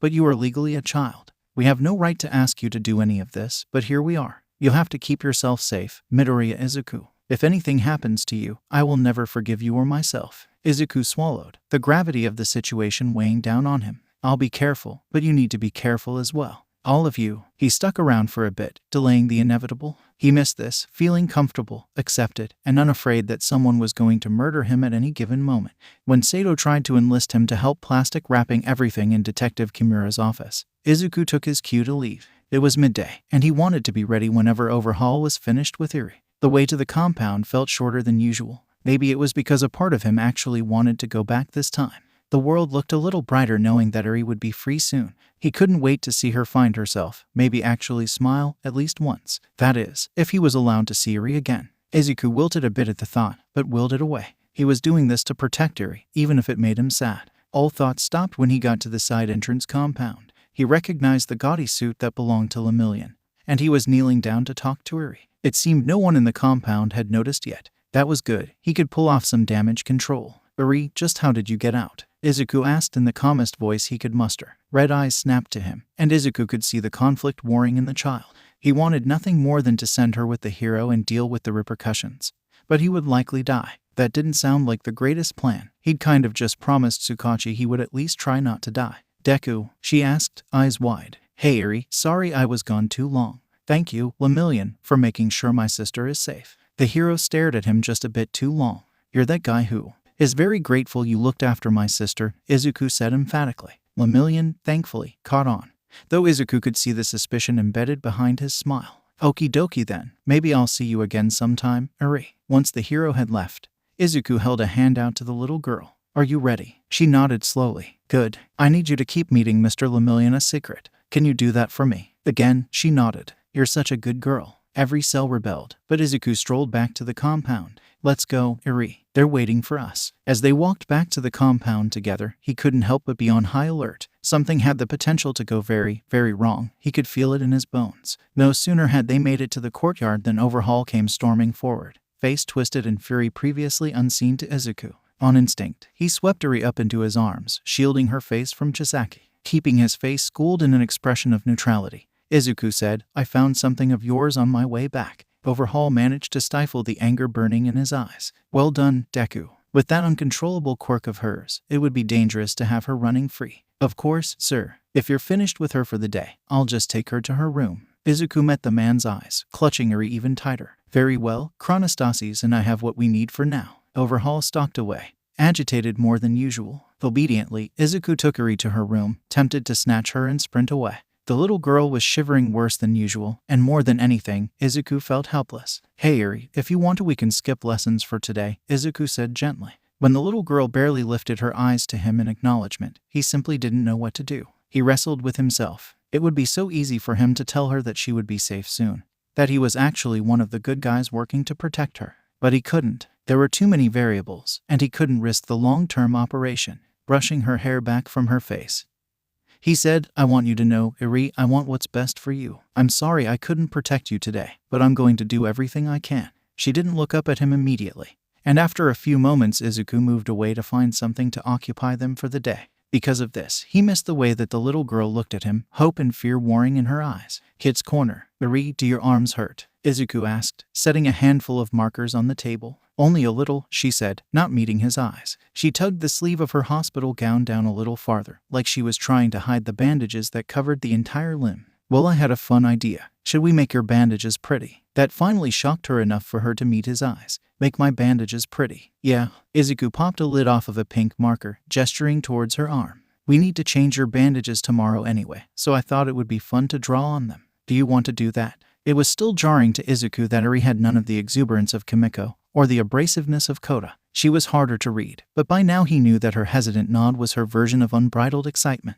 What should I draw then? Any ideas? Eri just shrugged, so Izuku drew whatever came to mind for little girls. He covered her arms in rainbows and hearts and kittens. It wasn't amazing artwork by any means, but Izuku never really drew anything other than people for his quirk analysis. Her tiny arms filled with color quickly, but it seemed to fascinate Eri. It calmed her so much that Izuku wasn't ready for it to be over just yet.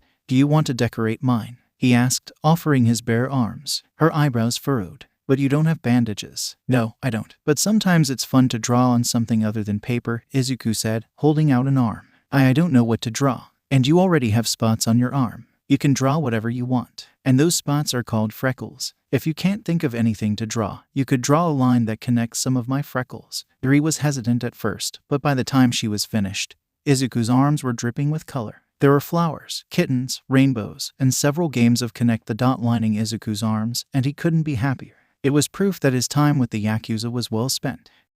Okay, sadly the chapter is over. And if you enjoyed the video, just leave a like and subscribe with post notification, so when the next chapter is ready, you will be notified. Okay, see you in the next video. Bye.